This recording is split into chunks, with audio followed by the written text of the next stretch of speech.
score this contest 29-28 with a winner by unanimous decision, Anisius Oliveira. So Anisius Oliveira going to move into the top 12. He has won 6 in a row, a perfect 4-0 in the UFC. Certainly an intriguing name. Rothschild and the rest at 135 to keep an eye on. All right, that'll do it for our UFC 318 coverage here in New Orleans. But trust the main card is coming up next. It starts right now on ESPN Plus. I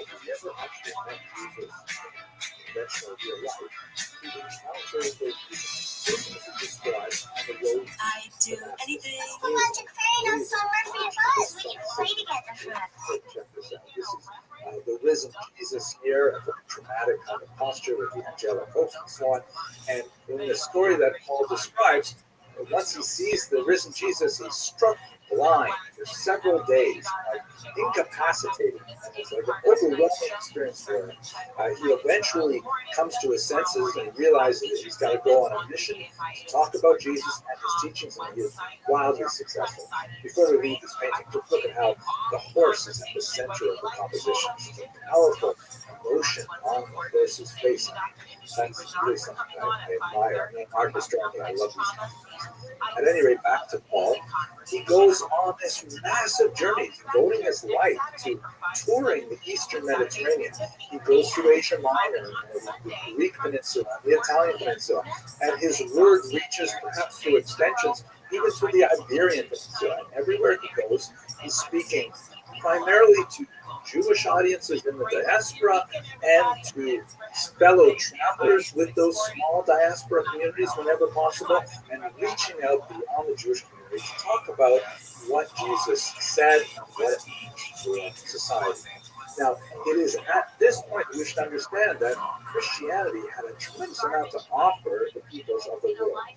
It took some of the key ideas of Judaism, such as life after death, that's a big plus, a personal deity that actually listens to prayer, that is full of mercy, that has requirements of humanity, that holds humanity to task, that there is a mission for humanity, all kinds of really amazing things, and of course, attaching it to a religion of great antiquity.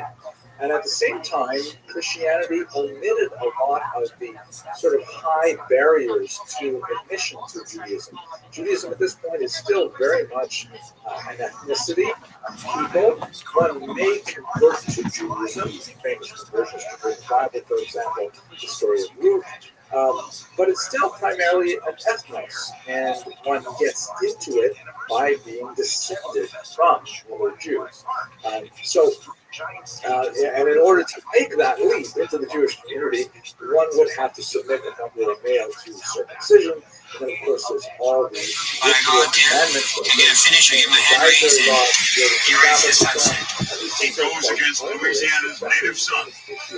How amazingly beneficial they are. So there are a lot of things out there attracted to these ideas. Maybe attracted to Judaism itself, Get the board fighter, ladies and gentlemen. Zero quit. People telling you can't do it or you're the underdog. I've been told that my whole life, but I'm the world champ. I didn't listen. That distinguishes him as the epitome of a fighter. So what's different from you and other people? He's carrying the flag of Louisiana one last time into battle as he bids farewell to this great sport. Every tear, every drop of blood, every drop of sweat was worth it.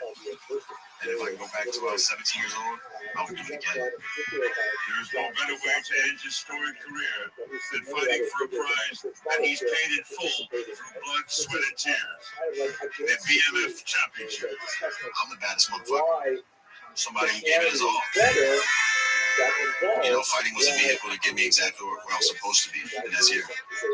Because in a city where they march for the dead, legends rise for the living and ride off into the rising sun. Louisiana, I love you. Come on, baby. Gentile versus Jew, us versus them. This will proceed apace over the next few centuries. Where we see this special clearly is the synagogue to the church and synagogue. For example, hopefully, if you turn to the illustration, you see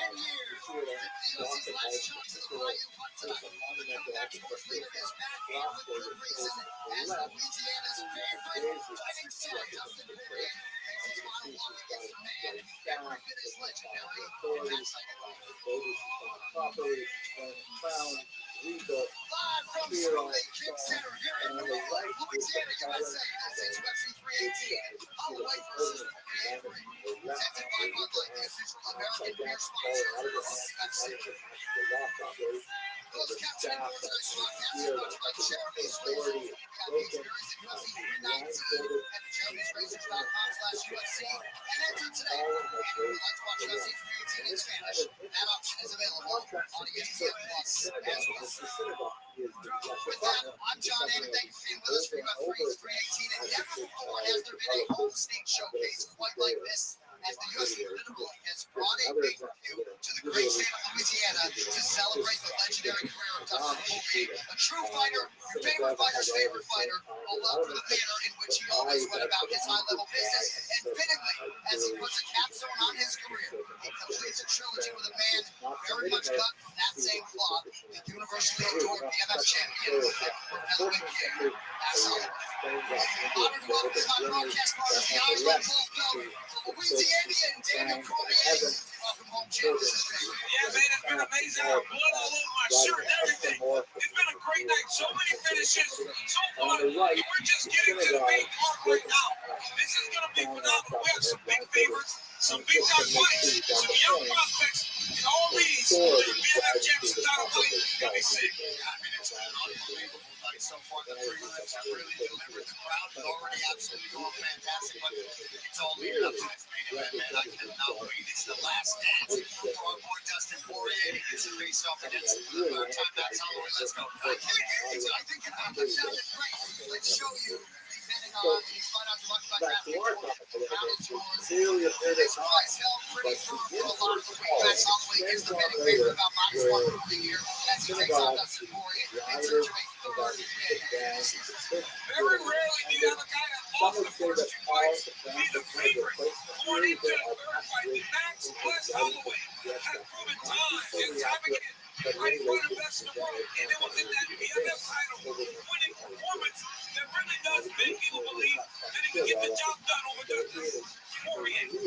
Unbelievable striking, goes back to how UFC history, tremendous jiu-jitsu, and like Paulie said earlier, up at 155, he's developed the ability to shut your lights on the floor. It was volume. Now he will knock you out. Max Holloway is here to defend that championship. It's more than the Dustin Poirier part. Yeah, but Dustin Poirier is a man who lives for these moments, thrives under pressure, and he's the diamond who's built for. He's been in there the absolute biggest fights that the UFC has ever put on, and he lives for these dog fights. He lives for these moments where somebody is willing to stand with him, go toe-to-toe with him. You talk about knockouts and Max Holloway. Listen, this man is familiar with knocking people out. Incapacitated. And this is his own Just a power. little This is his bit, people. no And you like better believe he yeah, doesn't it's play not a little bit much of to already without play that around round with. job. Can you start with the Louisiana fighters? All the three sets running out. That comes to Poirier. Prayer, adjusting a little bit with the season. Yeah, the prepping and yeah, they bring in the CEOs always of the hospital. That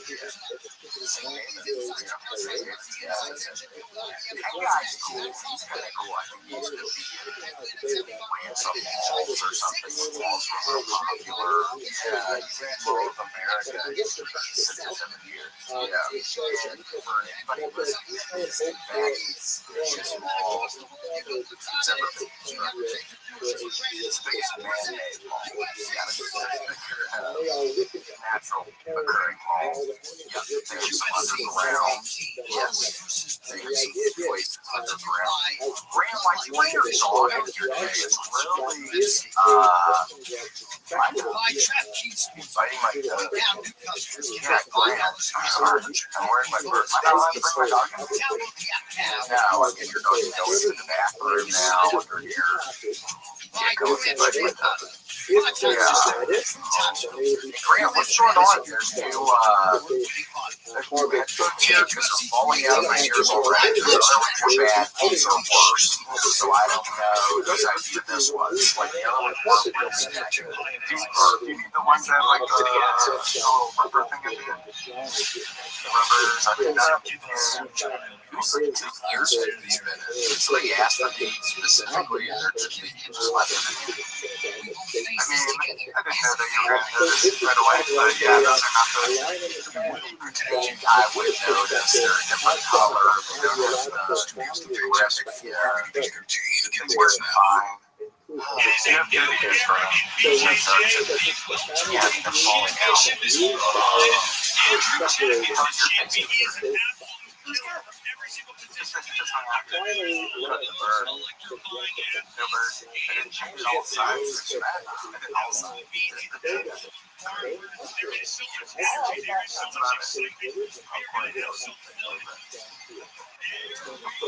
don't really didn't have a bird. Whose idea was that? Yours or Louisiana is celebrating they'll come along with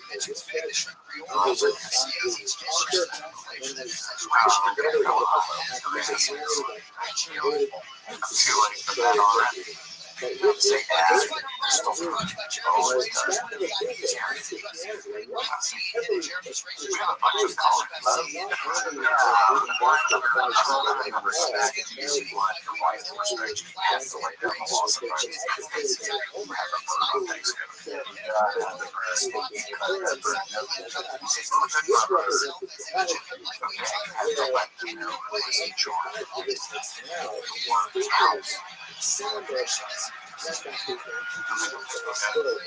I'm also looking for a new picture of it. Jazz and he's brought up okay, yeah, Casey should we talk to some people? Jump in, see what's up. Yeah, there could be a couple speed rounds. Yeah, we'll keep it on the docket. See what these freaks are up to. Yeah. Couple speed rounds for the lightning round. What was that? We watched a weird video on YouTube last night. Dumb workers getting fired or whatever the hell was it? Drunk at work getting fired. Drunk at work. Drunk Karen gets fired at work by undercover boss. Is the audio working for you? What kind of hat is that? A grizzly bear? Oh, what's going on? You're back. How are you? Talk to me now. Years. I respect you as an athlete. This guy's drunk at work. A member of the U.S. roster since 2010. Yeah, just dropped it. Oh my gosh, yeah, kind of sounds right after me. He was getting his hat prepared, he's putting his hat on. That was a pretty cool looking hat. He's in some sort of weird house. You know what that? Just like that. The next gen. Great for me to get myself in a position to where I need to excel. Yeah. I have to be better and progress every day. I have to modify these guys drop this whole nation of wrestling.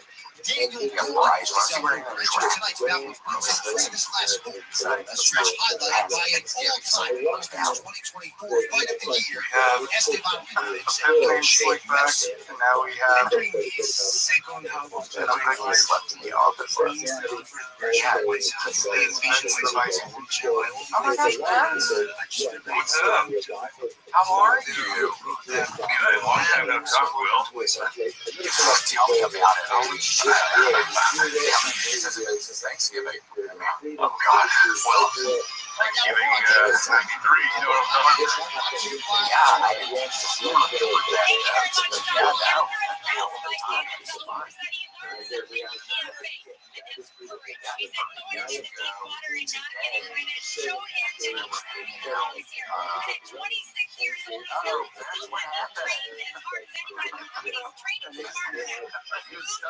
It's fun. I was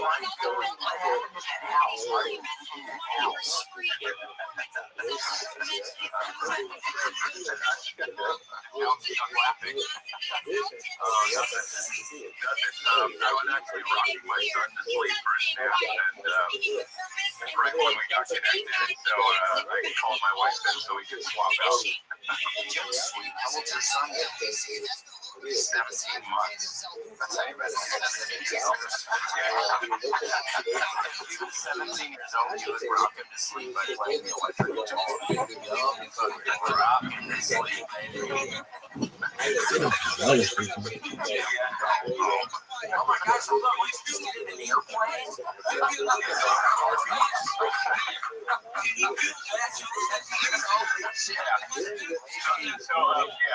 Full disclosure, that's not my house, that was my wife's child's possession. Fair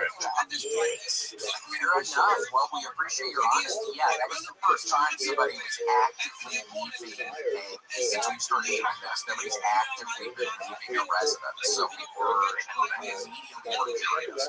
It was like I was leaving a crime scene, huh? Yes. Yeah. But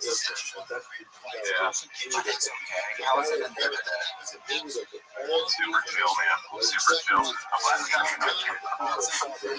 We used to chat back and forth when you were in LA. We used to hang out at the Comedy Store a bit.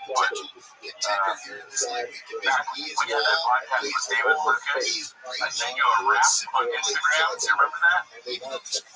Yeah, I think I do.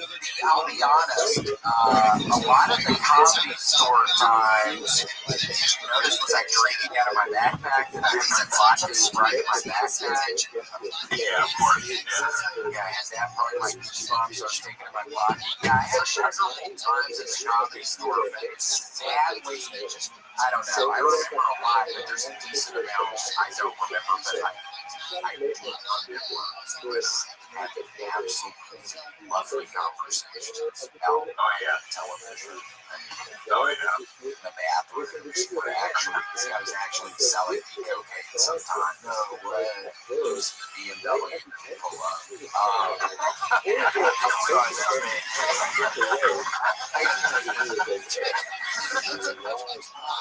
Well, that's a very nice thing. Did you have it when you grew up here? Did you have it? Yeah, right here. You know, the whole family in this RV. That's right. Yeah, and a kick-ass time, man. That's a smoked turkey. Cool, yeah. So, Rand did not have turkey this year. I think it's a bad idea. She stayed his ground. Underground, man. I mean, it's like, most of the time it's dry and disgusting and tasteless. You gotta, somebody really needs to know what they're doing, you know, to make it actually palatable. Totally, you have to know what's going on. You're making the turkey, you mess it up, so it's 100%. 100%. Okay, so I want to throw this at you, if you're interested here, you and David were doing like rap battles back before, like years ago. Do you remember that? Yes, I totally do remember that. So I wrote one and sent it to you. Did I do it? Were you the person? Somebody was no, I was fucking hoping. I think you said you were gonna do it, and then you guys kind of, the podcast fizzled away or whatever. But yeah, we're not bringing that one up. Holy shit, we're not bringing that up right now. You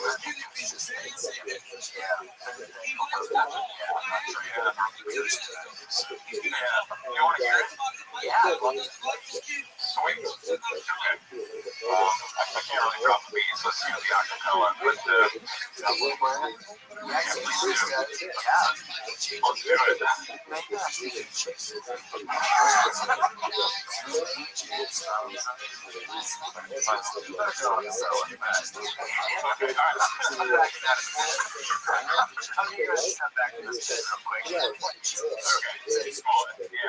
Feel free to cut this out if you need to, because it's a little racy at the end. Not racist, just racy.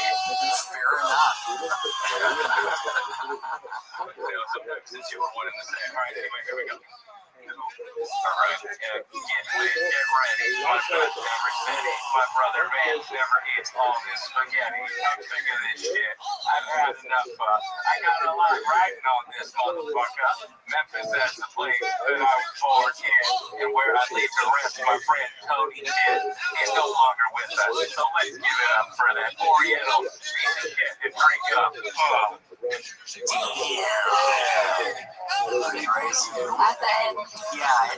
the end. Bringing up Oriental, that was, I was a little horrified. Was that too far? That was great. Who were you rapping about? What's that? That's you, man. No, I'm kidding. Yeah.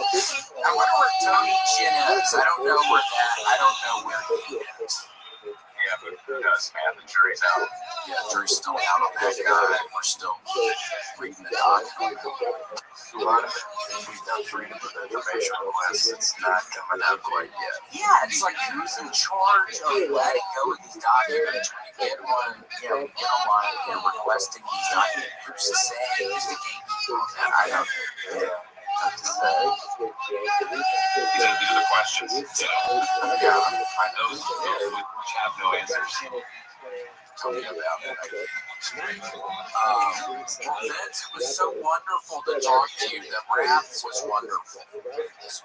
The rap was wonderful. I love that you're on your airplane right now. At the end of a cul-de-sac or something. Well, thank you so much for calling. Yeah, nice to talk to you guys. Oh, God, I haven't even thought that far ahead. I'm on West Coast, so dinner's a little far away from me. It's like lunchtime. What's this, dude? Yeah. It's like exactly calls. What's for lunch? I just ate a bear. What's going on?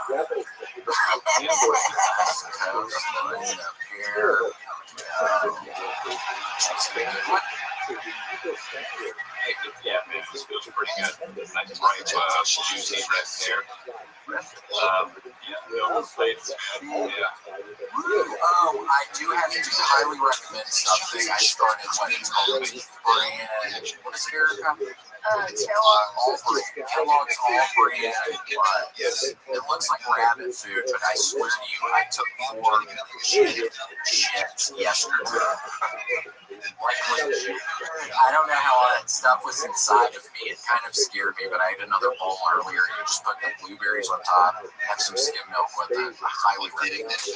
I swear, I'm a firm believer in Kellogg's All Brand, but like some solid bowel movements or what are we talking? It's so interesting question. That's one of those that it looks like it's solid, but when you flush it, you can kind of tell by how it looks that it's probably not fully solid, but it looks solid in there. It's not like it's spraying out of my butt or anything. It's coming out solid, but then when you flush it, it'll start swishing around. But it passes the look test. I mean, if you're just glancing at it, it's going to be this. Which is good, right? I think that's good. You guys should bust out the Bristol stool chart sometime and hang on in your bathroom. It's like a list of numbers 1 through 6 or something. And then it tells you basically where your bowel movement is on the spectrum of like diarrhea to a red brick. Yeah, what is the highest one? Just super solid. The Orion method. Chicago style.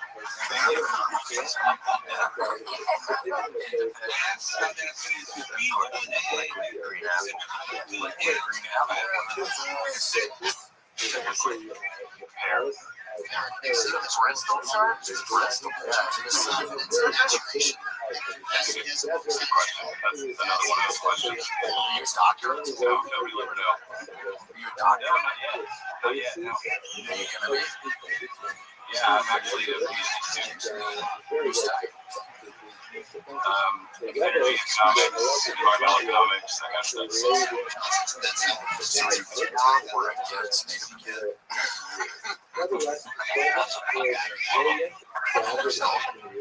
It checks out, yeah. Custer's Last Stand where you have they scalp it.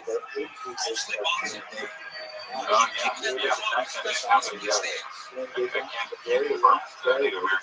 yeah. Yes. You got Custer. Last Stand. Got it. All right, Dad. Very nice to talk to you. It's safe for dinner tonight. Will do. Yeah. Okay, bye. See ya. I walked to hospital to Christian Bale maybe 2 days ago and spent 3 hours Googling how long is it to learn Navajo. And they're like, phonetically, Navajo is one of the single hardest languages to learn. So, yes, they talk to what is that, wind talkers? Yeah, what is it called? Is it wind talker? I don't know. Windbreaker? No, windbreaker. Zero gold take on it. Yeah. Baseball.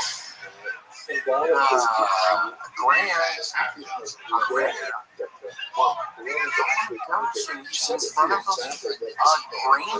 flag. The Masons. Oh, yeah. Are you speaking with somebody who's in the Masons? Are you in the Masons? I am level 1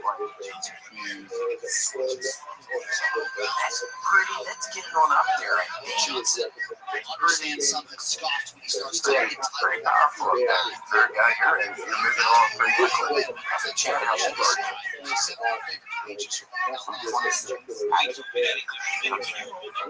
Perfect 8 for the level. Perfect 26. Dude, you got that whole pay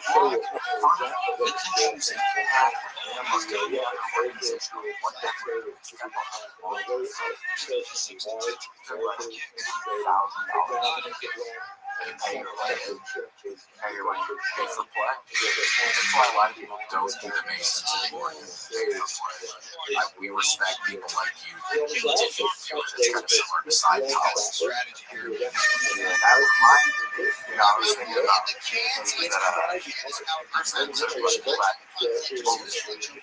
so nice to be here. It was Thanksgiving, and I didn't know how it was going to go today. We're after Thanksgiving, that's a huge high. That just Thanksgiving was pretty good, other than a couple of foods were deflated. I didn't understand that. It's the one you watch. Must be busy.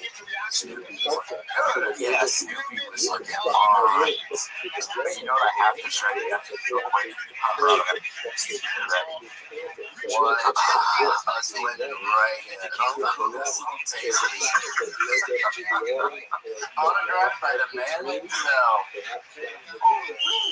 I'm in, I got you a piece of the New Records a couple weeks ago. Oh, cool. Yeah, that was a blast. Thanks, man. It's so funny. I was wonderful looking, real fit. I was handed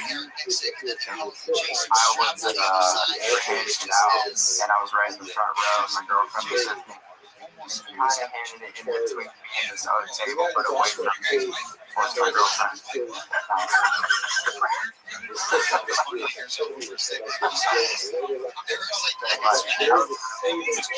And everybody was yeah, I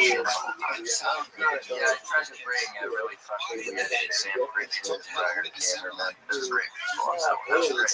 Thanks. Ryder made me feel like I was tripping while listening. Yeah, Ryder's hilarious. I saw her last night on the movie. She was so funny. She broke the couch. Yeah, she broke the couch. She was the one guest where we had the Zach ass guy here. 800 pounds, and then Ryder breaks the couch.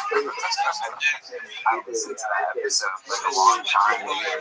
Just her. I don't know if it was the other guy, but and she came up on Rudyard Town. Oh, yeah, I see that. Never had a face for me, but man, what did you guys eat for Thanksgiving? What didn't I eat? I had some sort of red meat at one point, pretty good. Erica and I made wonderful curds with cinnamon, sugar, and some spicy stuff on it a little bit. I swear it was wonderful. I have to be careful. I think I'm getting shots. Yeah, I've been eating so many sweets. I cannot stop, and my hands start tingling, and my legs start feeling weird. I'm 100% going to do something. I've got to stop. Pre-diabetes. I ate on a Reese's the other week, like a ton of Reese's eggs. Whoa. You had them over, or you had them since Easter? What did you get for Easter? They're at a Halloween party, they have a bunch of eggs at the Halloween party, so I was just sitting by the bowl, chatting up people, and snacking on eggs, don't get to shower now, that's amazing. It's hard to stop when you start. I highly recommend in regards to Reese's right now, not cracker. They do not cracker shake Reese's. I swear the ratio of peanut butter and chocolate on the nut cracker Reese's right now. It's really complex shit. It's wonderful. They created it looks like a miniature nutcracker. And I told back a Scientology story from them. Yeah, that's cool. Around Halloween, I was in LA, and we were walking around Hollywood, Florida area, and there's a Scientology center there. Me and my friend were like, it's bathroom, there's not really a public restroom anywhere around there. So we see a sign out in front that says free personality test, and I was like, all right, well, let's go into the bathroom, we'll take a little personality test. And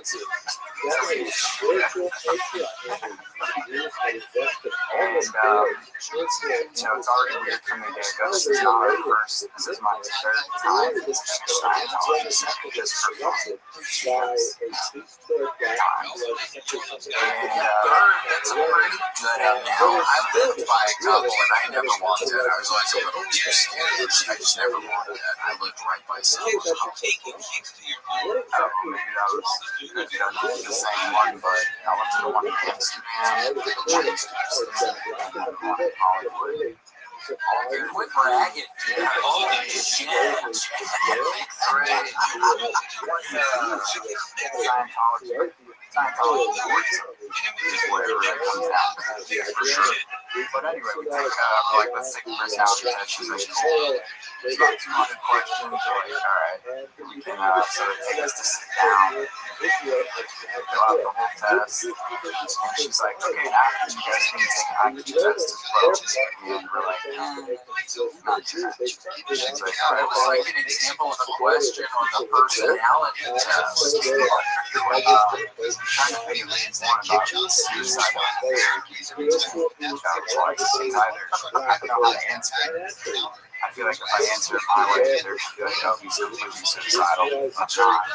Would suicide feel good?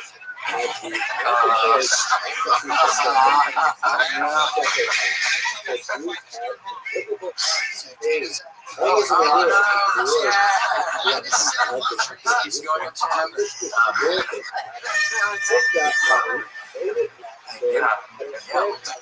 take it up, man. There we go. All right. Anyway, we get our personality test, and then another woman comes up, and she's like, all right, we're going to go.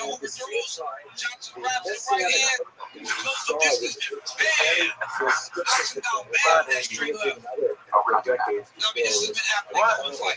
Hey, we lost you, Chad. We missed that part of your story. Chad, yes, we're getting to the sauciest part, and we can't even jerk it. Oh my God. Yes, that. Now, I'm just trying to open my Wi-Fi. See, okay, Scientologists have got this one. It's a main phrase. So, let's do the IQ test. We're like, no. She said, oh, why?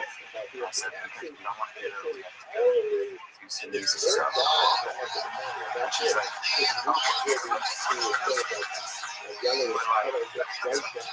she's like, well, what happened? She's like, so you don't want to take a test. And then they brought us into, we got away from her, and then they brought us into schools where they're talking about our tests. and guys talking to me, and they're like some low points on my back, and just look at it. Yeah, just not good. What you say? I'm like, I'll mix it. How far is the graphic? Kind of lower than you like. I think, came out suicide. Suicide. I'm trying to remember the exact word of it.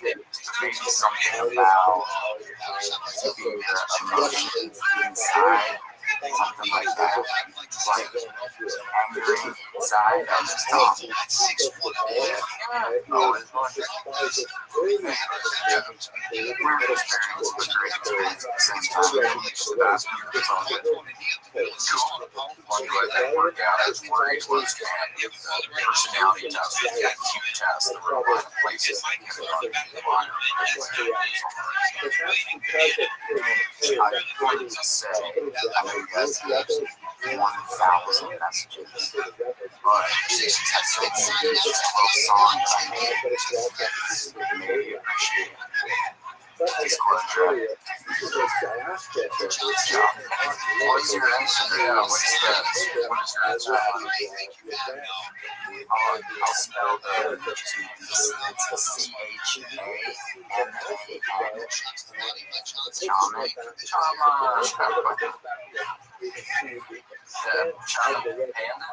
it's Shaman Wessel Camper WESS.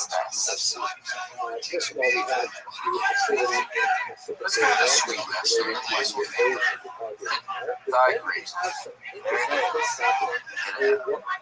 I'll get it from Casey. Yeah, with the new banners came out. I don't like the update on the phone. Yeah, it's messed up like you do. Yeah, is it? Yeah. Alright, Chad. Well, very nice to talk to you, my friend. Guys, you all are. I appreciate it. You guys have to stay connected to people and work in this space. Invested a lot. Don't stop now. I'll be in Austin in December and December to play at my Mark's Jazz Club. You ready for that? Yeah, sure. On your knowledge? Yeah, so if I can, I'm trying to see what else is good. Cool, sounds good, dude. Yeah, you message. Yeah, I got it. I'm ready. See you, dude. Sweet, that's wonderful. You had that picture. Yeah, that was funny. Yeah, shaky ass crowns. But it is real. But damn, what they got, man. I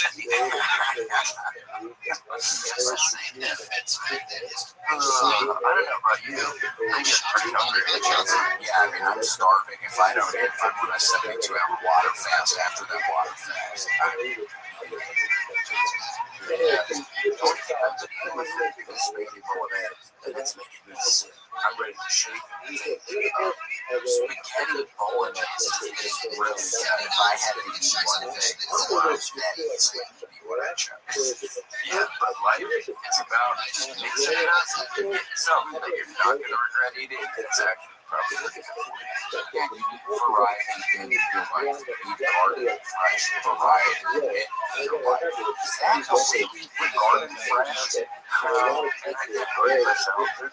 I think it's still there. But yeah, hello fresh. That's what this is kept us the this is slow.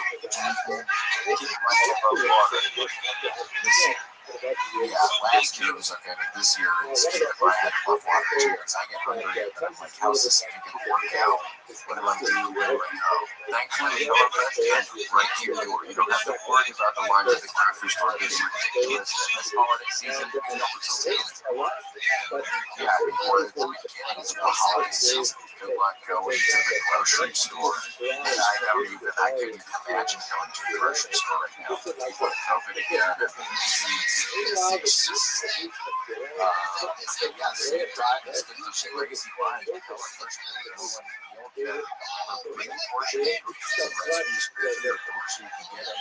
right, just you don't even have to go to the grocery store anymore. don't have to go. Don't have to worry about the insects and making any muscle. Yeah, there's all these people who have predisposed genetic conditions get a certain kind of life. Forever. And I'll tell you what doesn't last forever. You can make a deal in 15 minutes, even more times than the time you spend at the grocery store. Yeah, again, it's crazy. 15 minutes with over 45 million recipes to choose from and over 100 great eggs. That's like a life of curated eggs from the HelloFresh market. You'll never run out of incredible food to try. Breakfast, lunch, and snacks can be delivered along with your weekly log, so you never get to stress about what to cook. In 15 minutes, 15 plus 100, this is 100 options plus 15 minutes minus 85 divided by 2, 42. The average life expectancy of someone who eats HelloFresh is over 100 years old. You're gonna live a long, fulfilling life. If you start now, there's no time to wait. That's for sure. Yeah, because you want to be living around, especially the future. I think about 30 years is going to be pretty cool. It's going to be pretty awesome. I know some guys in the tech industry, and they have nothing but smiles right now. Yeah, 30 years down the line, you're going to, and I mean, gosh, for prices, so that's like 66. So I have to be really careful right now. I have to start eating HelloFresh so I can make it to 66. Yeah, there's no time to waste, my dear friend. Oh, I have to say, if you're interested in jumping on this lifestyle with us, go to HelloFresh.com/WMS-free. WMS-free for free breakfast for life. Such a thing. For a while, one breakfast item per box while subscription is active. That's free breakfast for life at HelloFresh.com/WMS-free. You have to add the free. This one isn't WMS. You have to add the free with the free breakfast for the rest of your life. HelloFresh is the number one meal. Do not type in WMS expensive. Double the cost. Yes, if you type in WMS expensive, you're locked in for life and double the cost. $800. Yes, WMS free. That's a really good deal. Free breakfast for life. That's why you eat it. That's why I love it. Reading your sleep to put in these other headphones. Actually, maybe these are working. They're working out. Whoa,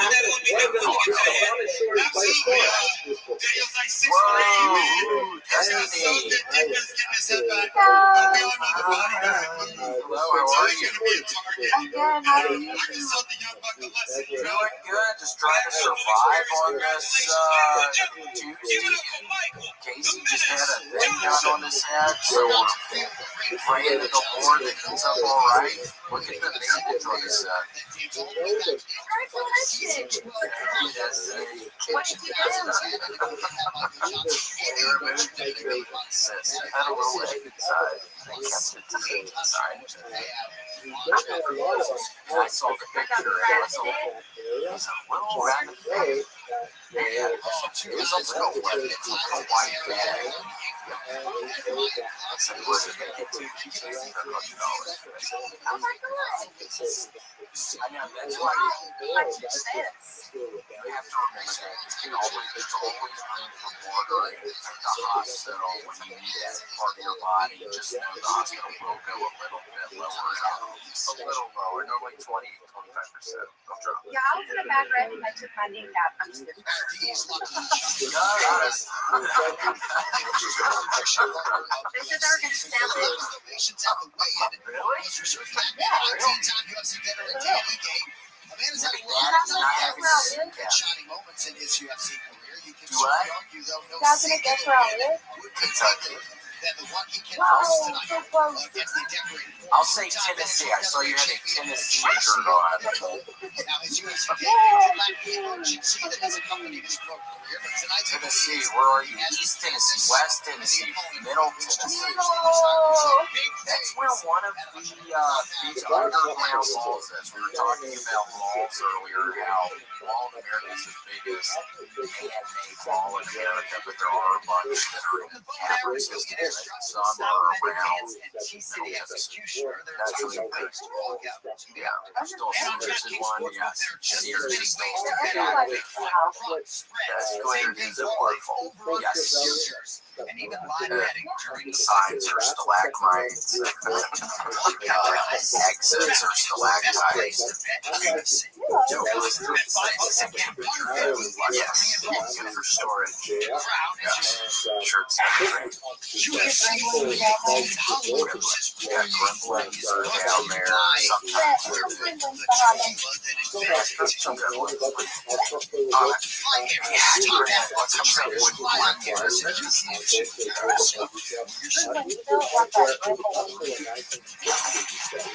Yeah, how do you spell gremlins? I don't have any idea.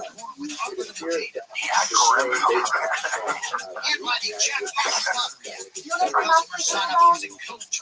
Oh, let's see him.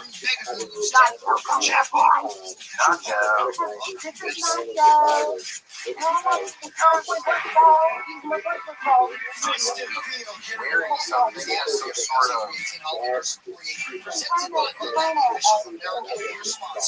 cut off thing.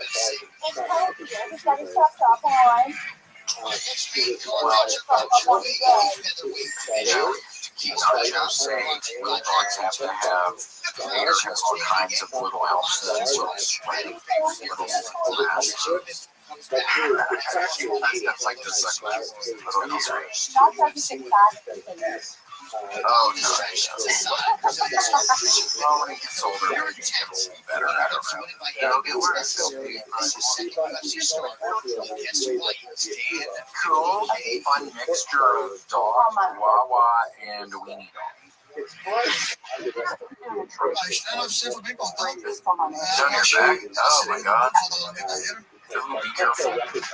9 times he successfully defended a Bellator championship. Alright, well, Destiny, it's been so nice to talk to you. I hope everything is going good in Tennessee. Keep Nacho safe. It's about the rush. We're getting older around there. Very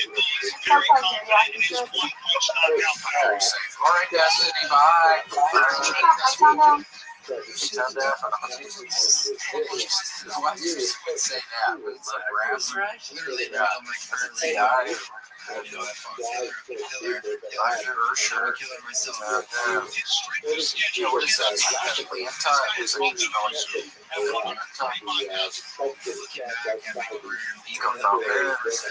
Falcon, Dirty Hawks.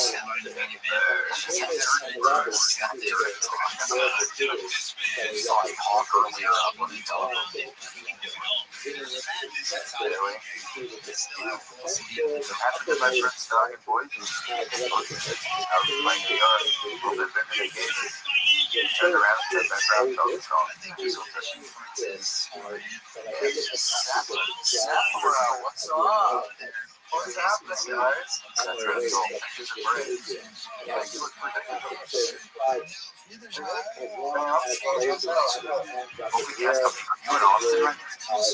No, I'm just a big fan of yours. I'm actually in Colorado right now. Oh, nice. Sounds good. What are you working on? What are you doing? It looks like there's a hard hat on. I'm on construction work. I work for the University of Colorado. How cool? What university? Colorado State. Oh, cool. Yeah, Fort Collins was fun. I lived in Denver for 3 years. I remember going to Fort Collins one time. Some show where they gave me free drinks. And I drank so many espresso martinis. They stopped doing that after the show. I was like, that was fun. I'm on team with like espresso shots.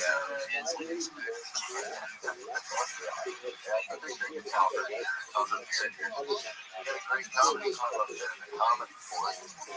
Yeah, I've been actually in all the years, but I think that's a true. I do a lot of shit. Try to get all kinds of y'all up here to kind of boost the scene up. We never really get a lot of stuff in Denver. Popular as well, but well, I'll run with you guys tonight. The guy who runs the we have a pretty long standing beef right now, so there's no way I would ever step foot in Fort Collins. It was pretty serious. It started in 2016. Really falling out behind one show. He took a swing at me. I ended up doing that thing where you tackle somebody to the ground because I was worried that he takes a swing. I do the tackle thing. I get his ass on the ground. We're spitting on each other. So there's keep him close. You can't let him kind of get that distance where he get in a fight or something. Grant can be interest transform, tackle the person. Shoulder square, go right for the wrist. That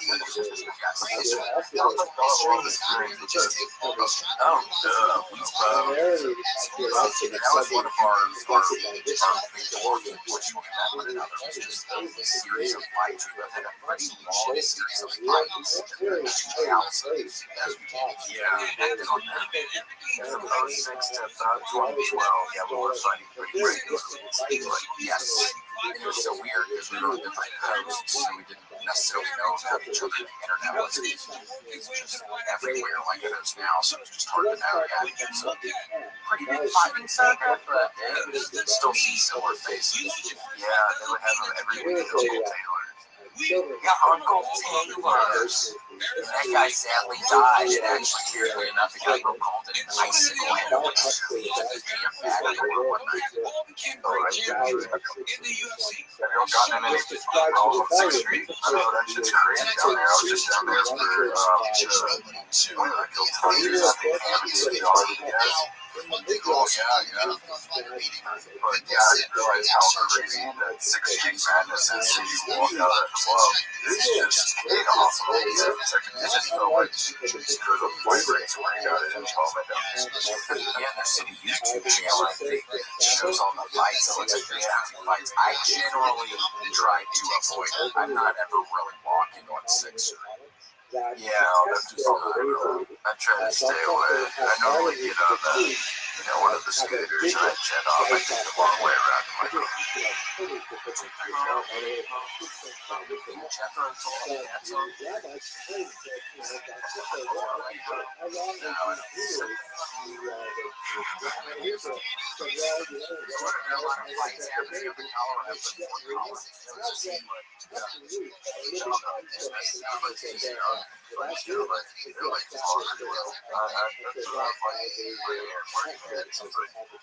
Everybody's pretty easy to all that.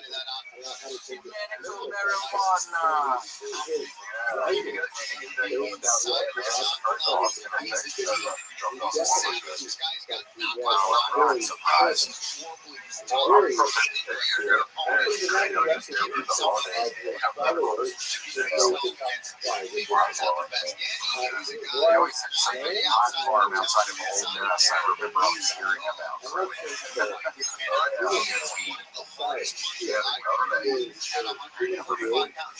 I was smoking weed up in Fort Collins, but you have to be so careful, especially where you're dealing with people. When are you allowed to be being stoned at work? Are you high right now? I am not high right now. I do not smoke. Thank you. But no, I'm not sure you can actually weed all kinds of stuff on the street, like stuff like that.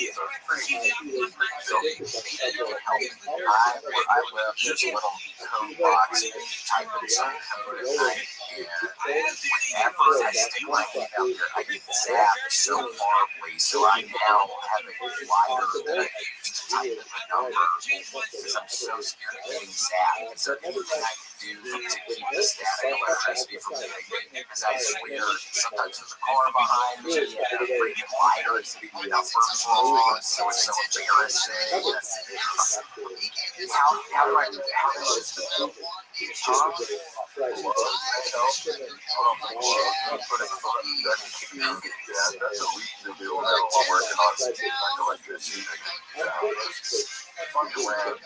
Leather gloves.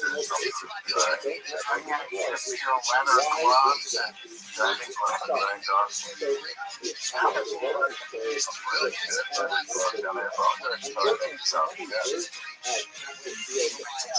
he said one time specifically that he's never been close to something that happened and he's never been close. He can't go back into the accident.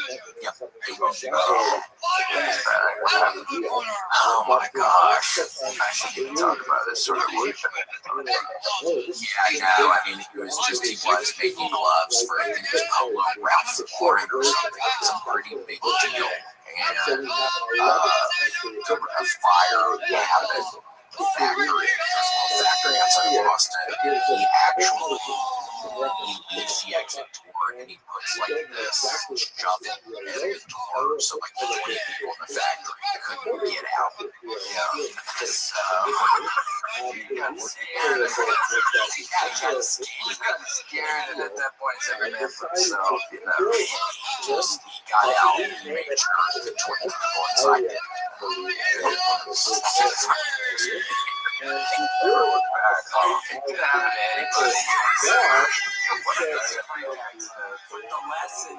The lesson is if you ever are in a fire or something, just leave the door open and like yell and tell people you can come out the table.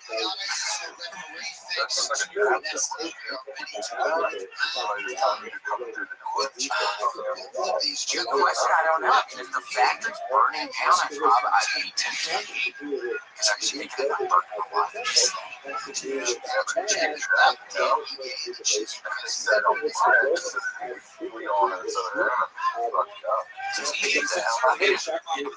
you're probably not fighting with inhaling smoke, and you're probably pretty concerned about it.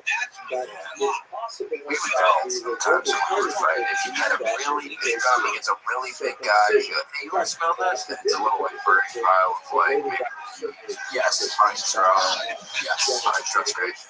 But it kind of scares them. We're talking about how are you holding that? How are you holding that and then you get it up in your face?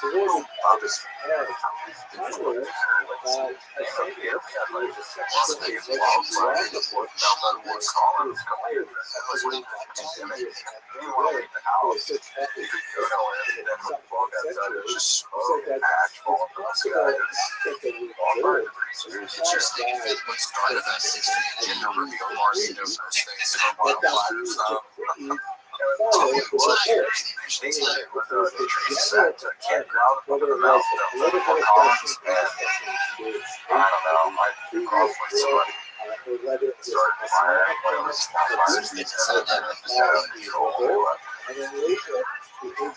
Stop the fire.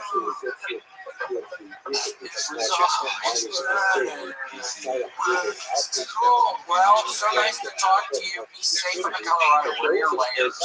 I will. It's cold. We finally got some snow, so it'll be great. Get up on the mountains, get a snowboard this weekend. You go to Beaver Creek. I haven't been to Beaver Creek. I usually go to Colorado a lot. Yeah, I remember there was a snowmaker at Beaver Creek. Really?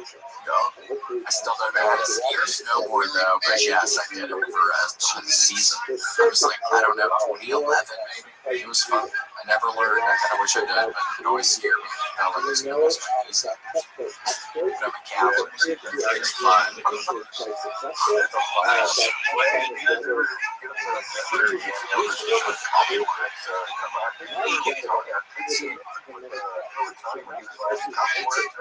Yes, it was a lot of fun. It was last January. Yeah, it was such a good show. We were so nice to see you and Hans. Yeah, it was my birthday. It was my birthday. Yeah, it was fun. It was some nice place. You could stay right by though. It was nice.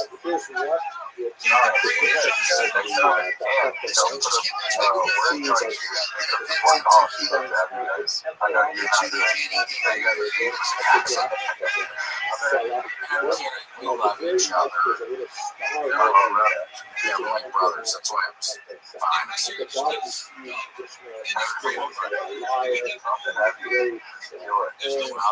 again. I drink those espresso martinis. You can probably find me some. My God, No,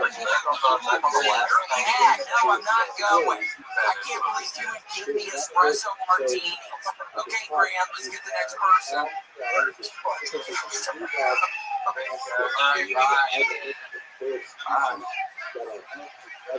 Yeah, that's how you quit. Yeah, if they say, yeah, looks like I'll give you a beer. I've said that to somebody on the Instagram. I was like, yeah, just give me a beer. Give it to me in the bathroom. And they were thinking about it. Oh, yeah, that's being real serious. Wait, am I actually going to drink this in the bathroom? Yeah, you're saying myself. Way too far. Yeah. About to. No, not really. I was telling that it's going to show his mothership. I was riffing and I just knew it really fucked up. And I look in the mirror and I would see with the scariest face I could think of. Yeah, it was so funny. Yeah, I know when you're fucked up, you just look in the mirror, you freak yourself out in your eyes. You're like, what's on my eye? Yeah. That was so funny.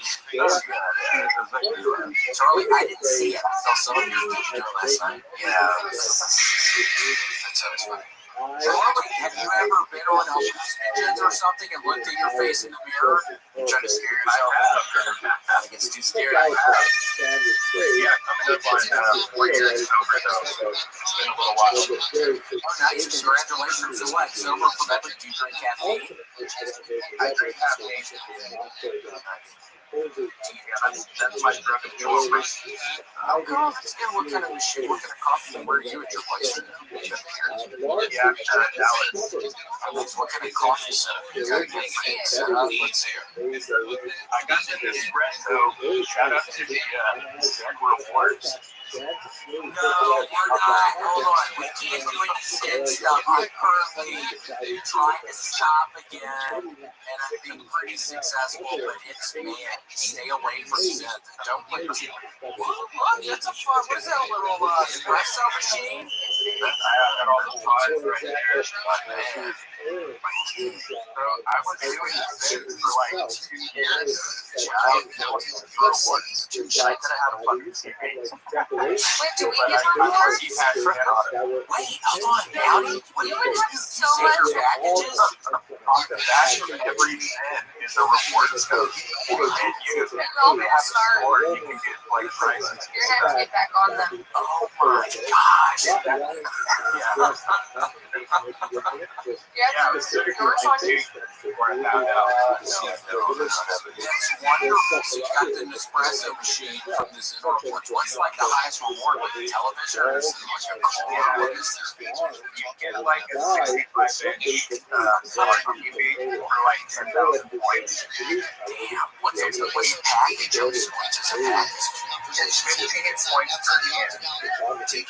You would have had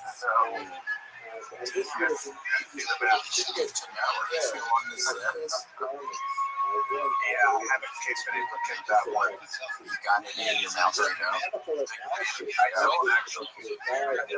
What's your kind you like? Yeah. I'm the spearmint guy. Okay, spearmint's good. I highly recommend. I love peppermint. I don't know if you remember this, William, but I gave you one at the mothership. I was sitting in the front and had it sitting in front of me. Yes, I remember that. I forgot that was you. I didn't put the face with the CD package, but yes, I remember now. Yeah. You're welcome. Thank you. Thank you. Yeah, it's a bad habit. It's a very bad habit to think that I need them before I go on stage. Yes, that's what I was thinking. I need a couple of our mouths right now. Thank you for saying that. You're more than welcome. I was honored. saved me, I think, a little bit. My parents were there. I was already horrified, and then I think that's happened out there. For shame. I wish I could get a discount. Although they just had a cyber deal, so I bought like, I think like 50 packs. You can find 5 packs for $18 online. Yeah. I'm trying to quit. I don't need to be hearing this. What do you think? Zen.com? Zen.com, they got rewards. They got Shipping like 5 packs. free shipping. Oh my God. Dream site. Yeah, you have to spend like $80 to get free shipping, but it's well worth it. It's not weird. Yeah, one package though is $7 or $8. Or one thing is $7 or $8. Yeah, you'll save money in the long run, but you'll get way more things. I used to be heartbroken reports about the packs. They mail you all kinds of great coupons. I don't think they're allowed to do what they used to be. Like Barbara mentioned in that. I remember seeing on eBay sometimes when they're searching for random stuff. They want those stuff. I don't even smoke, but I think I signed up at a club to get like a friend or free cigarettes. And for my birthday, they would send me like a bottle or weird card of gift cards of that. There was, they would send me birthday gifts every year. Shouts out to Philip Morris. You like them. Yeah, still a good stock to buy. I don't think they have a great Q3, but Philip Morris still like strong stock for this Q2. Q2 was kind of to kind of keep the Q3, so fairly stable. Q4 looking up. What are you guys doing to gear up for Q1 next year? Any tips? What am I doing? I'm thinking T-bills. I'm thinking T-bills are going to be a very smart. Yeah, I'm thinking more bonds. Lower bonds and junk mail. Ooh, junk mail. I know. I thought junk mail is coming. I get those things all the time. IPO bots. It's like, what is this? A junk mail? But what is even going on? Yeah, if you open it, it's $6. Yeah. That's something they're doing. Yeah, I think they're mixing in $6 with some of the junk mail. So people are thinking Q1 junk mail totally through the roof. It might be a good idea to start reselling the sets. One of the most classic things for section online. Just walk around the apartment complex, just knocking on doors.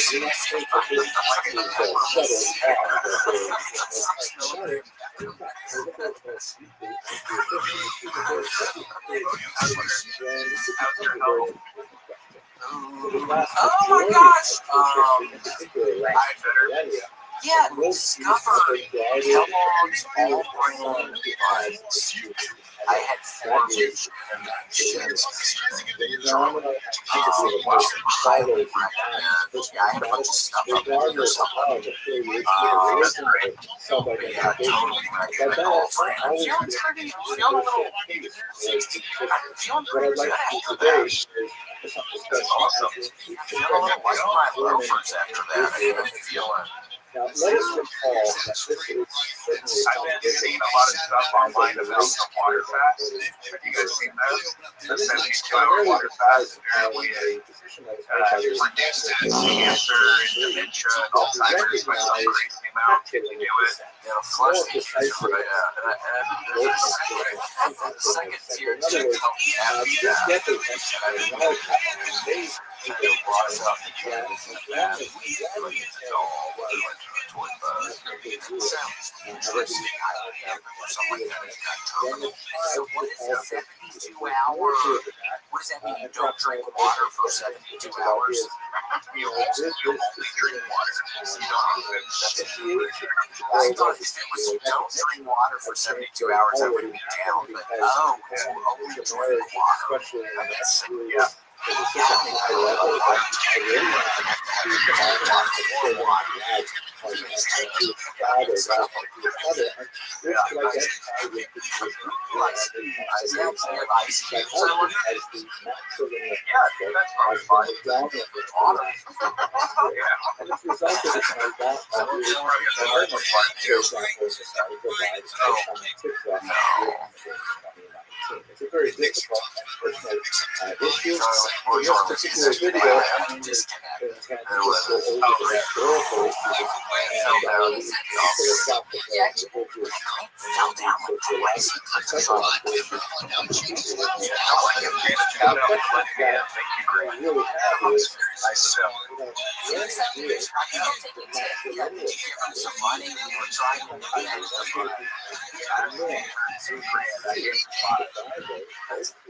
Grant, you son of a bitch. Son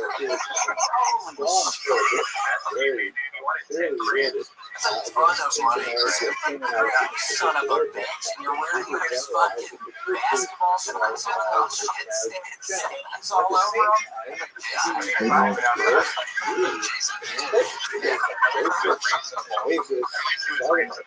yeah, for sure. Yeah, and it is interesting. Honestly, thank you for letting us know about stopping. Trying to stop. I looked at my mouth when Florida lost to Florida State the other night. I'm feeling low. I'm trying my game, and I go to the bathroom. I gotta look at my gums on the bottom of my mouth. It did not look good. Yeah, 100%. But I always have been 2 6 milligram in my mouth just doing it all.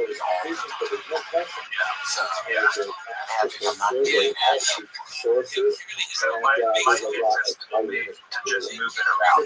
She said, if you go top right, try top left. You know, if you do top left, try bottom right. Just make sure that's help. So that'll help. She said, yeah, so you're not destroying just one part. Does she think you're going to cancer? Well, let's say the law of like concept of principle is not always present. Meaning that Moses married a Midianite, but the Midianite women went to Egypt. And Joseph married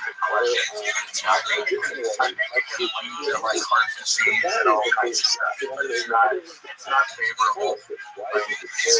Okay, it's good to know to just switch it around right now. Switch it around. Yeah, that's what it does. Okay. Do you see those as like, you know, like their age dolls? Yes, the law was always like that. It's always referred to this Gosh, like a Christmas baby doll. I got stuff on she's very to say. Charlie so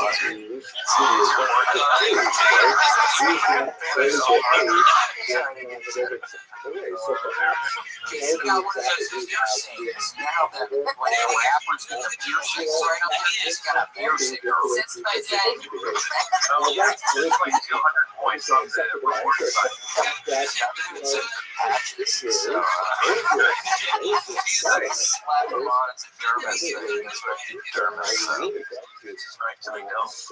Very sick. Yeah, it's right by the cerebral cortex. Y'all heard about the hockey players that will cut themselves and put the pouches on beneath their skates? So they cut themselves and they put the zip pouches in the cut. They cut their foot a little bit, and they put the pouch in their foot so they can get the parts on plane. Like if they have in their mouth. I think there's a report that says that they would put dip down there.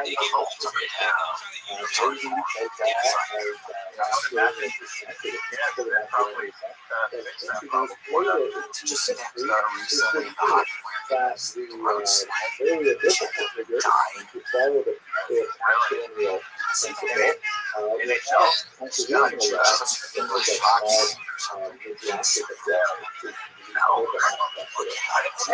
if that is the case, that before the water is clear, have a sharp skin. The video is That's the three possibilities. Let's look at that. But let's say unequivocal statement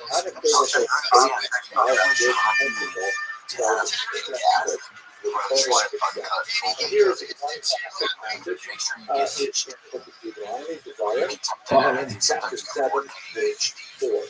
Verse 3 says, I'm at my computer. Let's just see what you see.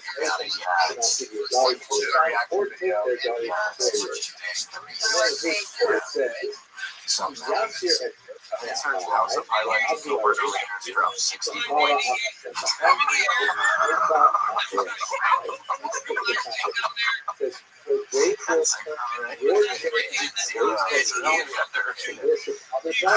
He drops how many? 60. Damn, that's a bunch of points. Yeah. The problem is the passage, I normally supply you Asia, but you know, they're relying on translations that make this for all of us. And this translation is a little bit of a mistake. Look carefully at the script. It's Russian from the Plural. West. Might have been some, I'm on my work computer. I might get flagged or something. Yeah, maybe you don't. Yeah, I don't want to take up all its time for it. I know it's fine. Did you know where Arenas drop 60? It's about 8-minute videos. Y'all hang in there, right? Is that cool? Yeah, it's always after this. I've been chewing. It says, your son-in-law, What are y'all doing for Christmas? by the way, in Hebrew, there is every single Yeah, there's a Santa's Christmas film. We're all going. This means that if Last year, your daughter married John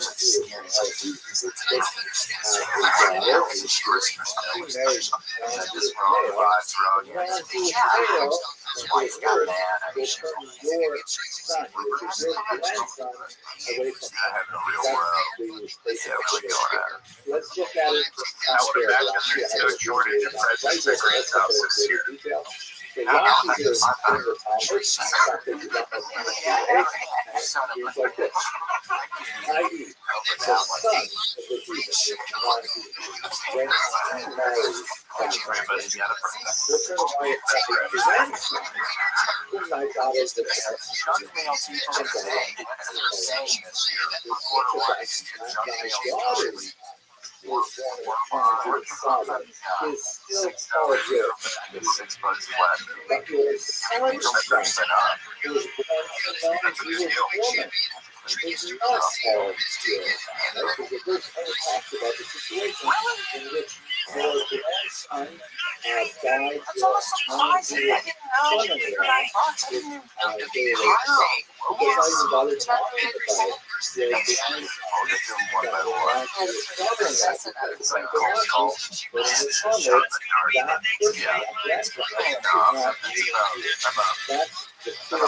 biblical statement of as you can see, it's not explicit at all. And expressed so that's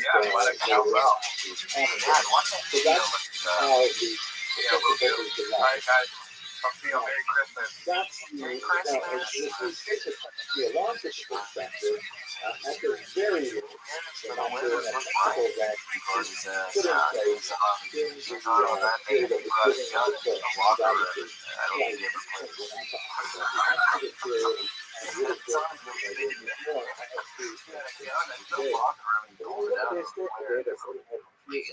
so, by the way, she has studied Alright, well, that was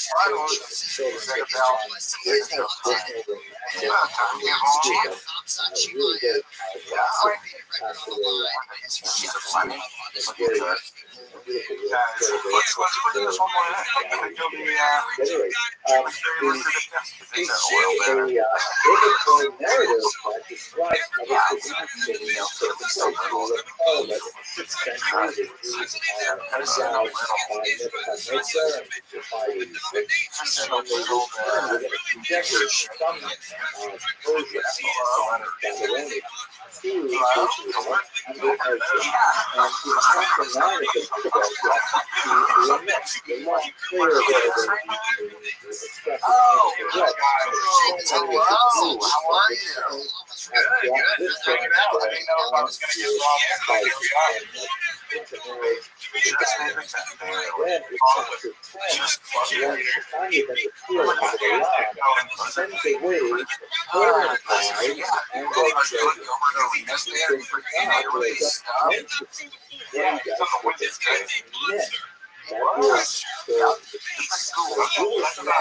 married non-Jewish wives. Their families are broken up and the wives are sent away along with their children. Beyond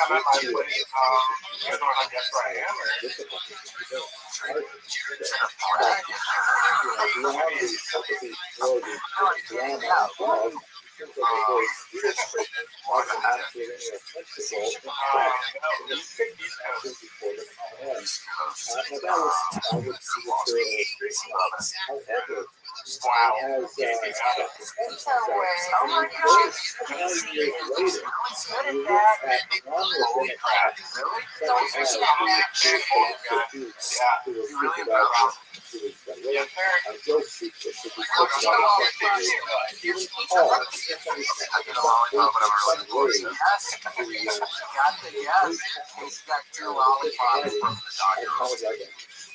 commentary on Jewish society as well. So very curious was on forehead. All of these 3 important figures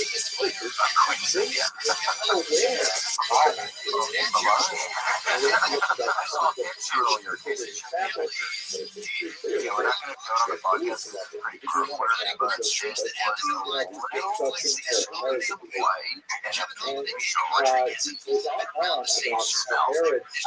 of I wish I could have it. pedigree question that is called the Gideon View, because his father from the Jewish people who had been personally converted prior to this into the Maccabees.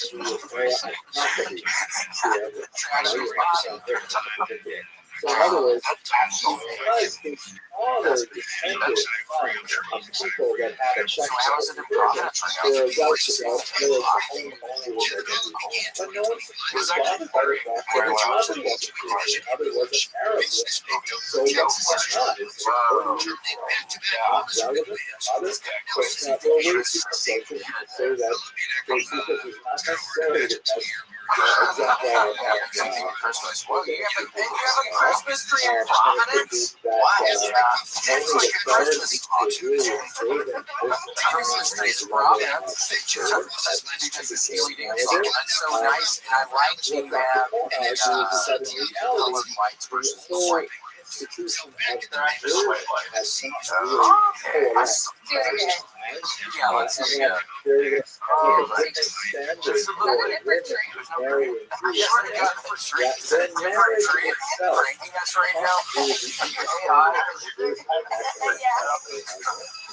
whereas men, if they want to require a much more complex business involved. So that's why men was very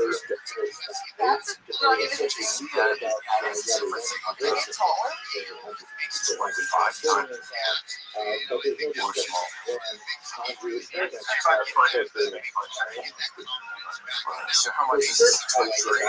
$10 $10 a foot. They're going for the huge. $10 for a foot?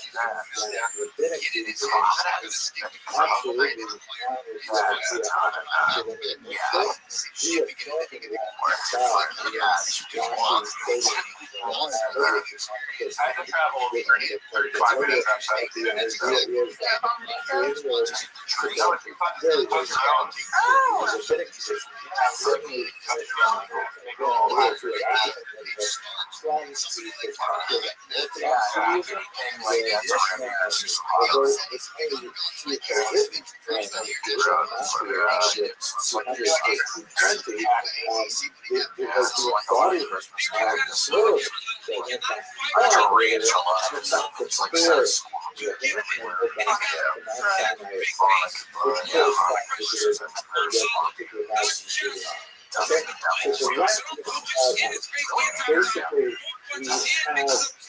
theory of hospital that arguably cyanide when we look at the actual behavior of trees, we see that they're not always to this stains all over it. Grant, come on, you have to look more professional next time. Yeah, so it's like you're on the top. and even by the first century of the common era, Yeah, it's like there's the Papa John. That's honestly what I was thinking. I was too afraid to ask you, Grant. It's like what if it's Protestant dominant the blood we started like how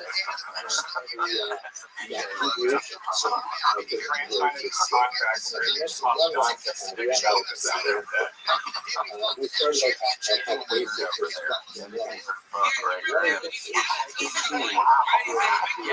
Hey, Grant, be honest with us, please. handle a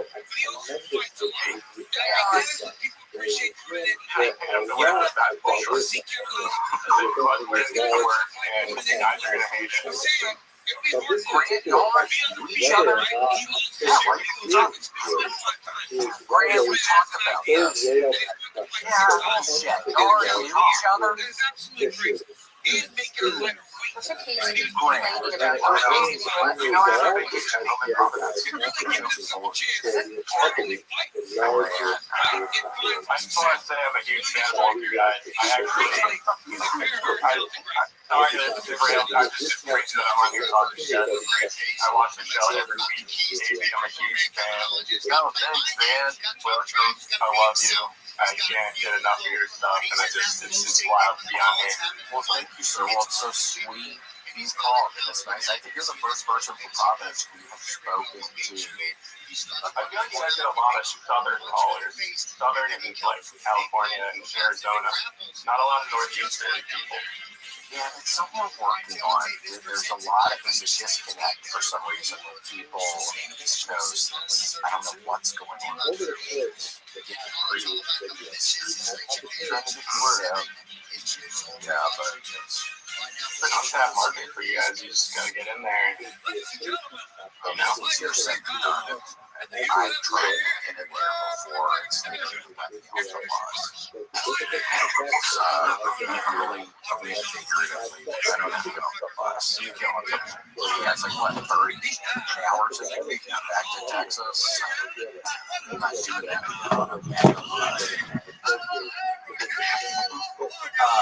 But wow, it's wonderful to talk to you. I love that you have the tree. That's very festive. That's wonderful. Yeah, it's a very fragrant tree too. It smells really good. I like that tree. I love smell. I love different smells. You guys have table smell. Yeah, I love the tree. It's beautiful. Thanks, Casey. What do you guys have any plans for the holidays coming up, or you just kind of take it day by day? Yeah, just a place called Santa's Christmas Village. We'll probably hit it up a day or two before actual Christmas. It's nice to say. Yeah, we'll be there, what, hours. And you get free entry if you bring a place for talk. If you stay the longest, you get to keep a small session. You get a big of present. So it's kind of weird. You You guys made it right close last year. We did. We stayed up and then we fell asleep in the armchair. And then they gently wake you up. They're like, okay, get out. You fell asleep. Yeah, come on. It's against the rules, you know. Check out the AMU and see how long you can stay up at Santa's Christmas Village. Yeah. It'd be bad. I never did that. I had buddies who would do that. What do you do? What do you just start tripping? I've never done it. I've only heard about the lore of it. Get a dream with your eyes open. Wow. Yeah, you like acting out your dreams in real life. So you like eat a bunch of butter or like do a bunch of weird stuff and you don't remember it. It's really funny. One time I woke up with socks on both my hands like a little kid. Are you kidding? So he wouldn't scratch his face. I'm not kidding. And my bed was covered in printer paper. Ripped up printer paper and I woke up with socks on there. I swear to God. Oh my God. Yeah. Good day in the office. Yeah. Because I was like trying to do some business. All the paper was like ripped up into like a million pieces. It was like a dog got into the room. It was just me. You're ripping it up. The socks on your hands are damn. Who knows, man? Oh, wonderful to talk to you. Have a wonderful Christmas in Providence. Thanks, appreciate it. Nice to talk to you guys. Have a good day. You too. Bye. Bye. Yeah, the last thing he said, that's how I knew he was AI. That goodbye. Something was off. Thank you for having me. Have a good day. Goodbye. Even Gator woke up a little. She was like, who is this? Is it another dog? What's that? Uncanny Valley. Cool, well, that was fun. That was good. That was fun. Yeah, we got the guy that's leaving the house pretty fast, and they got in his RV. Making a break for it. Yeah. All right. Well, that's it. Happy holidays. Happy holidays. Thanks for joining us for this week's episode of the William Montgomery Show. Send your questions, artwork, and manifestos to the WilliamMontgomeryShow@gmail.com. Leave William a voicemail at 737-471-1098. And never miss an episode of The William Montgomery Show by subscribing to The William Montgomery Show channel on YouTube and anywhere podcasts are sold. Check out William online at william.f.montgomery1 on Instagram. For more William Montgomery, check out Kill Tony on YouTube and check him out live at the Comedy Mothership in Austin, Texas every Monday night. Find more of me, Casey Rocket, at patreon.com/CaseyRocket. Follow me on Instagram at Casey Rocket. This episode of the William Montgomery Show was recorded at the Record ATX Studios right here in the heart of Austin, Texas. The William Montgomery Show is produced by William Montgomery. The anthem is sung by William Montgomery. The drums are sung by William Montgomery. The words are sung by William Montgomery. The William Montgomery Show is a Fanny Co-production. Thanks for joining us. See you next time. Who the fuck said that? I'm trying to have fun tonight. Part of overall the temple, but on the other hand, relegated spaces. By the way, we start from relegated spaces for all kinds of people who are not Recorded live in Austin, Texas, USA. It's the William Montgomery Show. Starring William Montgomery and the Kids Casey Rocket. With the Tony Chin Orchestra. And William Montgomery Jr. dancers. As always, William is joined by the lovely Erica. I'm Casey Rocket. And now here he is, the big red machine, the Memphis Strangler, William Montgomery.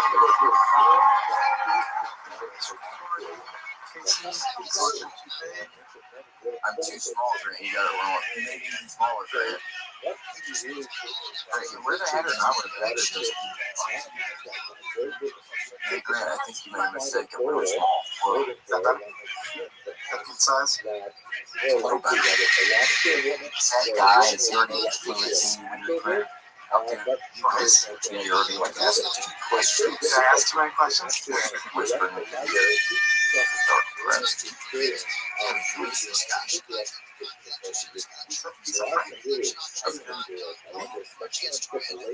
Crazy.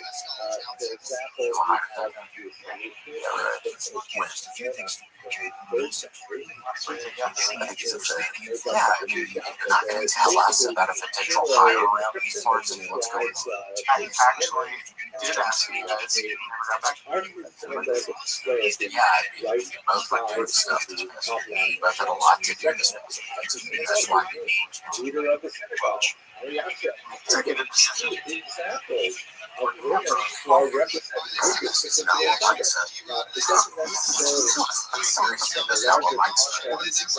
hopped on a call with Mike. Yeah, after we heard what happened, he's not happy. He's not making all these decisions.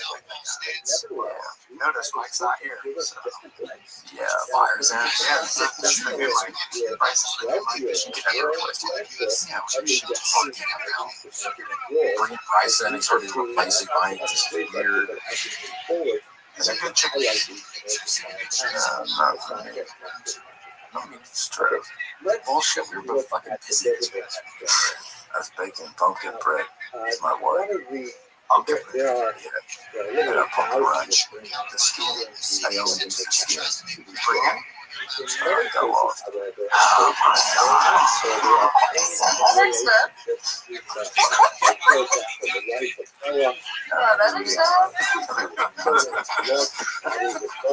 Those are only after it's a successful podcast that it's having one. Once in a while, oh my gosh, it's one more just depends. But knowing I have to make the tweets later, that's all set. It is super exciting. I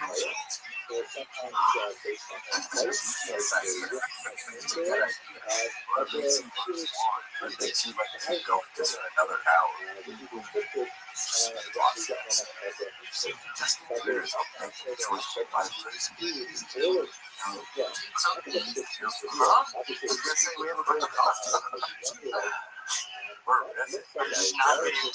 Yeah, I mean, you're bringing in fucking Bryce. He doesn't even fucking introduce himself when we walk in there. Super rude. I was wondering who that was. He didn't introduce himself. Not initially. We asked one another a couple times. I reached out to him. He's having a trip.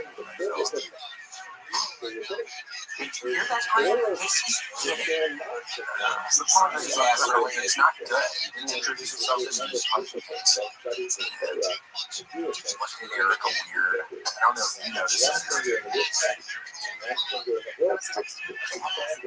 Okay, yeah, well. What is it? We got a lot of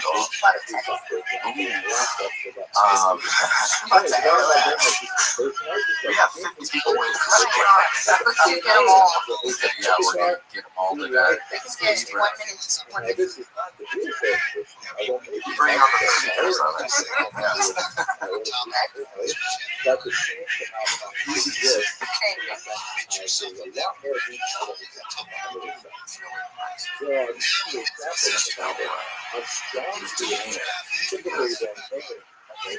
Yeah. Like I can tell he's like something. He was sweet when you tricked him about your trees. He was like, Hey, Tina. Oh, Celine. Yeah, Celine. Oh my gosh. How's it going? Where are you calling from? What side of the Gaza Strip are you calling from? I'm from Turkey.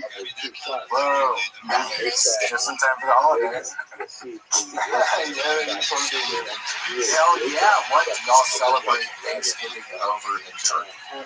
It's not a tradition around here. Like, we don't usually celebrate Turkey. Turkey Day. Yeah, people call it Turkey Day around these parts. Yeah, it's Turkey Day. Gobblers give. Yeah, Gobblers give Turkey Day. Mr. Charles. He's a weird one. Some guy named Mr. Charles used to kill the turkeys for the White House. Mr. Charles is big brain. Yeah. Do you have a president over there, Salim? I'm not a fan. It's not bad, man. Yeah, I guess. He's not a bad man. I don't know if he's a bad man, but he's I don't know. Welcome. Not directly, I guess, but maybe cause some deaths. I don't know. But Debate is still at the jury's still out on that. Has he killed him? Has he not? The gas attacks in the subway. So that's crazy. I think searing gas can poison your ass. Yeah. And it's a heavy gas, so you can't get down and get under the gas. That's exactly what they want you to do. Yeah, you're down in the subway tunnel, searing gas is billowing in. You have to stay. You can't go down. They are upright. Get a wet shirt, even if you have to spit on it and then put it over your face. It helps the gas get filled. Helps the gas, Salim, if that ever happens to you. If it ever happens to us, we have to remember stuff like this. Wet towel. Wet. Well, how's your day going? it's been good. I worked my job in the morning and did my jujitsu class in the afternoon. And I'm now watching some Kill Tony, actually. Nice, chilling. You smoking some weed over there? It's illegal here, but yeah, I'm just sorry.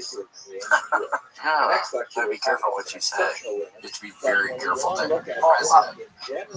Is it actually going to be published? Like, is it actually recorded? Or is like, oh yeah. Oh yeah. No. Yeah. I just thought that it was some test video called, and now I'm on YouTube, right? Oh, That's funny. Grant said that. It was just whatever. Grant, that's funny you said that. You told him it was a test call? Yes. I know it was. I don't know why. Low stakes. Salim, I'm sorry. There's a new employee here. He's giving us all the cream. So, Salim, I'm sorry. The vibe was off when we got in here. So. As mediated by the oral tradition of the Pharisees. Okay, Salim, well, very nice to talk to you, my friend. You're very sweet to call in. So one of the ways to thank you. Have a good one. Have fun. Bye. Happy Thanksgiving. Which, by the way, major enterprise of the medieval. Do they really not celebrate Thanksgiving over there? It seems hard to believe. That guy is, he won't make it to the week. The president's going to hear what he said. Now, yes, I can't believe you did that, Grant. You really messed that dude's life up. Did you do that on purpose, knowing he was from some other country and then intentionally telling him that, hoping he would say something? Yeah, you gotta put people at ease. Be like, hey, you can say whatever. This isn't on the record. Say that up front, and I think it's all good. Say whatever you want about the president. Nobody can hurt you. You're gonna live forever. This is a safe space. Yeah, you always need to tell the people stuff like that. Okay. Trying to bring on our next one, Josh. Josh is responding. Yeah, I mean, should we use that? Should we just now just do it through your friend? Oh, here's Josh. Yeah, we're gonna need to speed through.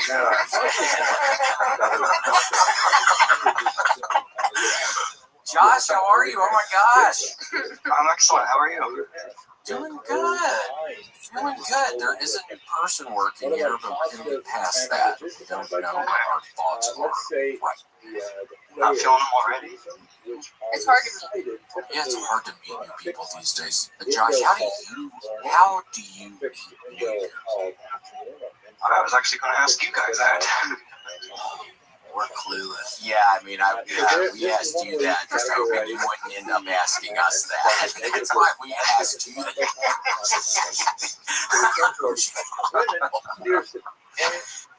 You guys probably meet more new people than I do. Going around a lot, right? I don't know. I mean, look at you. You've already been going around. You were in some office, now you're in another office. You get that head thing on. Tell us your story. What is going on here today? Oh, well, I'm at work today. I go into the office sometimes, and then I snuck into one of these side rooms so I could speak to you guys. Are you a A streamer? little bit of privacy. You Twitch streamer? I don't know what that is. Gamer? No. Video games are recorded and put it online? No. It's been a minute. Keep up. Keep her stay. Oh, Josh. Keep What do you do for work? Keep her Josh, stay. yeah, hold on. Josh, we have to know, what do you do for work? Keep our status. This determines my stay. Yes. Okay. Well, I'm in business licensing, so I take care of people's LLCs. Okay, get them off. Get it, Josh, get it. Yeah. No, that's William, I wanted to ask you, do you ever listen to a news station called Midas Touch? Trust. It's like Yeah, it's like a. I love that commercial. Oh, okay. There's a guy on this YouTube station that they just do news and like attorney things, and he talks almost exactly like you. And whenever I try to get the news from him, I just imagine you telling me. What's this guy's name? I need to look his ass up. What is his name? I'm trying to remember his actual name, but the channel's Midas Touch Network. Midas Touch Network. I gotta. Ben Mycelis? I think maybe something like that. It's just they're just boring, but Yeah, I couldn't pass the LSAT, dude. Why do you think I would want to listen to that? I struggled hard on the LSAT, dude. My dream was to go to law school, and then it didn't work out because my test scores weren't high enough. And oh man, I took a Kaplan class. That didn't help. My score went down after the Kaplan class. Made it worse. Yeah, it really made it worse. I should have gotten a refund. But cool. Well, that's. you're from the Midwest? Is that right? Mid-South. So Mid-South. Okay. Just to the sea. You ever been there? Okay. I have many times. I'm from Carbondale, Illinois, which is the southern part of Illinois. That's where my mom lives, in Carbondale. Holy crap! Everywhere I go, I was even in Ireland once and met someone who lived in Carbondale. Yeah, she lives in Virginia. You know where? Oh yes, I do. Yes, sir. Small town. Little farm out there in Virginia. I like Josh. You can stay. Yeah, Josh. Rest of the pod. Rest of the pod. We're gonna keep recording. That's the guy. I found a picture of Ben Mycelis. So whenever you do your minute on Kill Tony and you do like topical news related things, it's like this guy. I assume he's just ripping you off. His voice, he kind of even does it in a similar way, but he's not trying to be funny. So why are you telling me this so I can worry about it? Why are you even telling me this, Josh? I don't want to know anything about Mr. Marcellus. Take him down. Yeah, I don't need to know shit about Marcellus. I'm starting to think this guy's no good. Yeah, I mean, Josh, come on. It's almost Thanksgiving. Are you looking forward to it? No, not really. No. Oh, no. No, are you guys going back home? What's something bad happened on Thanksgiving one time? No, I'm just working regular stuff. They got you working on the whole day? Working on the gobbles. You're not going to be able to watch the Macy's Thanksgiving Day Parade. That's the best part of Thanksgiving. It is fun. Snoopy. Are you guys doing anything special? Are you doing any shows? God, Lord willing, and the creek don't rise. Yeah. I'm trying to get booked. Yeah. I get you guys booked in Carbondale. We'll do it. Yeah, would you pay for our flight? I could find someone to, yeah. Okay. Oh, well, that's Grant. Grant's gonna have the final word on all this stuff. We'll run it by him. Yeah, we'll see. He's been in a weird mood recently. It's not happening, guys. Yeah, Bryce, shut it down. Yeah, Grant, come on, give us a chance one of these times. Where are you not helpful, Grant? Let him pay for our flights. You're really not going to, Grant? Come on, man. We'll talk after the show. That means no. Yeah, that means no. All right, it's a no. I'm working my tail off, man. That's bullshit. We've been putting in hours up here, man. I mean, what's even... He's got that new car. Yeah, he has some fucking Corvette Stingray out front. It's so weird. He fires Mike. He has his new sports car out there. It's insane. This nice blue color. I mean, it's insane. License. Yeah, his first and last name. Yeah. Grant's camp.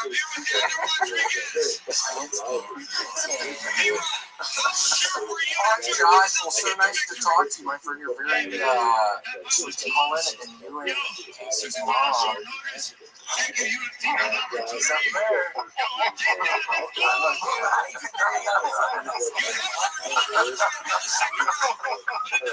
I live in Austin, but I'm from Carbondale. Oh, that's not what you said at first. Wait, you're not in Carbondale right now? No, sir. No, I said I was from there. I live in Austin. Why you guys a show in Austin?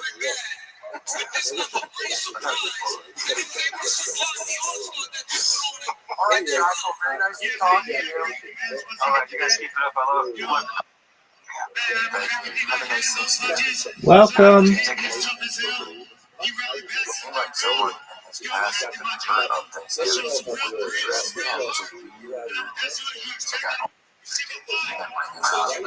a couple of days, so it's on the mind. I know. Because he's trying to fun sometimes. We hit this wall with John when the kid, you know, just can't get in. Yeah, for sure it's weird that some people throughout their life like that. You just have to learn when to be hard, to try to get through that wall. Sometimes you can get through a wall, but it's hard. Yeah, it's just emotional distance. Yeah.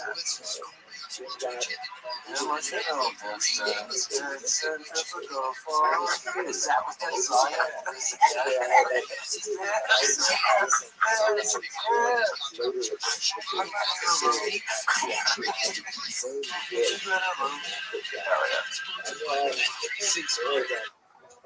TNT Sports, powered by Lighthouse. For the first time in 4 years, Toronto TV races back into the whole Europe. Live on TNT Sports.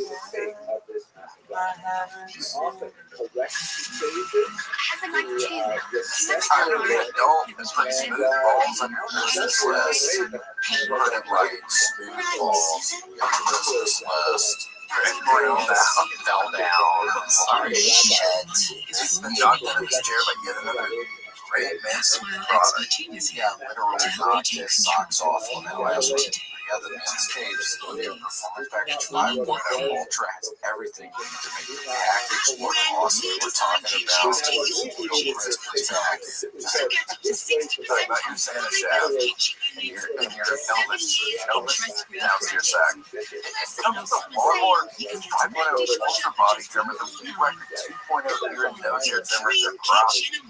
Their aftershave lotion, and of course the crop filter. You heard that right. Rubber ball deodorant. Okay. And did you say Elvis or Elvis? I said elvish, but it could have been studded in any way to make you feel weird. But if you name it after that elfish, you've got a snake down there that probably serves. Yeah, make the balls smell pretty good, especially the Christmas. You gotta send a check. And if they don't smell right, get out of here. Yeah, it's a lawnmower 5.0 ultra truly does it all. It comes with 2 blade heads. There's no water pressure. Shave anywhere, anytime, not in space. Not in space, but you can shave in the tub or in the pond. And this performance package has everything you need to shape up, look, feel, and smell amazing. Get 20% off and free shipping with the code WMS@manscaped.com. That's 20% off and free shipping at manscaped.com. WMS. Free shipping. Shipping costs like $400 these days. It's like free shipping. That thing cuts me down by a couple of $150. Yep, those are about $250. This is how you balls. Yep, get your balls right. Get the extra $250 in your pocket. Buy Christmas presents. There's a ball. You can get a PS5 for $250. You can find a PS5 for Episode 3 of the series out on Tuesday, August 26th. Alright, we're gonna bring on our next guest. Actually, try to watch something. That's totally fine. You said it was in part. It sounded like, yeah. I'm so actually going to look at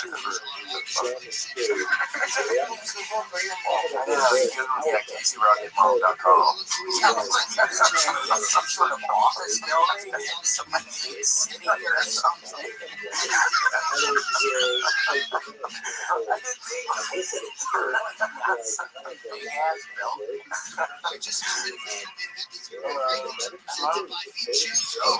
Oh my gosh, I did it certainly. How are you?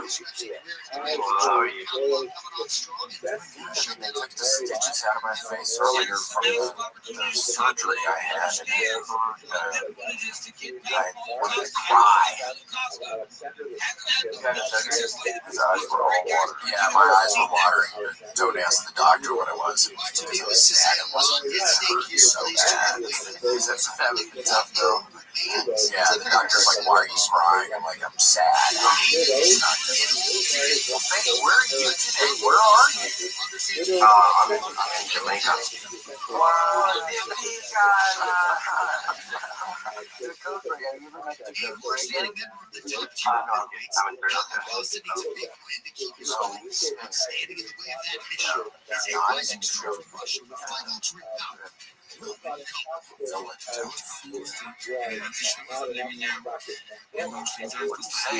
What's going on? Well, Faye, how are you today? for jobs. Oh, yeah, well, how is it on the job front? It's tough.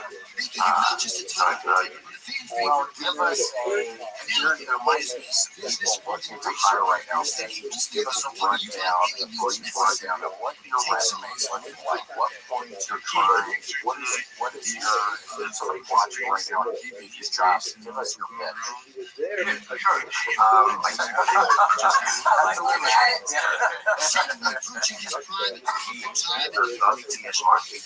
But I feel like I like to take I'm currently working as an AI studier. First off, Faye, what are your thoughts on the second and the end of humankind? I don't know. It's not good for business. When you have to cry so much, you know, Yeah.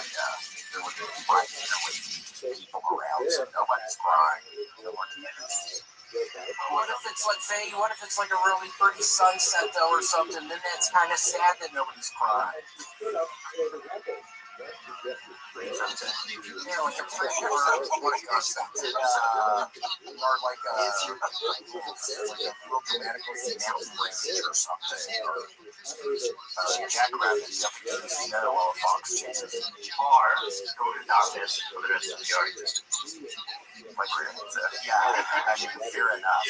No, fair enough. Well, I hope that scares me to working on the AI then. Oh my gosh. Trust me, I have your best interests at heart. Okay, cool. Good to know. I know I see all the books. Where are you currently? Are you in your house or where are you? I see all the books lined up against the wall. Yeah, it's my room. It's like a my card channel. Cool. Yeah, what's your best book you guys? Any Shel Silverstein? You got any books of poetry or is it mainly just?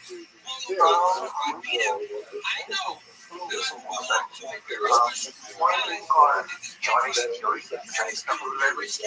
Johnny Security is about how all of your religious suffering is caused because you want under extraneous circumstances. Your wife's being a witch or your kids being a dickhead. And that would be bad if your wife was a bitch and your kids were dickheads. That would be a nightmare. I would want the computers coming to get everybody that's going on. You're not having two dickhead kids. That would be awful. Bad, but you want them to control them and control their actions just makes it worse, right? If your kids grounded for smoking weed, and you keep saying something to make you grounded, do better in school, you're just gonna engage in start misbehaving, and that kind of, creates that difference in your relationship with your kids. What happened with you? Did your parents catch you smoking weed and then you were grounded and stuff? Did that ever happen with your ass? No, I'm too nice. Okay, fair enough. Are you ever going to have kids?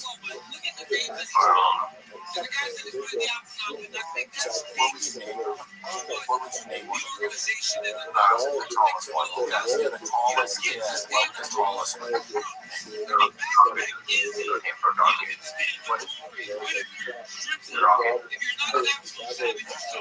Rocket. Wow. That's kind of sweet. Yeah, that could actually be rocket. That's kind of a beautiful thing.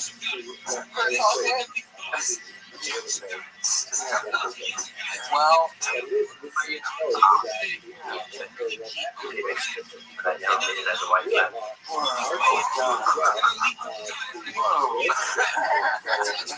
we talk to him just for a little bit longer, please? We gotta wrap it up. No, please don't go. My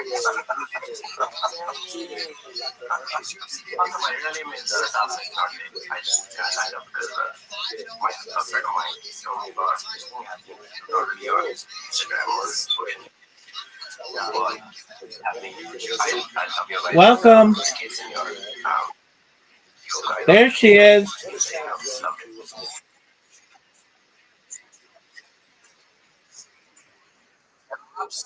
You're gonna get it. Ready for me?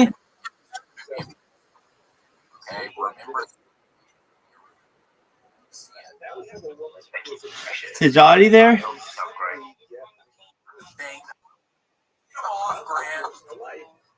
Audie.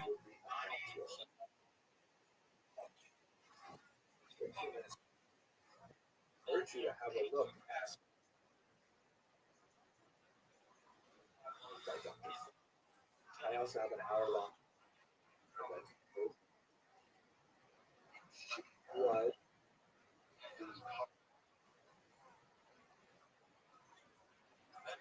was dead.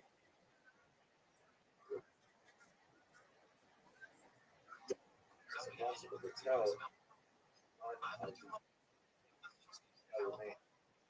with her in these caves.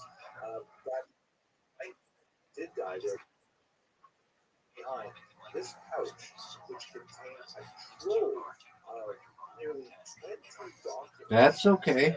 All linked to her personal legal history and which are written Get it. Get it.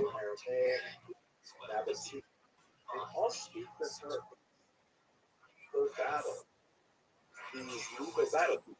That's what I'm talking.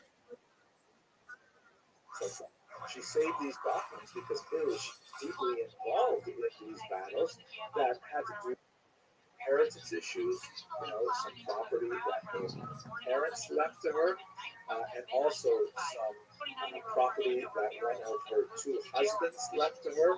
That second husband had a co-wife, right?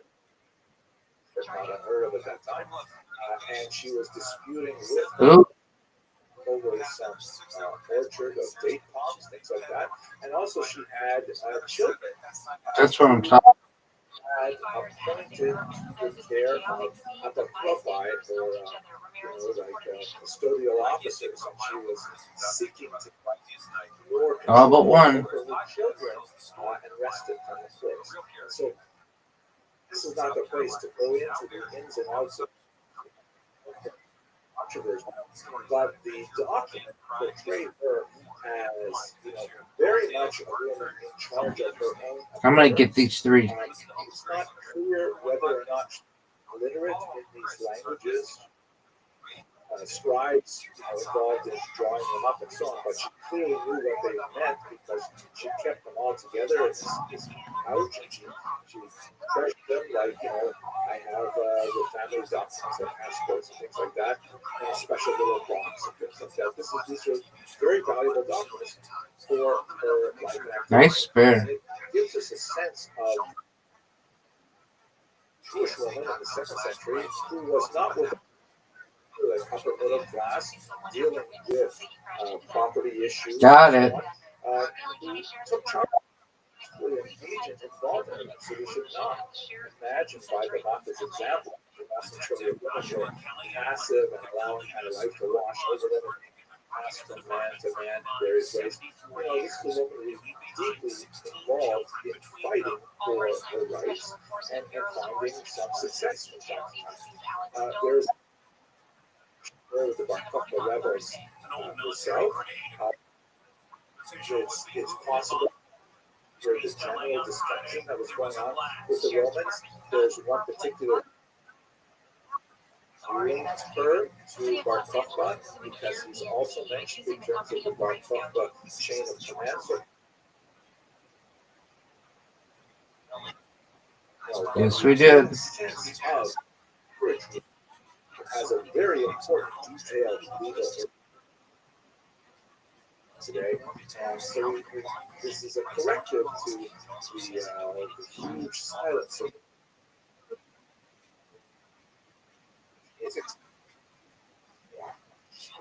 the light, but know a lot more. All right. Many more things are going to be learned, I'm sure, as we Get this. This video is definitely going to be incorporated. Wow. That's what I'm talking about. For the next series of lectures.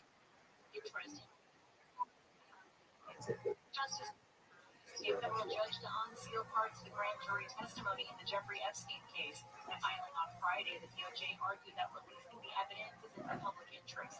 Former Florida State Attorney for Palm Beach County, Dave Aaron. Nice spare.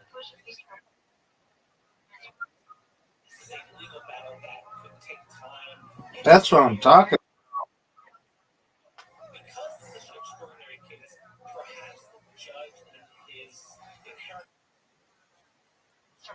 Get something. Hey, not that bad. You got 5. At this point, it makes pause and sort of think Yes, a it little bit was. about maybe the position that happens in Jewish history that really colors the Whoa. experience of Jews and the globe. Really, that is, of course, the diaspora. The term diaspora is Greek in origin, and it means something like scattering, and it refers to the spreading out of Jews into the Mediterranean basin and Mesopotamia and eventually throughout the world. Now, this has been the Jewish experience for the last 2,000 years. It's only been dramatically altered with the establishment of the State of Israel. Get it. century. So really, we're speaking this chunk of in the post-biblical period has been all in diaspora, and Jews negotiated their reality politically, socially, economically, and so on as a minority in majority cultures. And that certainly had a lot to say about Get it, Mr. what kind of Aquarius. people the Jews would become. Now, we should note the term that was used, at least until the 19th century in particular, was not diaspora, which has kind of like the word exile in Hebrew, galut, or in that were thrown out of their land. And this is a bit of a misnomer because although there was tremendous devastation, suffering, Spare. the wake of the destruction, I'm going to get this. and No. from Jerusalem in particular, they were not 89. expelled from the land. I win you. So limited. Yes, ma'am. The Assyrians and Babylonians. They were, let's say, by the desperate conditions. In some cases, there were tens of thousands taken off into slavery. But the concept of expelling all the Jews from their land is something that really wasn't considered reasonable in the ancient world at all. So there was always a Jewish presence within the land of Israel. Incredibly small population, but nevertheless, Jews always did maintain some kind of physical presence in the land of Israel throughout the long 2 millennia of diaspora. However, the majority of the Jewish population soon found outside of the boundaries of traditional Israel, hence the experience as Galut, as an exile nation. It's worthy pointing out, not in this particular series, but just a sentence, that the concept of exile on a theological pertains even when they return to their land and have a state. Meaning, theologically, Jews consider themselves still in exile, even if they're still living in Jerusalem today. There is a I'm going to get this. the Messiah comes there with Out. Oh, no. No.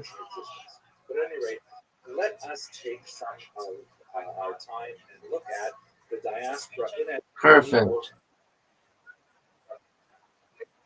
After the destruction of the temple. Get this. Here's that gives a sense of the after the Bar Kokhba. So, there's 7 that year, and as we shall see, there was definitely dispersion of Jews within Israel itself. But you've got a chance, Mr. Aquarius. Get a strike. Get a strike. Looking. What a comeback. Referred to the greatest extent of the in the early 2nd century. And every dot that represents a city indicates that there was a Jewish population. Boo. After the Bar Kokhba Next areas. Have a look at Israel. Big shot here. You can see that the hatching shows that there was a Jewish settlement along the coast, a little bit toward the northern Negev, and heavily based in the Galilee, and also a little bit of the Jordan Valley River, Perea region as well. But conspicuous by its absence is around Judea, which is emptied of Jews because of the Roman attack on the Bar rebels and the destruction of Jewish villages there. Population movement. When you. All right. Make from Jerusalem at this time as well. We'll change the name of the land. The Latin term Palestina, which was intended to refer to the biblical enemies of the Jews in the land of Israel, the Philistines, Plishtim in Hebrew. And so renaming the region Palestina was cartography, white, so to speak. is ironic, Good job. of course, that the term has as a political. It has always been a geographic term since the Jews were also living in Mesopotamia, that is this region here, claimed by the flow of the Tigris and Euphrates rivers. That's what I'm talking about. Next lecture. Oh, And then there's a certain amount of Jews who are living in the Italian and get it. Greek peninsulas and in Asia Minor as well. Living in Africa, we looked at one of those communities. And there are even Jews as far That's a miss. west as the Iberian Peninsula and the south of France as well. So we're going to look at all of these in the next couple of lectures. But the main at this period of time was undoubtedly Egypt. It was a very, very important place where Jews had been living for centuries. There was a long connection between Israel and Egypt after the Exodus. The Bible describes many relations I'm gonna get this. Egypt and Israel quite often hostile, Not. quite often not hostile. For example, King Solomon Maybe I'll get marries this. an Egyptian princess, and Isaiah refers to in Lower Egypt. Jeremiah spent No. some time there. This Aquarius has this though. Get a straight. Assassination of Gedalia. So then there was a fast day Oh, that's good. every year since then. The Jews were primarily concentrated in the southern region. The bottom, you see the town Elephantina. Now, I always pronounce that, by the way, Elephantina. So, look carefully. You know, It's supposed to be pronounced Elephantina. get this. This is Got it. Upper Nile. That's what I'm about. Is on the bottom of the map, as I mentioned to you earlier. The Nile is Get this. to the north. It empties into the Get this. upriver, which is the Upper Nile, and downriver is below it, where you have the cities of Cairo, Alexandria, and so on. So there is military, Jewish military colony in Elephantina. I'll look at that in just a second. And it may That's go what I'm back talking to about. the roots of that settlement may go back as early as the 7th century before the Common Era, when Judah had. Okay, I gotta get this switch. So No let's look doubt. carefully at that particular settlement. Oh, How do I view the green I win you. All right, Aquarius. Sweet dreams to you.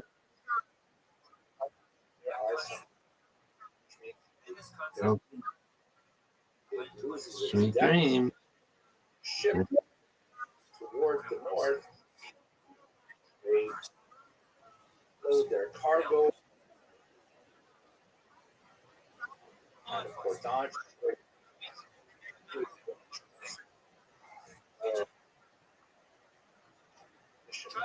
Robbers would lie.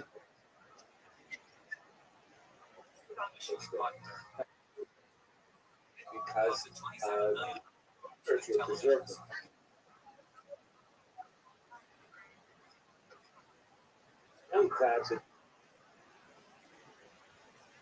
And it's interesting that they were, after all, the Bible is pretty prohibited. Because outside,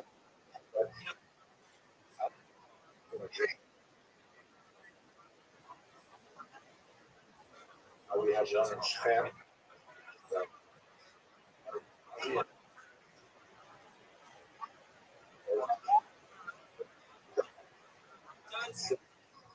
The Iraqi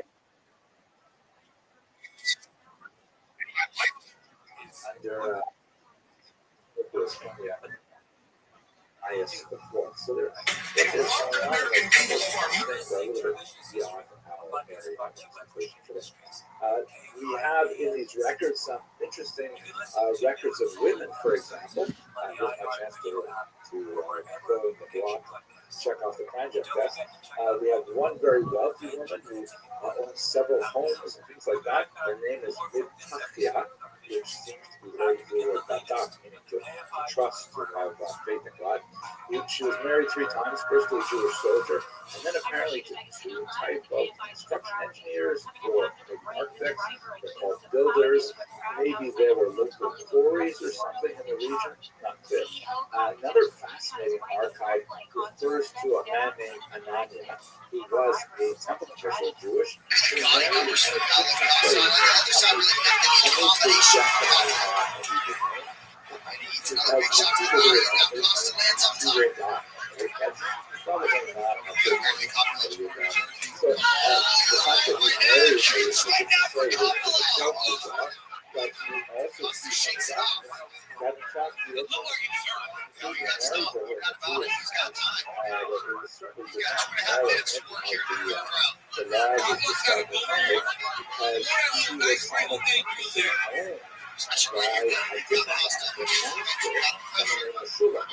Egyptian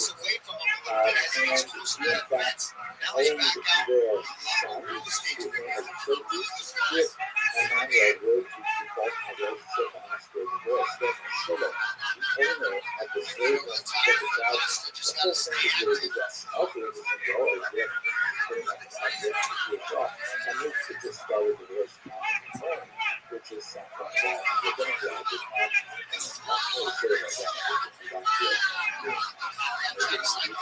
sure about that. Anyway, fascinating details about families and existence in Halifax and fascinating archaeological discoveries of the actual site. Another major sector of Jewish settlement in Egypt in the early diaspora is Alexandria, which is the big city today. The western part of the Nile Valley, you can see where it is here, the Jews of Alexandria go back centuries and centuries. In the 3rd century before the Common Era, Jews were involved in translating the Bible, making it available to the broader society. This had incredibly influential role in probably the Jewish movement and was especially influential in the early church. And there's a funny story about how the legend, 70 rabbis were brought in, and they all put in 70 different rooms and given the Bible, and told to translate it, and all came out before they did it back, and they were all written in the exact same translation, and all essentially completely with each other. And the Rabbi Rothschild was very close to America. He liked to joke that, you call that America? That's right, America. If you get 70 rabbis together, you take one word and ask the kid, that's it. By the 1st century, Jews were quite numerous out here, and they had one neighborhood that was specifically the Jewish neighborhood, and it was something like out of 5 neighborhoods that they were translating as well. But there was a significant amount of controversy with the local Jewish population who were called that Alexander the Great had threatened the region and established that country and these cities, Alexandria, Alexandria, and there were a lot of people who had privileges under the guard and then again getting his head off the center line against the southpaw leg, straight right throughout this entire fight. Mixed up some really good body punches throughout this. And another beautiful straight right. Look at where the head of Paulo does it. He lands that right hand. It's off and out of way danger. Utilizes the jab, tons of kicks. Kapilov, and he had his moments. He just didn't seem to capitalize on them. Didn't seem to push the pressure when it needed to happen. Well, next week, right back at the UFC heads back to Abu Dhabi with the high stakes main event on ABC. Give the sport a chance.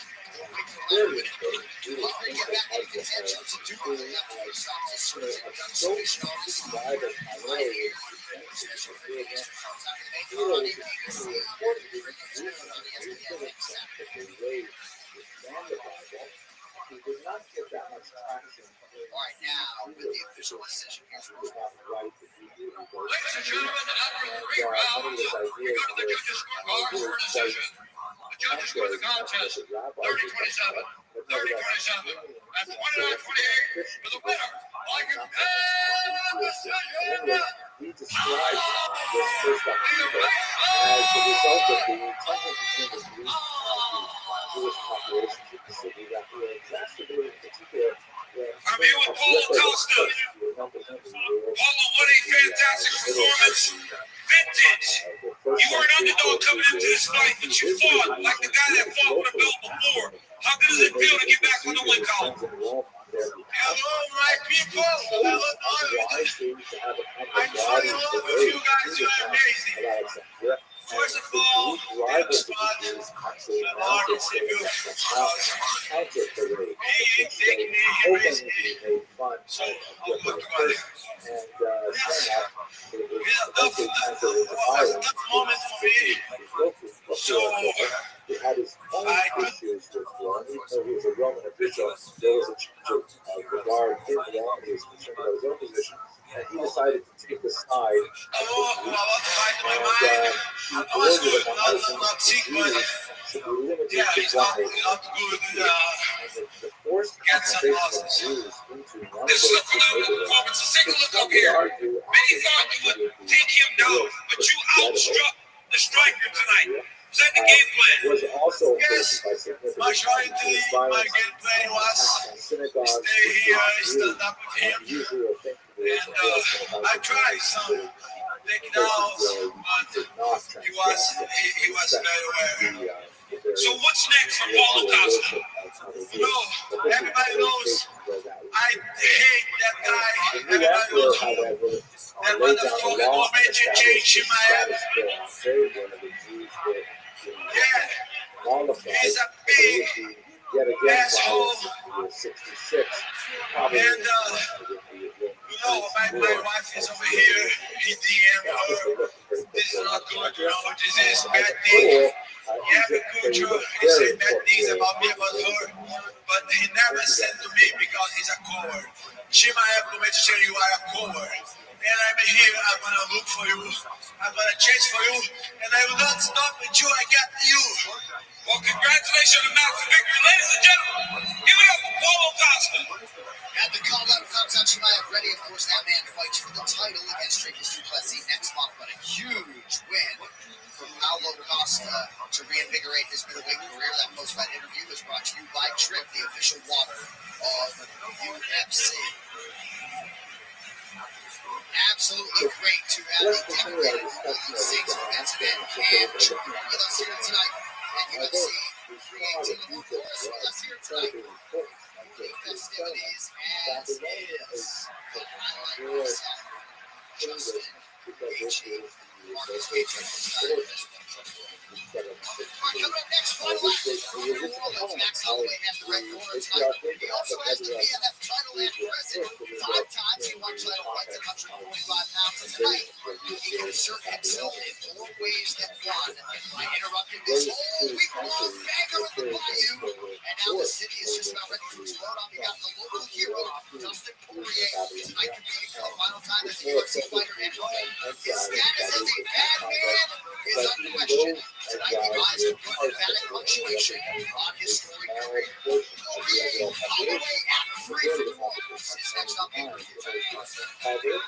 Probably get you down because the men might have been paid. See the game forward. Line and several different majors from one fight. Here's a payout here is 61, and he doesn't win. He needed 45 seconds. Cut to the East Coast, 7.5.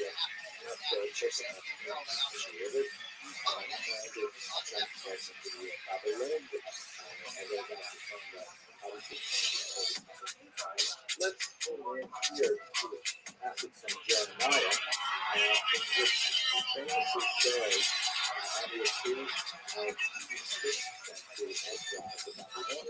he says, thus saith the Lord of hosts, this is Jeremiah 29:4, God is there unto all the captives, whom I have caused to be carried away captive from Jerusalem to Babylon.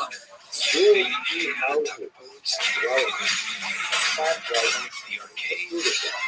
Take ye wives and get sons and daughters, and take wives to your sons, and give your daughters to husbands, that they may bear sons and daughters, multiply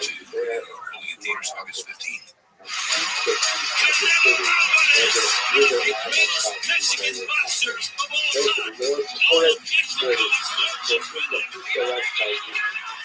This is kind of like a mission statement. he is on another level. He doesn't get any bigger than this. Our guy is gathered to the diaspora. It's not actually something that is God ordained. Tickets on sale now at Ticketmaster.com. To the lands in which they now live, to work to build it up. Well, if you post UFC fans here in Louisiana, I think to a man, to a woman, they would tell you this has been brutal week. As the combat sports leader returns here to the great state of Louisiana for the first time in 10 years to celebrate the career of Dustin Poirier. And now live from Smoothie King Center here in Washington, it's time for the main event for UFC 318 all the way versus Poirier 3, presented by Bud Light, the official American beer sponsor of UFC. And largely Dustin Poirier could not have drawn this all up any better. The ideal arena for his last dance and the ideal opponent. Fellow UFC legend Max Holloway, future Hall of Famer spoke. Their trilogy. I know that The first time I fought Max, I knew he was a kickboxer out here from Hawaii. He was so young and didn't have a whole lot of fights. Max's first fight in the UFC against me, I threw an armbar up. now he's got it. It's Yes, from Dustin Poirier. It's a fact that when you find it, you're like, oh man, I'll see him again. The interim world title was on the line. Big one there. It was a very competitive fight. I What's mean, going on? Holloway's volume now. Holloway poured it on. people said that I could have walked away with it. I gotta get one back. Now we're fighting a third time. This To go 3-0 with the best in the world is a tough task, but I'm the man for the job because I'm the best one. He is the unquestioned king of Lafayette, Louisiana. Been doing this so long. It's obvious what I do for a living isn't good for you. Dustin Poirier. This is what I do. I want to leave my faculties. I don't want the sport to retire me, but I don't want a favorable matchup. I want a war like this is going to be. This is a fight. I know it, and he knows it. He has proven time and time again that he will not back down to anyone. The records this guy's putting up. He's a great fighter. From July 19th, I mean, certain people are putting these for certain names, and I believe Octagon deserves to fight. Max Holloway is the undisputed UFC featherweight champion. I believe I was going to be a UFC champion at some point in my career, no matter what it took. Being down to one, the trilogy, never ever fun. He took my 13-fight win streak. I would take his retirement fight. Repping his native land, Hawaii. Enter the undisputed UFC featherweight champion. From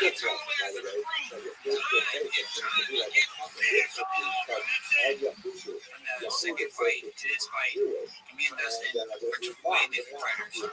This is going to be a left title. He knows what's at stake. I mean, what other BMF can you think of? He is one of the best boxers we've ever seen in the octagon. For me, my career goes on, so I'm going there, get one back. there are a lot of guys who fight for a living. When there are only a few real fighters out there, I know I'm in for a real fight when it comes to that. Our track record sees it for itself. We're never in boring fights. Oh my God, it's like a 10-punch combo from that. We're warriors in every sense of the way, so why not?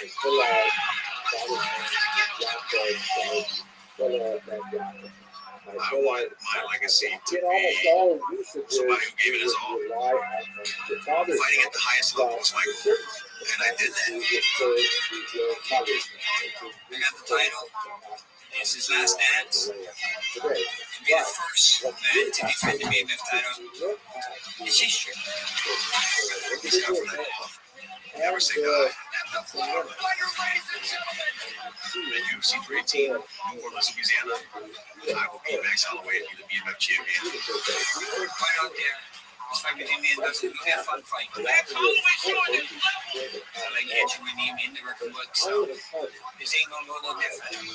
Get my hand raised and be the first man to get it done.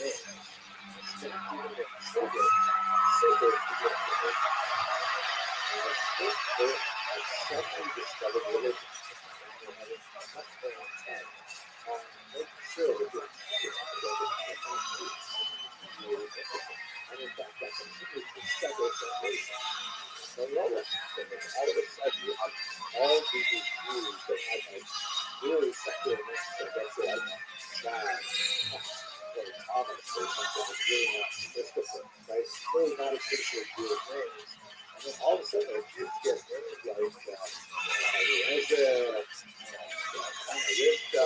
Sarah, what happened? So after your full age, we really don't know.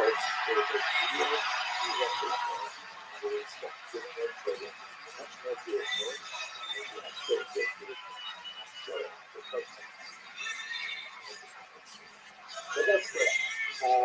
What did the Jews do? So the Rothschild archive, because it's primarily doing this business, and there's a lot of detail about the nature of their lives, but it does say a lot about what kind of occupations they were involved in. It appears that there's a strong particular Jews who are active in the military. Fascinating that in the vast of which we wouldn't necessarily legally think about both things, that in Egypt is the Algeria. Jews, of course, involved in the husbandry stuff they did,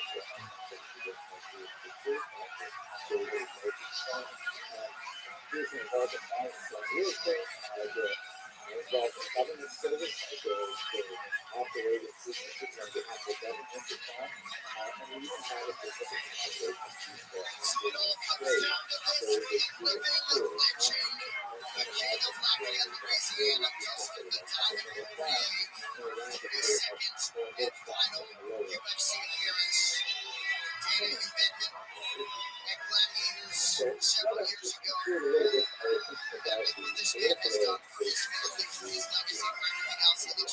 tour. This would be a dream for Dustin Poirier to come out here and not only represent for the state of Louisiana with our victory and leave this game with the title. Not many people get this done. Not many get the fairy tale. Dustin Poirier making the fairy tale. If he wins this fight, Dustin Poirier gets to fight a guy he's won fights against. He fights a guy he feels confident against. I can see Lil Wayne walking out Dustin Poirier. This is massive, man. Dustin Poirier in a big spot. And if anyone deserves it, it's the Diamond. Every fight he's had has gone out there and put on an absolutely spectacular show. And just the way for this company, he's always showed up and given everything he's got. And man, so some of the great knockouts and finishes.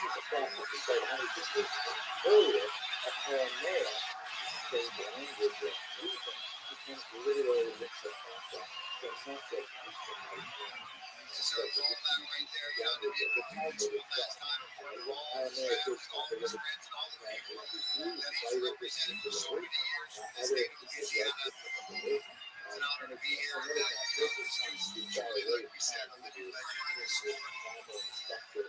One last dance, baby. You never ever see referees and officials take out the salt from the house. You will find her in the octagon. That is our reality here tonight. Dustin Poirier first filled out his UFC fighter 15 years ago. He wrote, I'm a three-time Golden State champion of the world. And not to suggest that some of that truth was between her and all of the seriousness with this career. For a time, it was to see this man celebrated like this. Truly spectacular. Acknowledging his value and literally bringing a pay-per-view.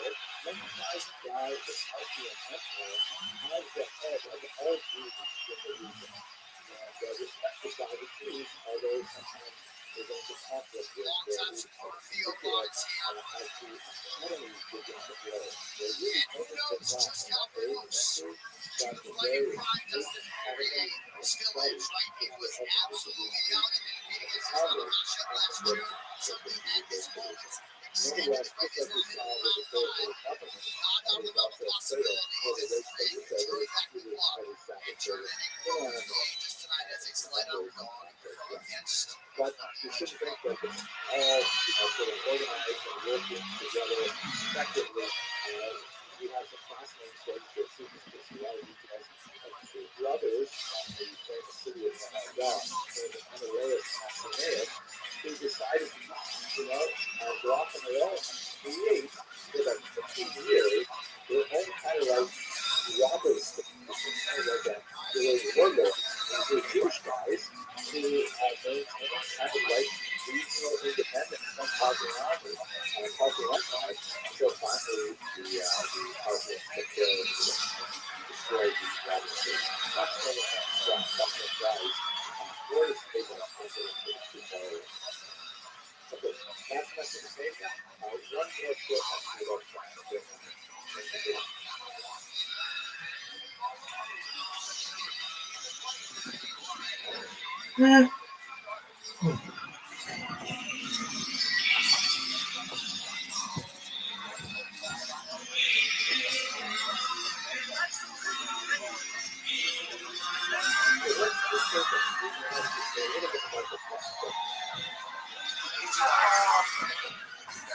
Enough's enough. For so long.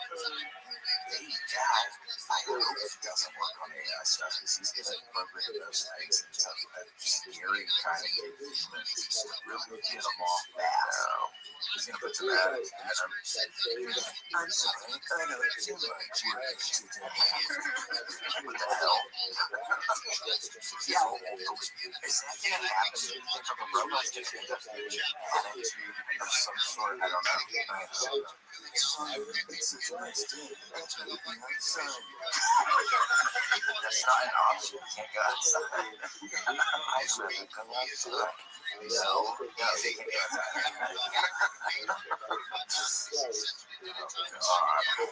This scared me.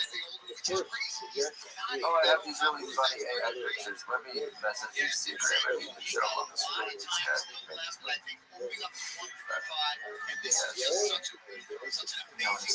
Erica had some sort of app or something that did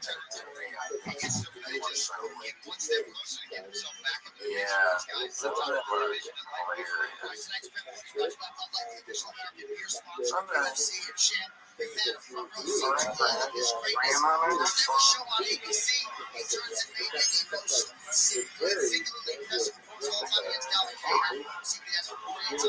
Yeah, that's how it is, adult man. This dude loves to fight.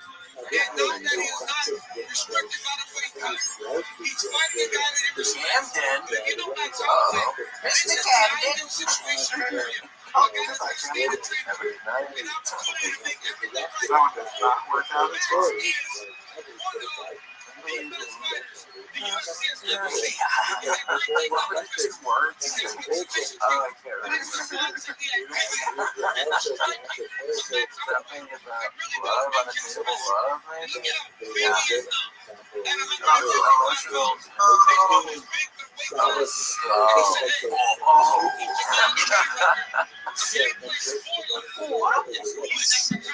What's up, dude?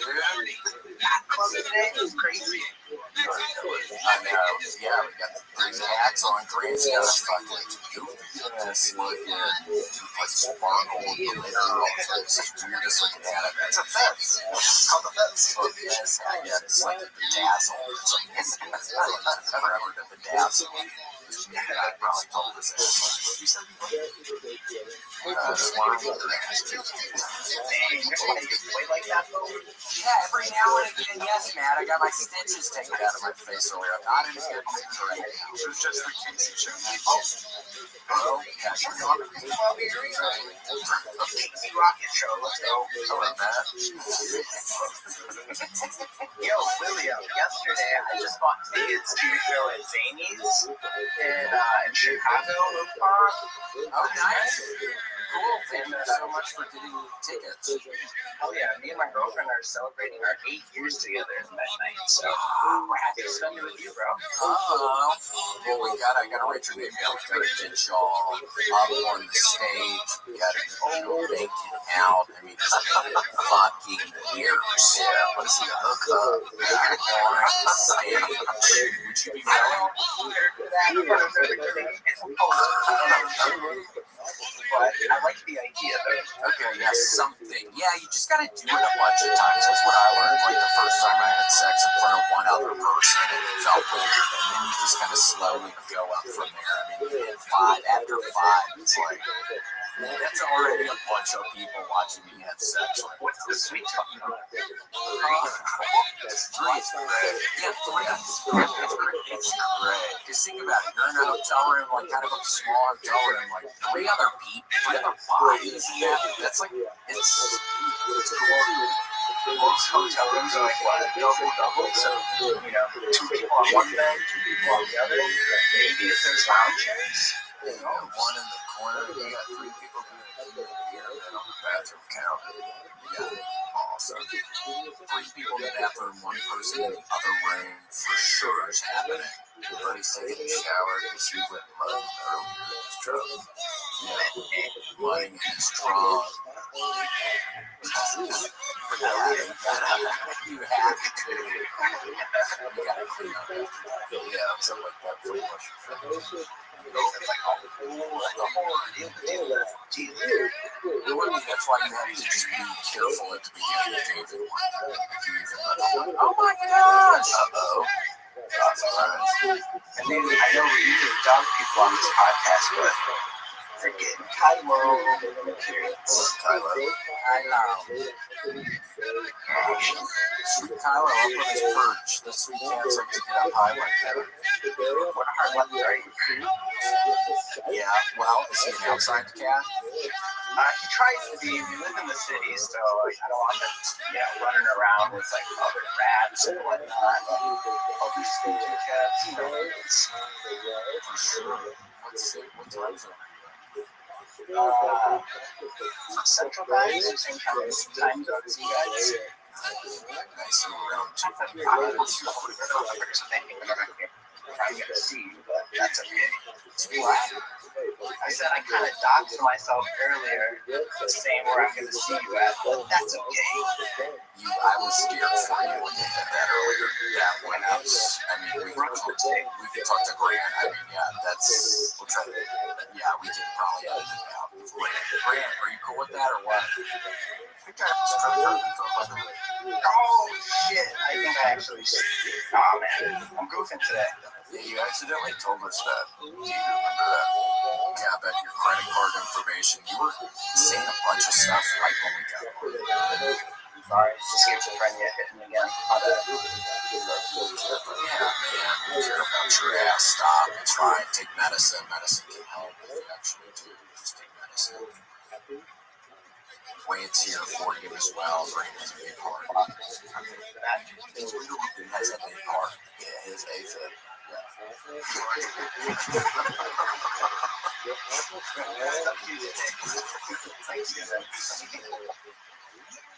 Yeah, I don't know. I have to stop playing my video game. I have a sweet friend who has helped me in my free team. On one of my characters, and I'm about to on the other one. This other one it's OP. So when people say I'm kidding, I have no idea. It's very powerful. It's fun. It's almost taken the fun out of it. Kind of, not really. It's just my guy's so strong. He's too strong. He's so strong right now.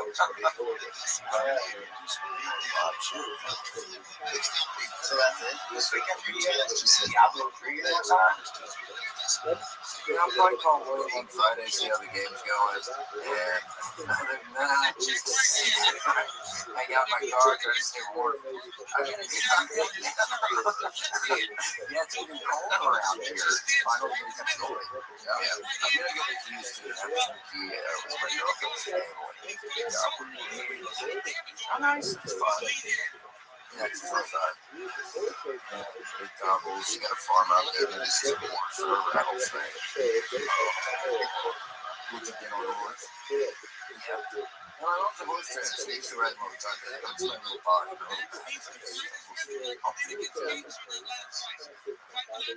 Is it from riding horses? Probably. Yeah. Fucked off. Having a breakable and green straight from the wild. Yeah. It's a tough man's job. I'm not doing it. Meet people out there like that, man. Half the half. People out there willing to do stuff. Working with that was Appreciate you and your family and it's an honor. It's all right. It's an honor. It's an honor. Well, Matt, it's so nice to talk to you, my friend. Have a nice Thanksgiving. I'll see you around, boys. Cool, sounds good. Bye. Oh, my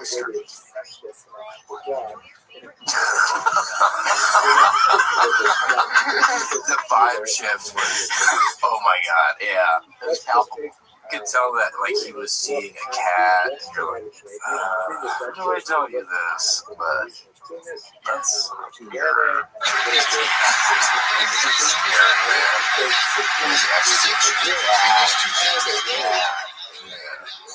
And the cat sitting there like, anyone know you're home?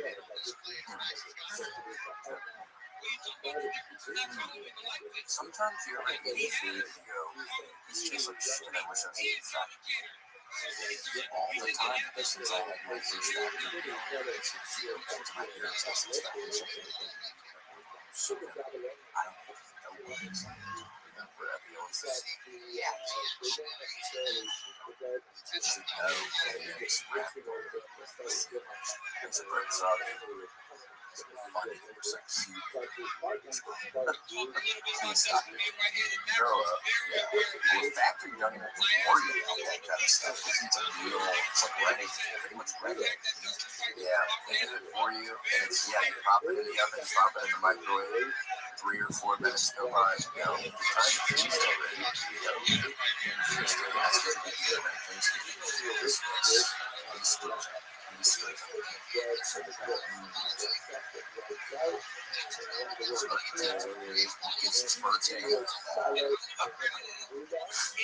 All kinds of stuff. 14 days after that.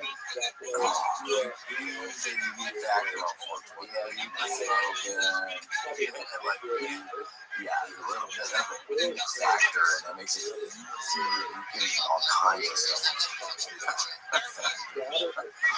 But yeah, I mean, until you have a lot going on this holiday season, that's what it sounds like.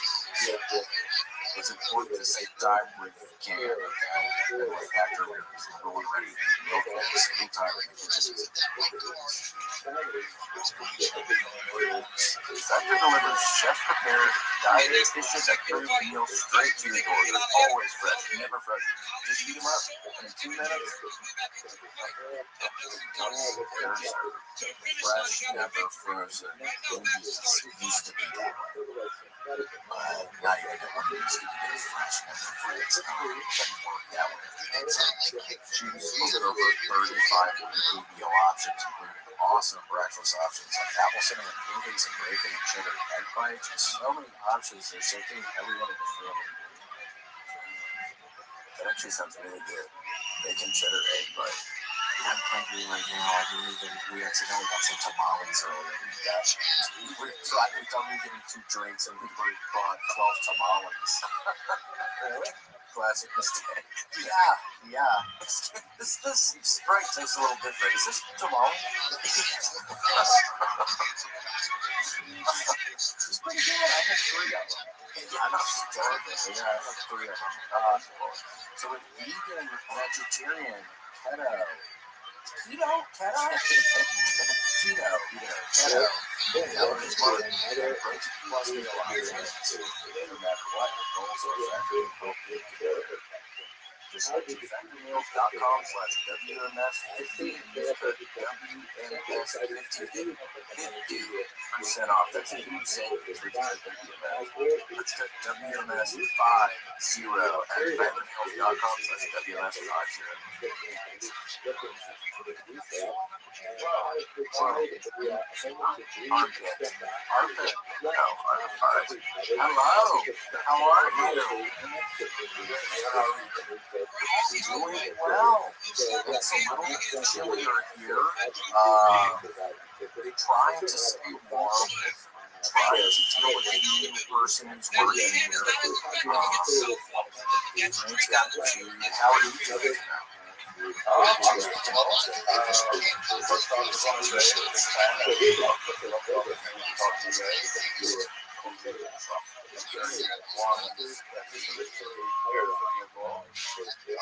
Yeah, I'm actually pretty impressed that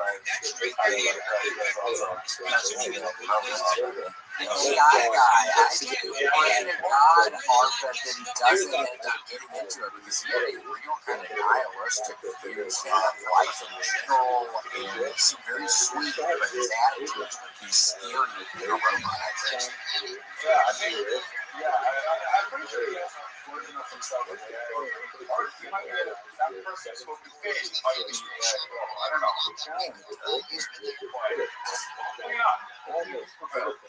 Yeah, oh my gosh, he's very sweet. Y'all hang out some in Philadelphia? Yeah, we're originally like from India. We went to the same high school, and then we came to like the same college as well. So he's one of my closest friends. We hang it out and Some Philly cheesesteaks.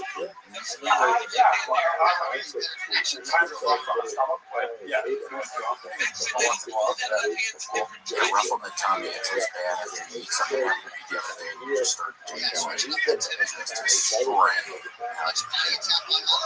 You can't sleep. It's on my bed, it's just different layers of clothes.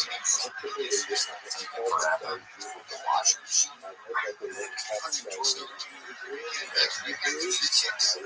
Oh my gosh, my neighbor, honestly, our neighbor, he has been doing the worst vomiting since it's a boyfriend of the person that lives there. It's been insane. And I think, well, shit, are the germs going to come through the air ducts? Like, is this the start of some new pandemic or something right next door to where I live? How's this happening right now?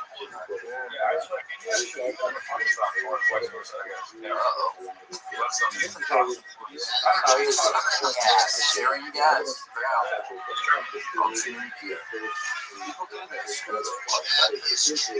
Yeah, I mean, especially like in a subway system or something. Trying to use the gas tax is an absolute benefit. Yeah, you can spread that along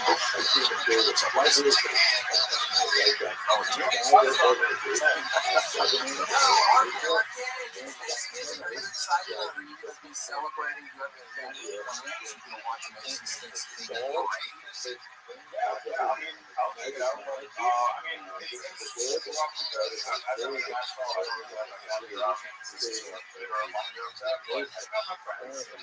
You have some buddies, you can do something with, what's his name? Just call him. Y'all need to do something together. We probably will. We might do it, I don't know, go down south, something warmer, Come to Texas. Yeah, come to Texas. We can show you around. Okay, great. I mean, I won't start often. I feel like it's definitely on the yeah. She says he was great. Well, Armpit, don't worry. I remember when I was living in LA, I was feeling kind of lonely on a Thanksgiving, and I was in my buddy who lived in some garage, like behind some kind of nice house just in LA. I was just getting drunk as hell with him and a couple other people. And a buddy from Memphis who was living in San Francisco at the time drove that long ass drive and shows up and is wasted and acting weird, and he ends up saying something kind of racist a little bit to some black guy there, some really nice guy. He chokes his ass out and then fucking leaves after a couple hours and it's 5 in the morning and I'm just by myself in this guy's depressing ass garage.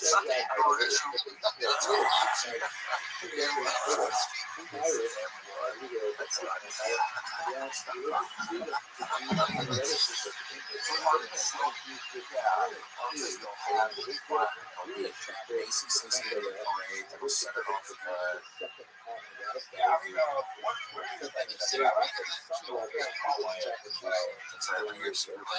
I think it's a secret location. I think last year it was in Cincinnati or something. It's like geocaching. They have a website. They have a pretty popular website that people try to figure out where to operate to find stuff. Yeah, the website, yes, it's funsnake.com. It's weird. If you don't know why it's not here, no, it's not just that.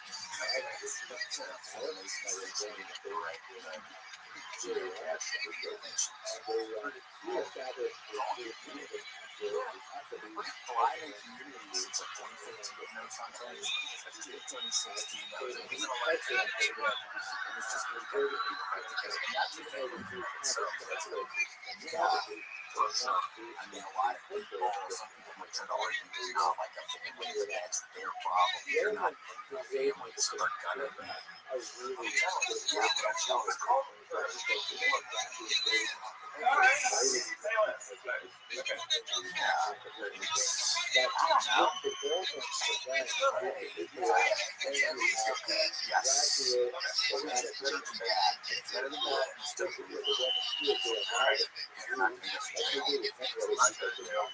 Use a Tor browser. Use a Tor browser.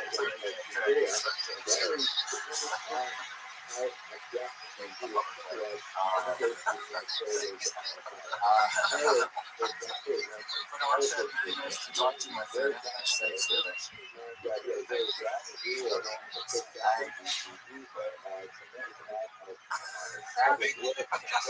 Is that a little too early?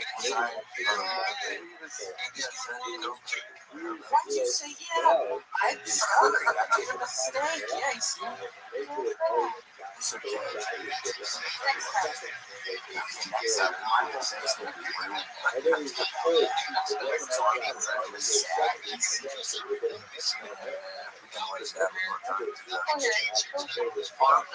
Still, there are voices we made it horrible. Sorry, you were sad. We were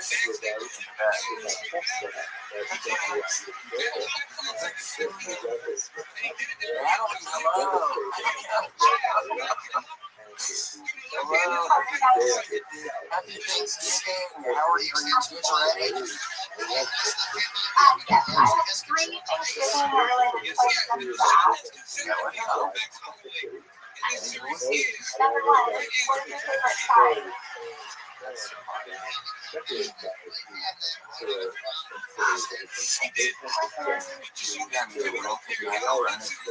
I like stuffing. I think stuffing is really good with like gravy on it. I like a good roll with butter that's easy to spread. Yeah, that is sweet. And that sounds good. It's kind of practical. Warm butter to blend it down the counter for the one. Alright, number two, canned or homemade cornbread sauce.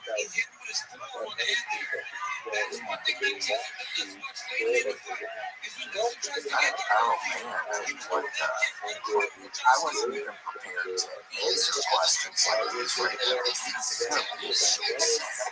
She's sticking out of my face. We've been super busy. Grant's hiring people behind or back. What the day?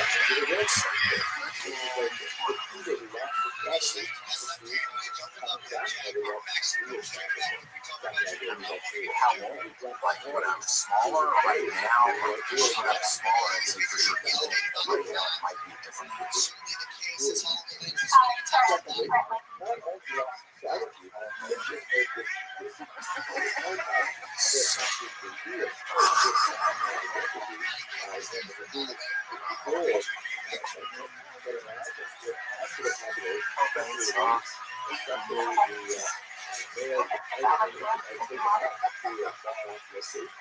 I'm sorry. Normally I would. That's a weird one. It's just hard this time. It's almost like as the default.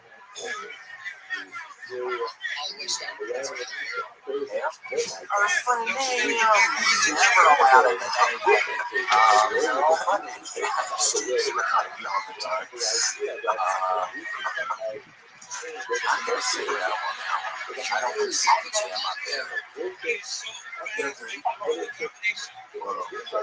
Sometimes turkey's a little bit too dry for me. I like to have a nice honey baked glaze.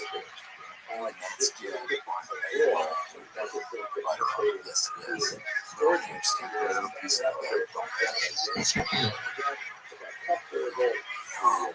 What also, are you going to watch the Macy's Thanksgiving Day Parade, Natalie? Are you looking forward to that? Did you watch that? I do. I look forward to it. Well, that should be a good one this year. I know where it's going to be at this year. Do you have any ideas? Get on the website and figure out where the Macy's Thanksgiving Parade is going to be. I thought it was going to come up this year. I thought they changed it every year now. It's like the Super Bowl, like a city. They like to do it.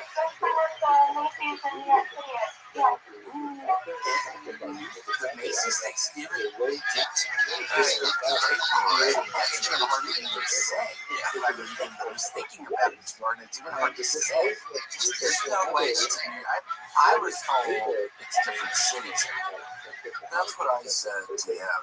And I believe it too. That's what I heard, Natalie. I think it was in Cincinnati last year, wasn't it? It was in Cincinnati last year.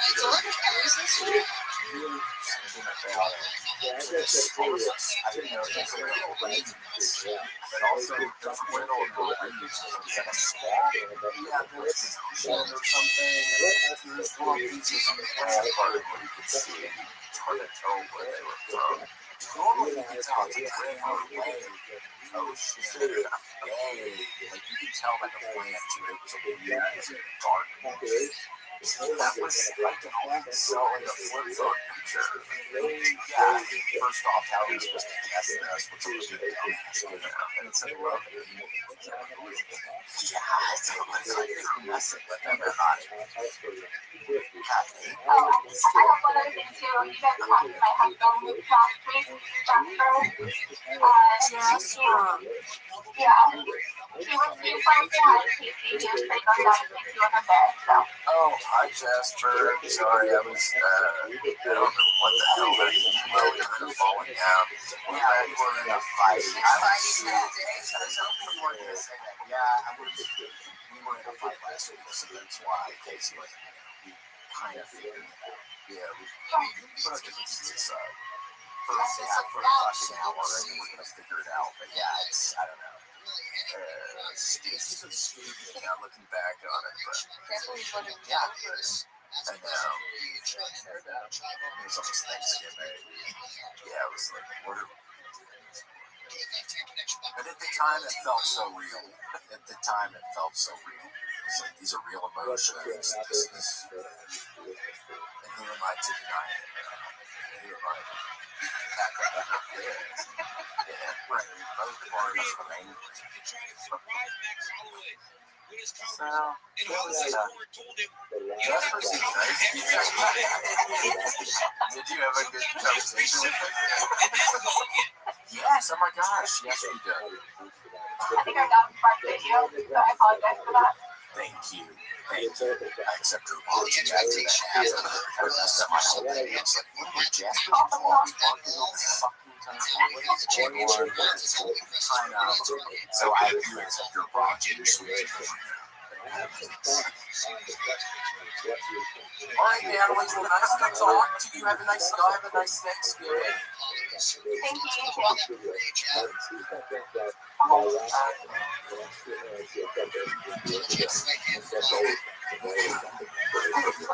Well, look at that snowy. That's a fun.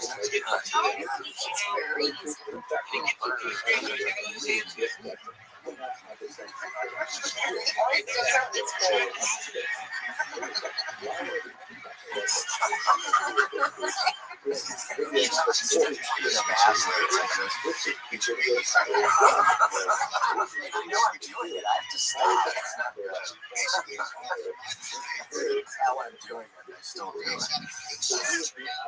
Oh, well. Should we speed through like speed through like You want me to time them out? No. Should we speed around our best? We only have 1 minute to talk.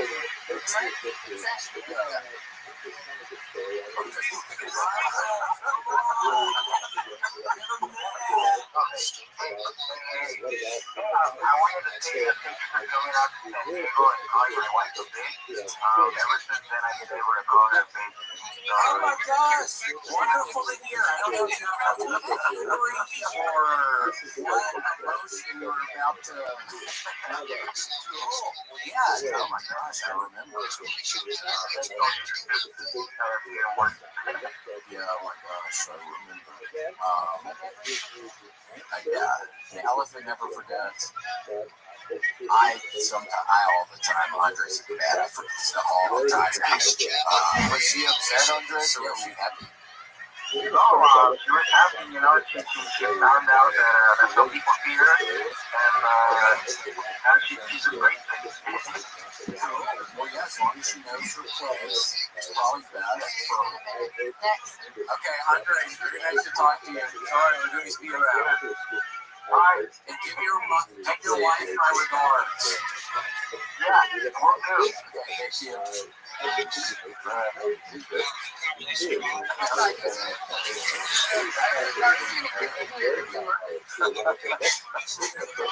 Yeah, that would be scary to see on the phone that they were walking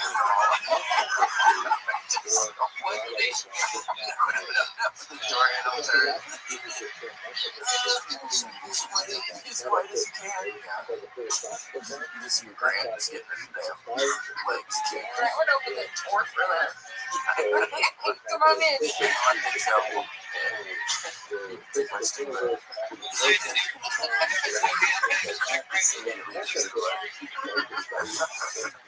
That is a cool car, man, Grant.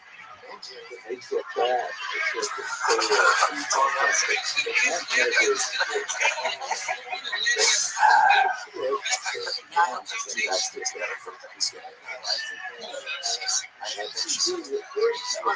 Nice that friendship.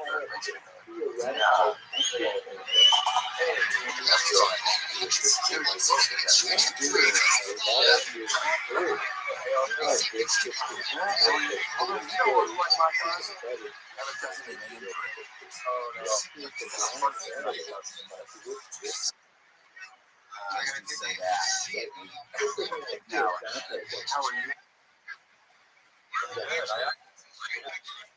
I'm actually going on a trip in Austin next week. I just bought a mothership. That's a show. So, kind of a.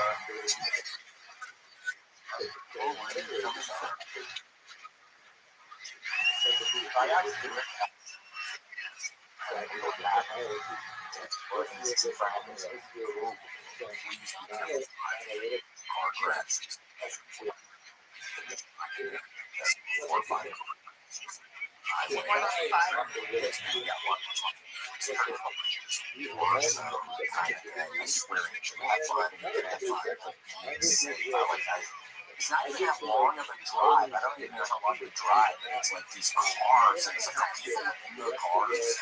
A lot of stuff in the cars. I wouldn't get in the car past 4 p.m. Yes. But I was planning on doing, I know Austin has a bunch of those bikes. Yeah, but with the scooters, take the bike over the scooter, man. Scooters.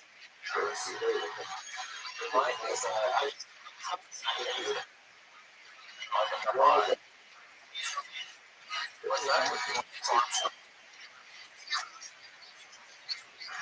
You want to write it down something? Yeah. How did you work in a bike shop? Andrew, very nice to talk to you. Have a great time in Austin. I'm going to see you on Thursday. Yeah, right on. Cool, see you, man. Yeah.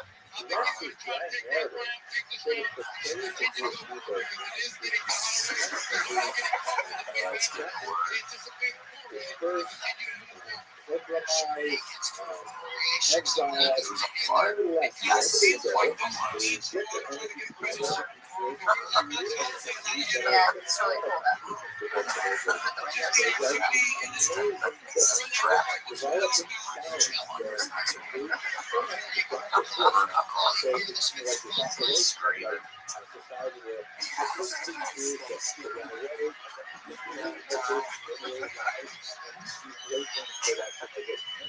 That's special. Right, yeah, that's pictures of nature. We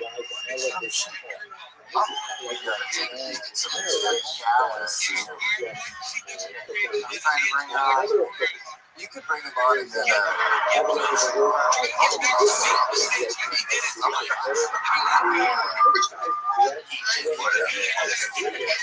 so, how are you? Where are you? Is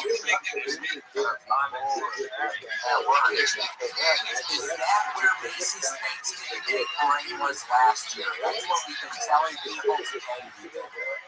You can confirm, ladies and gentlemen. They shut down the Macy's last year. Yeah, it would have been around the same time. Of course, the Macy's. Okay, so we are confirming Macy's Thanksgiving Day parade was in Cincinnati last year. It was a hotel.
Oh my gosh, is he friends with Santa?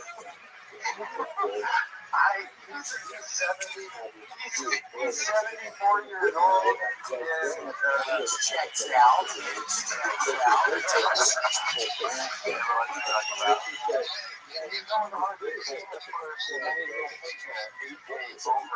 From Argentina down to the South Pole. So there's Nazi. It's interesting how the South Pole. So you're going to be able to chill at your job, dude. The boss is going to be there. Nice. Well, that's a good blood clot. Sometimes we sick to it. My wife asked me to ask you what you think that I ended up being right on here. You call her a bitchy cunt.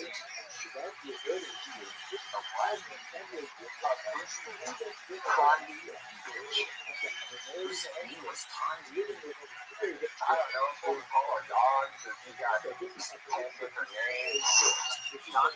Tani. We got Wandy.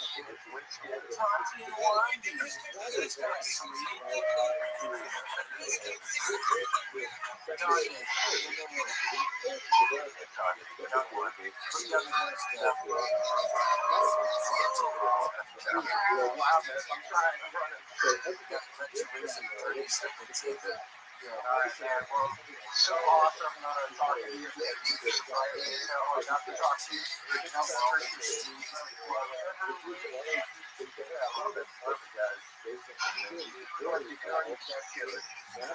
Have fun on Thanksgiving.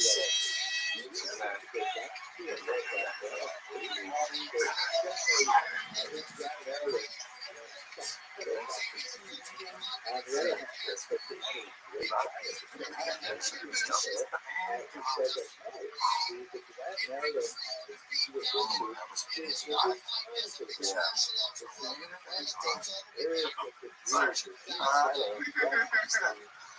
have some very important pictures, I guess. That takes half long.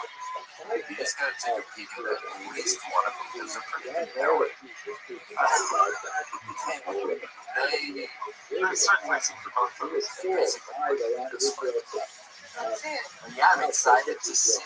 You want me to just go in order? Yeah, just show all. I think I sent 5 of them.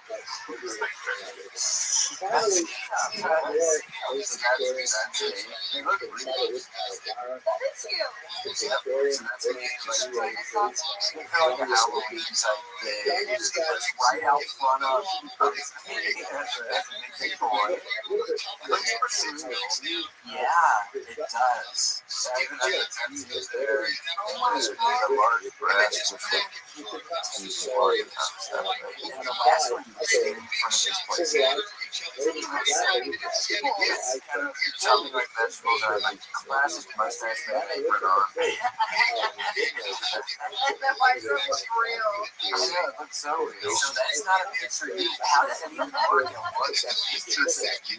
Yeah. I guess I don't know this guy. I met him at one of my shows and he sent me a bunch of them. There's like one is me and I look like Obama. There's a that's me as a policeman doing stand-up. Oh my god. Weird. Yeah, it looks so real. So yeah, it takes my face, I guess, and generates and stuff like that. That's scary. That's fun. You're arguing? Yeah, oh my god.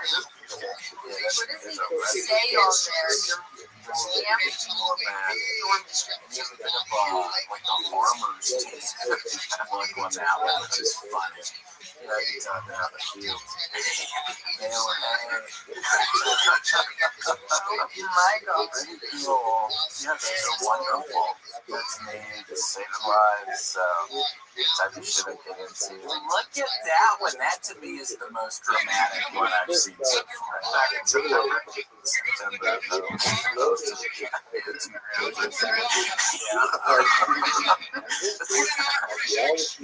Do what I can. That's what we get. Little chunky guy. Gosh, this is so big. I had one. Yeah, my friend's like holding me. Hold on. Yeah, it's holding me back. Come on, man. Get it all going for you. Get it. Don't throw it away.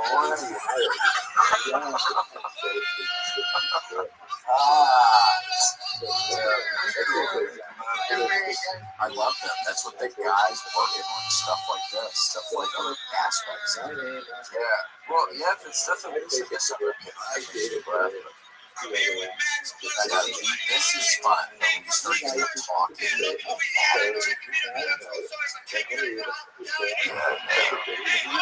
real nihilist. And I think he's talking about his parents.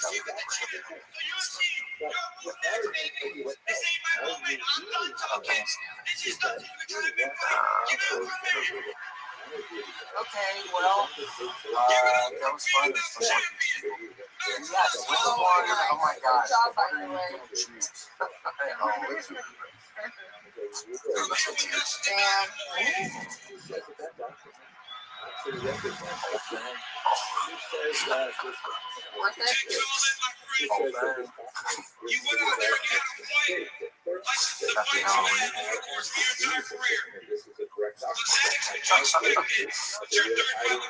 Okay, all right, bye.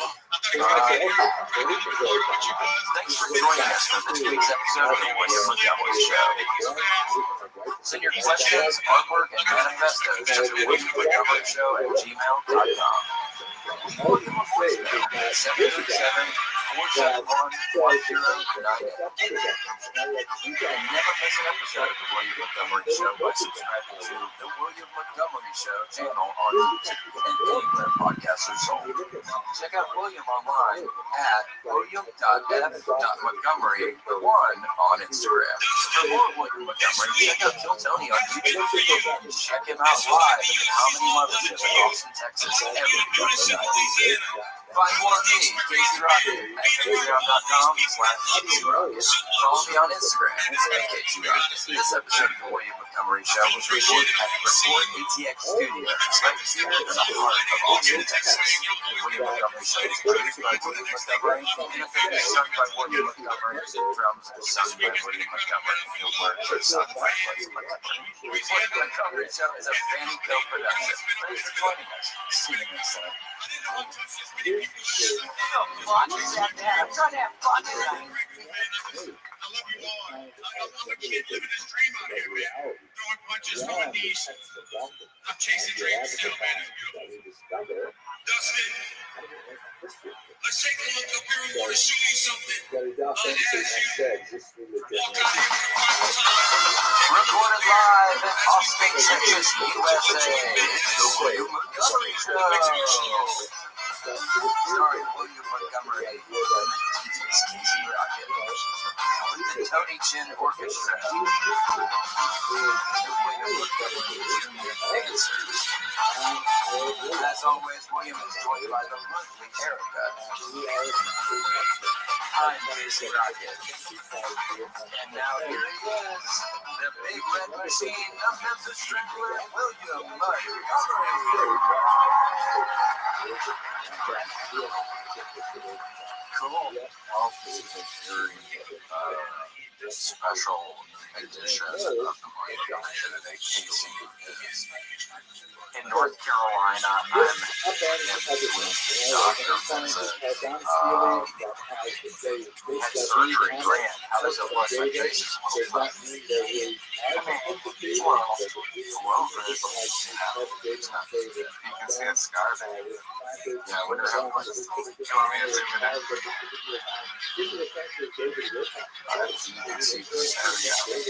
I don't know how detailed this is. What kind of gross. It's working.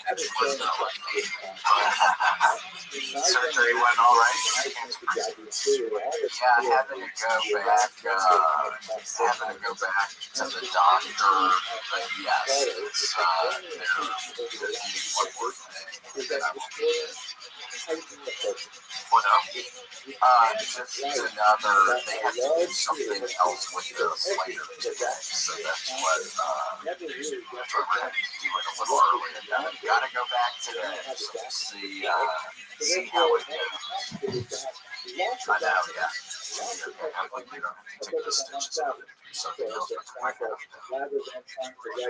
Well, your placement for Casey. Cool, yeah, let's put this one. It's 11:11 according to the thing. Very much time. 11:11. I wish that we did. Ooh, sounds good. Isaac, what's up? Cool, it's make a wish, Isaac, if you can hear my voice. It's 11:11. It's the best time of the day. 2 times out of the day to make a wish. This is one of them. It's 11:11. Isaac, what's up? How are you? What's up, man? Dude, I'm a big fan. Cool. Well, you're so sweet to call. I pray you're doing better than me today. I have cancer they had to take off my face, and then my face kills me. I can't eat anything. I'm in horrible pain. So I pray you're doing better. You're looking good. You don't have any scars on your face right now, so it looks like you're doing good. I'm doing all right. Oh, yeah, it's the second time skin cancer. Yeah, I got it in time though, so it's all good. Hopefully, I got a couple more years at least, but we'll see. That's the saddest news I've ever heard. Don't say that. What about Princess Diana dying? That was sad. I don't even know who that is. You're more important than her, man. Oh, I love it. She was royalty. The British royalty. You got a British royalty kind of person, I think? I'm an American, man. No, totally. I know. No, I'm kidding. I like British people, but yeah, the royalty, yes. I saw something recently where the king is sitting on his throne of his crown talking about how something about people making more money in England and some golden crown and sitting on a throne. It's all crazy over there. Yeah. They have like 20 TV shows about all that stuff, and I haven't paid attention to one of them. I probably should pay attention to it, but I don't know. Yeah, or Say Yes to the Dress. That's a good one. That was a reality show on TLC where people get married, where they say yes to the dress. That's a fun show. It's not necessarily British, but... I was going to ask, is that another British show? But okay, Yes to the Dress. Okay. Yeah, Yes to the Dress is a fun one. What was that other one, Erica? Eric is sitting in here too with Little Gator. What was that other one we watched during the pandemic with the gypsies? A Big Fat American Gypsy Wedding. Yeah, Big Fat American Gypsy Wedding is another good wedding. They call people. Are you a Romney or a Gorger? You're probably a gorger. That's what they call non-gypsies. So they call people like us gorgers. Unless if you're a gypsy, are you a gypsy, Isaac? Not that I know of, so I'm probably a gorger. Yeah, it almost sounds kind of weird. It almost sounds a little offensive when they call non-gypsies gorgers. And they're all like a certain style. They're all like Jersey Shore style. Yeah, it's all crazy. Oh, there's I don't even know who that is. It's the King of England, I think. They would find the King of England on there. That was Say Yes to the Dress. Oh, Say Yes to the Dress. See, Isaac, I can't even smile, really. My face is killing me. How are you today? I'm doing good, man. I'm in college. I got class coming up, so things are looking good for me. Where do you attend? University of Oregon. Yeah. I'm from here. Oh, nice. The Ducks. You'll have the cool-looking football jerseys every game. Yeah. Cool. Yeah. Did you ever go to any of the games? I haven't yet. I'm very busy. I work a lot. I have a lot of schoolwork. I try to stay on top of things, so I don't have a ton of time to do all the fun shit that college kids usually do, but it is what it is. Yeah, man. Stay on your grind. You got this shit. I rarely at Tennessee went to the games, but I was getting drunk as hell at the fraternity house. I was in a fraternity. I get drunk as fuck, and then haze the shit out of people, and then make them so they couldn't go to the football games. Because if I wasn't going to the football games, nobody else was going to the football game, Isaac. You were the party? Yeah, at that time, but now I can't drink anymore because I had the cocaine problem. But whatever. Gotta stop sometime, I guess. Well, what are you studying? Economics. Yeah. I just want a really good job out of college. I come from. I was broke my whole life, and I used to be homeless. So I'm like trying to set myself on a good path. Yeah. Well, that sounds good. Wait, when you were homeless, where were you living? Did you have like a place you could go sleep at night, or were you just in a car? What were you doing? I was living in a storage shed on the side of a freeway. No joke. No joke. Well, it's a damn good thing it wasn't the storage unit place I was working at, because I would have kicked your ass out. No, I'm kidding. We had to, no, it's, every now and again, though, I worked at one in LA, and it was like 3,500 fucking units. It was giant, and there was all kinds of, there were two witch-looking women who came in one day, and they had these containers filled with liquid, and I could smell the liquid from her office that was like, I don't know, half a mile away. It was the nastiest, I don't even know what but they looked like witches, so I don't know what kind of liquids they had in these plastic containers. It was the nastiest shit. Were they tweakers? I don't know. It was hard to tell. I don't know. They just were old, literal, like witch-looking people, and I don't want to be talking bad about witches, but it was scary. The whole thing was scary. Yeah. I know, you have to be careful talking about witches these days. People get mad. I mean, it can be. But whatever, some people are born that way. Some people are born with the inclination to put on the witch hats and carry around brooms. It's their prerogative. I mean, if somebody wants to be a witch, I will let them be a witch. I mean, it's genetics at some point. Like, if you got the witch gene or you don't. You know, so 100%. I think a lot of the people, it's some gene they're predisposed to, and then they watch what Hocus Pocus or something growing up, And then it sets them off. That sets them off. Yeah. 100%. Are there witch-looking people sometimes in Oregon or not really in Oregon? Oh, this is Witch Central, man. There's no witches out here. I don't know if you've been to Portland. I'm sure that's where it started. That's where it originated. I'm pretty sure. Interesting. Yeah. Well, God, please be careful. You don't need a spell on you or whatever. Somebody probably put a spell on me as well. I'm getting the skin cancer. So be careful. Oh man, You're mean or nice to. I'm so sorry about that, man. I'm so sorry about that. It is what it is. It's the card I was dealt. I'm supposed to be bald. I'm supposed to get skin cancer. I'm supposed to probably, I don't know, die in a fiery car crash or something. I don't know. That's yet to be determined, but we'll see. Well, I'll tell you, you've already made a lot of people happy, man. You make me happy, for sure, with your comedy, man, and your podcast. Well, thank you. It makes me feel better when I'm just staring at my face in the mirror thinking, hold on, what's going on with my moneymaker? My moneymaker is going to have a scar on it. People aren't going to think I'm funny anymore if I'm not as beautiful with the scar on my face. I mean, trust me, I've been in a real crisis for the past couple of days, and I got to go back. I think the scar will help. I think we'll be like, oh, that's character. That's character. We're like, oh, he's been through some shit now. I know, I think so too, but I just have to think of a story like I got into some sort of fight or something, not just skin, because skin cancer is just kind of boring. It's like, that could happen to anybody, but a fight. I don't know, man. Or maybe skin cancer is cool, I don't know. I think if you make it on the other side of it, people are going to be like, dude, he survived cancer twice. Exactly, I know. That's how I have to look at it. But then I'm gonna get all bald, and then I'm gonna get like stomach cancer or something, and it's gonna be too far gone before they find it. But we'll see. Hopefully not. Maybe by the time you and I are older. How old are you, Isaac? I'm 22. You're 22. Yeah. Oh man, I'm 36. So I got some years on you. Well, hopefully, probably at least by the time you're older, hopefully AI and everything will have a cure for cancer. But for me, it might be too late. But for you, those extra 14 years you might be good. But like, yeah, Grant, it's too late. Me, it's too late. Yeah, we're as good as gone probably in 10 years. 36 is so young, man. It's so young. Yeah, 36 is the new 21, I've heard.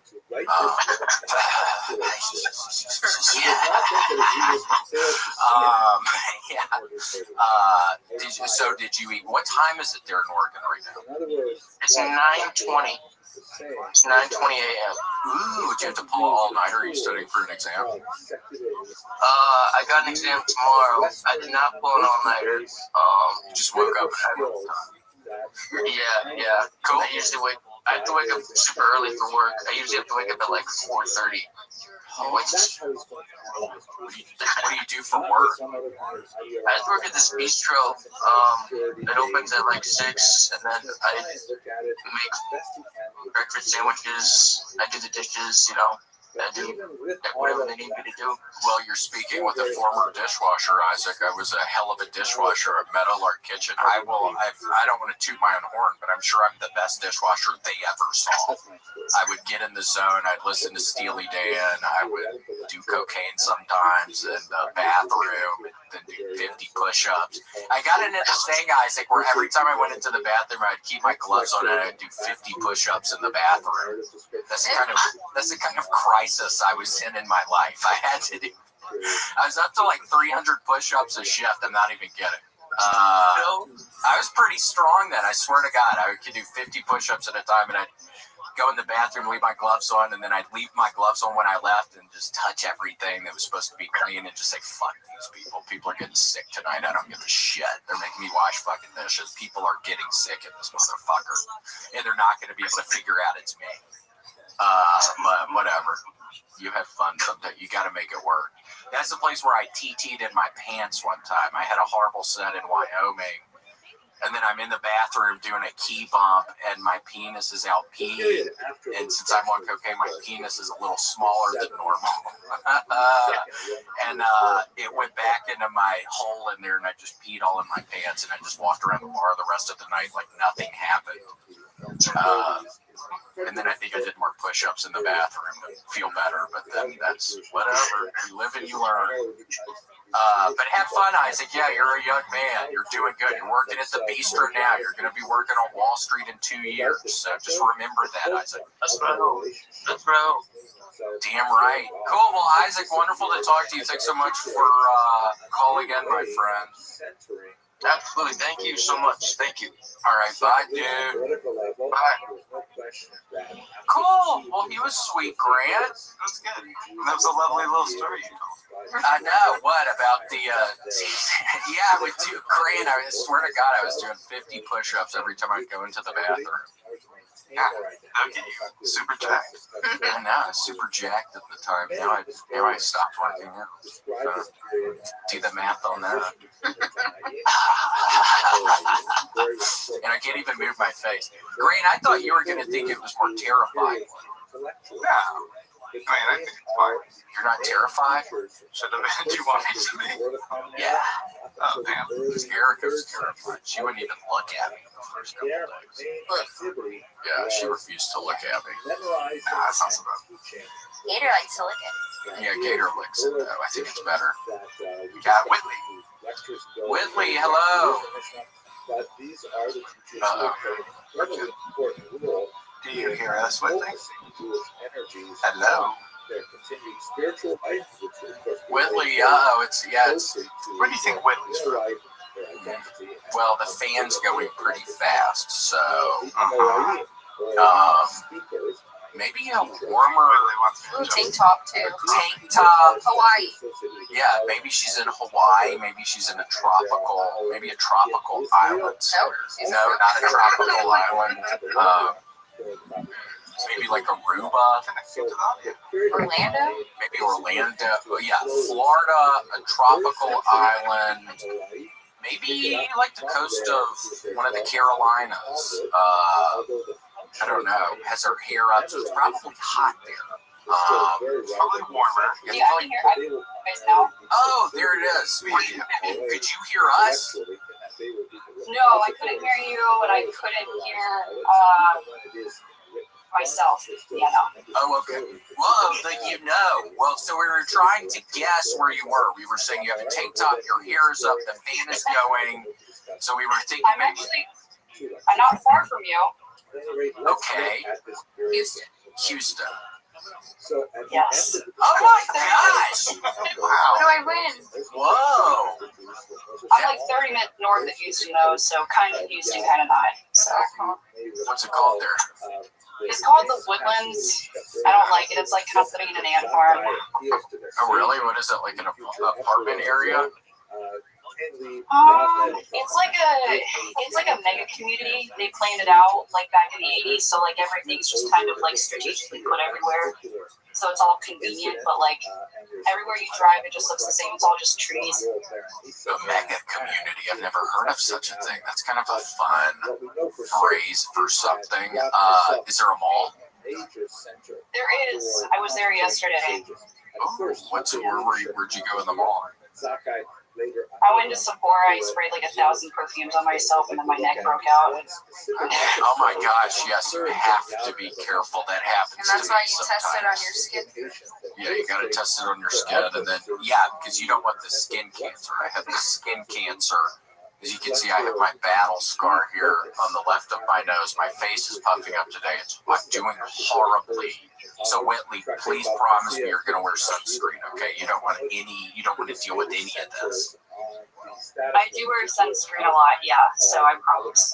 Okay, yes, thank you. Yeah, you don't want to even deal with any of this. Grant is horrified by how I look today. I can't even look at the screen. Are you kidding? Is it true, William, that you sprayed a bunch of perfume on your face and that's what happened? That's Sephora. There's a lot of Joe Malone red roses. Yeah, Joe Malone red roses. Whitley, I love the scents that smell like red roses, so that's my kind of bugaboo. Yes. Did you ever get the shirt I sent you? Oh my! Wait, hold on. What was the shirt you sent? It was a drawing of your face, and you were wearing an Aphex Twin hat. Which I put on box. Did you send it? Wait, was that the one that you hand drew and then I reached out because it was so wonderful looking? You want to see something cool? Whitley, we have to. That's it. Whitley, we have to stay. I was honestly thinking about that. It's wonderful looking. Whitley, I'm so happy you called. We have to figure out somehow something with merch. I think it's wonderful. Yeah, I tried doing screen printing. I tried doing a DIY screen print of your face, but I kind of fucked it up and it didn't turn out. Screen printing is hard when you do it yourself at home.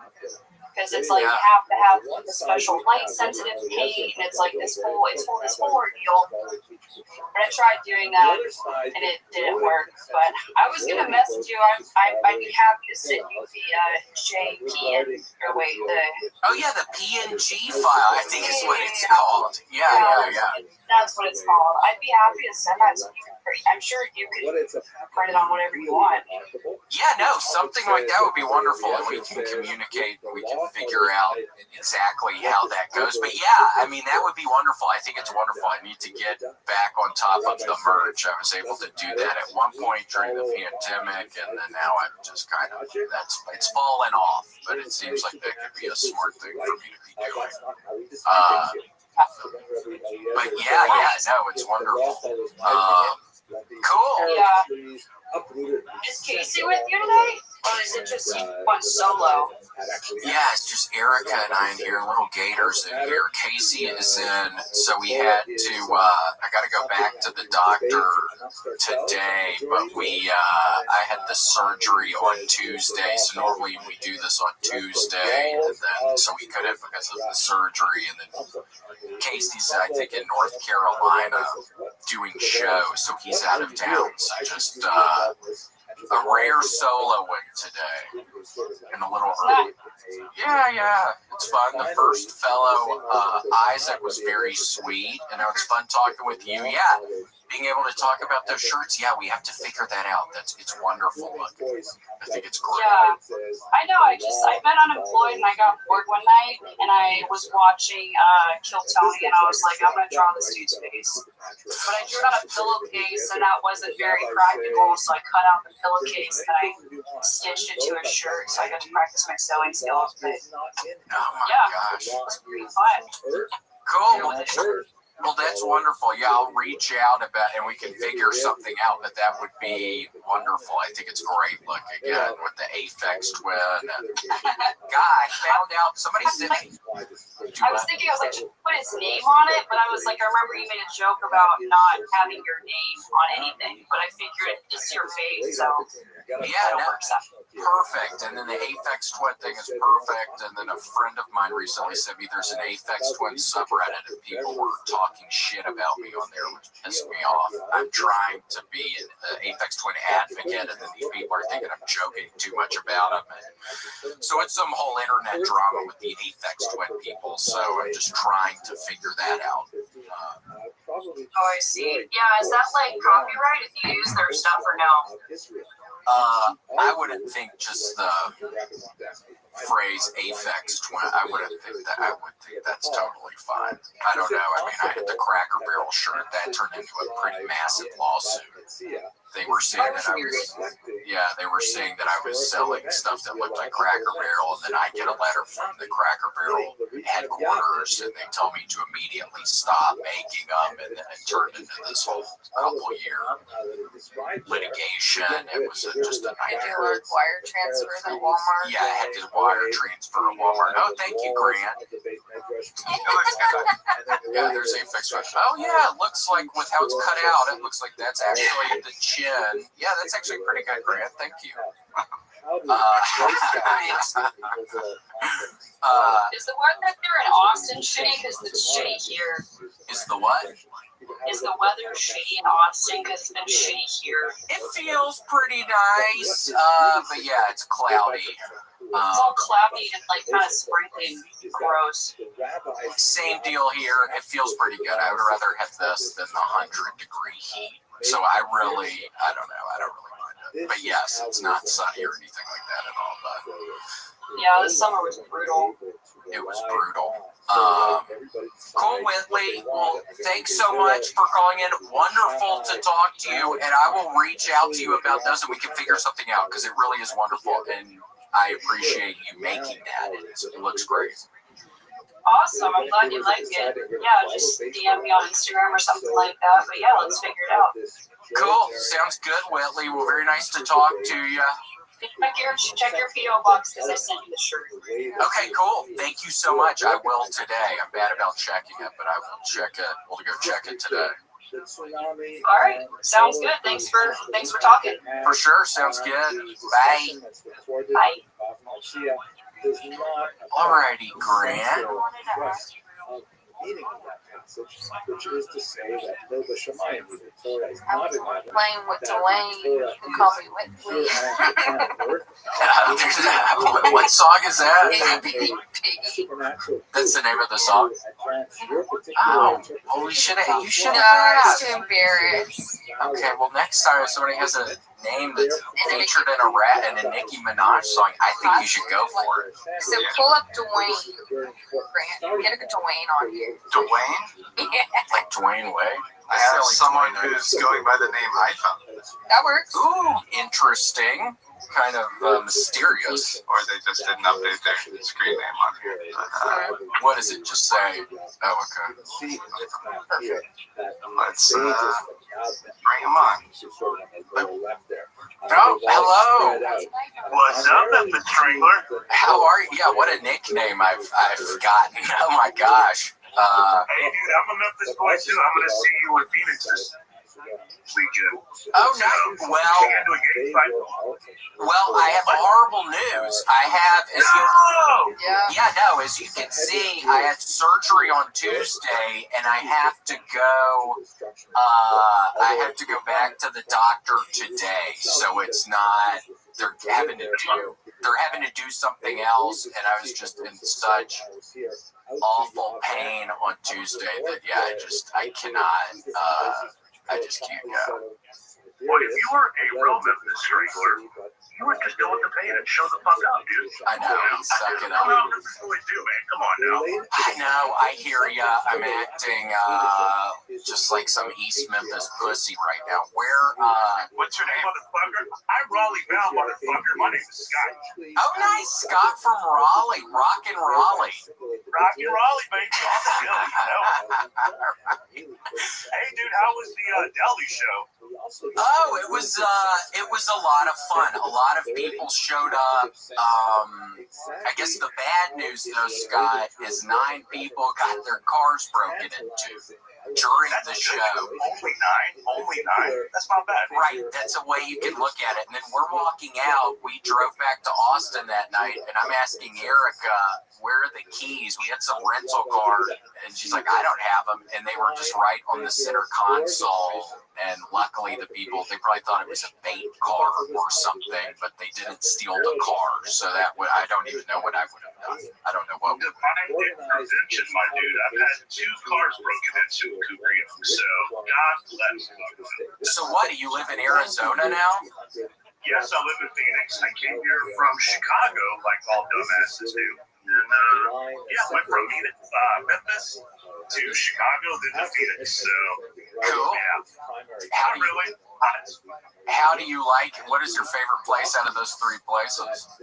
So I went back to Memphis over the summer for the first time in like 10 years. How was it? I fell in love with it again. But everybody said I was looking at it through rose-colored glasses. So I would have to say Chicago. Chicago straight up, dude. Cool. Yeah, Chicago. I've only been there a couple times. It seems nice. Yeah, I mean, I love Memphis. I loved growing up there, but it's all the crime and stuff just seems real scary. I guess that's everywhere, but it's just, I don't know. It seems like it's getting worse and worse. I don't even know what to think. Well, to be honest, dude, I've told everybody this. I came to Phoenix. I have a 10-year-old child. I came here for the safety. But the safety was at a cost to my soul. Dude, you grow up in Memphis and Chicago, then you come out to Arizona suburbs, dog. Yeah, right. Probably a lot more character in Memphis and Chicago, I would think, than the suburbs of Phoenix, for sure. Infinitely more, my dude. Infinitely more. But that's okay. I have a 10-year-old child. Yeah. For 8 more years, dog. 8 more years, and it's back to the hood. Hell yeah. How's the schools over there and everything? Pretty good, like, schools? Fucking fabulous. They don't cost a dime beyond tax. Yeah, they're right, dude. Cool. So, Yeah. The lady come move to Arizona, dude. Safe and easy. Cool. Sounds good. I'll think of. Wait. So what's the temperature right now? Does it just stay hot all the time, or is it finally getting cooler out there? Dude, today is the first day of overcast, and Lord knows how long. It's actually gray like Chicago. It's 71 degrees and overcast, dog. That sounds good. Wintertime, baby. Wintertime. That's pretty similar to here today, I think. It's kind of the same. It's generally hot as hell here, but it's actually it's been pretty nice the past couple of weeks, which I will take. You wear sunscreen, don't you? It looks like your skin is kind of fair, maybe. I'm probably going to be in the William Montgomery camp pretty soon and going to the dermatologist once a week, dog. Once a week. So, yeah, you have to. I have to go every 6 months now until I die. It sucks being bald, dude. You know, what can you do? I know. Yeah, I don't know. The first one was on my neck, and now this one's on the left side of my face. The other one's on the left side of my neck. So I don't know, Erica, and I think maybe it has to do with the sun hitting me from driving or something. I don't know. You seen that picture of the truck driver who didn't wear sunblock, and half of his body was just like disgusting, like Chernobyl. The other half that wasn't in the sun was nice and youthful. So, yikes! Knew it. Well, that's it. That's my problem. I need to put on sunscreen at least the left side of my face, at least when I think I might be driving or something that day. And your neck and your ear. And my neck, my back, my pussy, and my crack. and you're correct. Indeed. Was that him? Yeah, hold on. Who's that? He looks rough on that one side, on the driver's side. Oh, I thought that was a sweet lady. That's a guy. You can't tell because it's been in the sun, man. Oh, that's weird. And that's literally just sun exposure. Yikes. You know it, dude. You know it. But his eye on the sun's side. Yeah, the eye on the sun side maybe looks a little prettier, but the skin. Oh, we can afford to get you that high-end sunscreen, dude. Like that expensive shit you get at Macy's Dillard's. Yes, I need to inquire with Tony if he'd be willing to sponsor something with, sunscreen for sure. I have to figure out a sunscreen sponsorship or something because my hair keeps on falling out. What do you think? You think I should? It looks like you go kind of close to the head. Think I should do that or keep my hair kind of out a little bit? Murder one, baby, all the way. You know, if you're from Memphis, you may as well rock a murder one. You know, Is a murder one? Is that the one on the buzzer? No, dude, murder one means you go to the electric chair, so you shave your head. Oh, I learned something new today. I didn't know if murder one was like the number one on the shaver, but murder one, you get the electric chair. Ironically, I think I do use the number one on the shaver, so I guess it could be both. Could be both. Yeah, I was thinking that looks like a pretty short one. So yeah, murder one. Does Phoenix still have? Phoenix has the death penalty, don't y'all? Doesn't Arizona? No, Arizona has the death penalty. Yeah, not Phoenix specifically, the city, the state. Yeah, not the city. Yeah, sorry, Scott. I just had surgery. I'm sorry. My face hurts. So where's your kid now at school? She's at school, yeah. I'm a good parent and sent my child to school during the day. So what do you do during the day? What are you up to? Okay, dude, did you go to Zany's in Chicago? Did I go to Zany's? Well, I'm going in the middle of December. Oh, shit. Okay. So there was an aquarium store for 8 years there called Old Town Aquarium next to Zany's. Yeah. And I did aquariums in Chicago for the last 8 years. But I used to be a chef in Memphis, and where'd you work? Cooper Young, dog. over at the beauty shop across the street from the deli. Yeah, the beauty shop.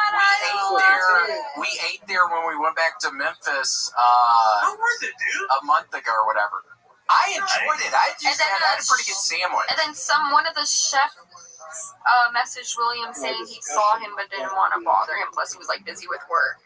Yes. Oh, dude, that's good because Michael McDonald used to come in there all the time, and all I wanted to do was just ask you to take it to the streets for me one time. But when you're a professional, you leave people alone. Yeah, exactly. I think I responded, well, thanks a lot, motherfucker, because it would have pissed me off if you said something, so thanks. No, I wouldn't have cared at all. Yeah, Michael McDonald, he's related to some guy, Frank McClellan, who I went to school with in Memphis, who's in some band in Memphis. Yeah, the beauty shop, though, was fun. I enjoyed it. It was pretty good.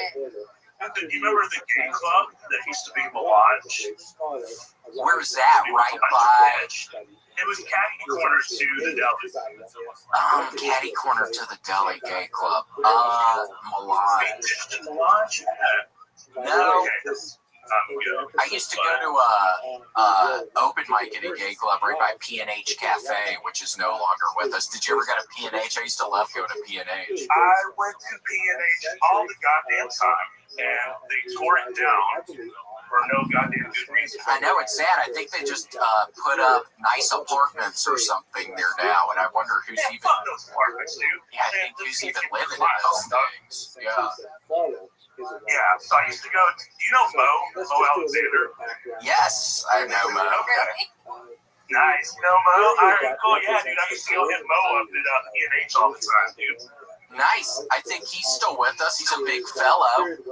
Mo's a very big fellow. He got a little house here, and he pulled through beautifully. So God bless that dude. That's good. Yeah, we always would briefly speak with one another. It would be nice to see him, but yeah, we never spoke a lot. But yeah, I would always see him around.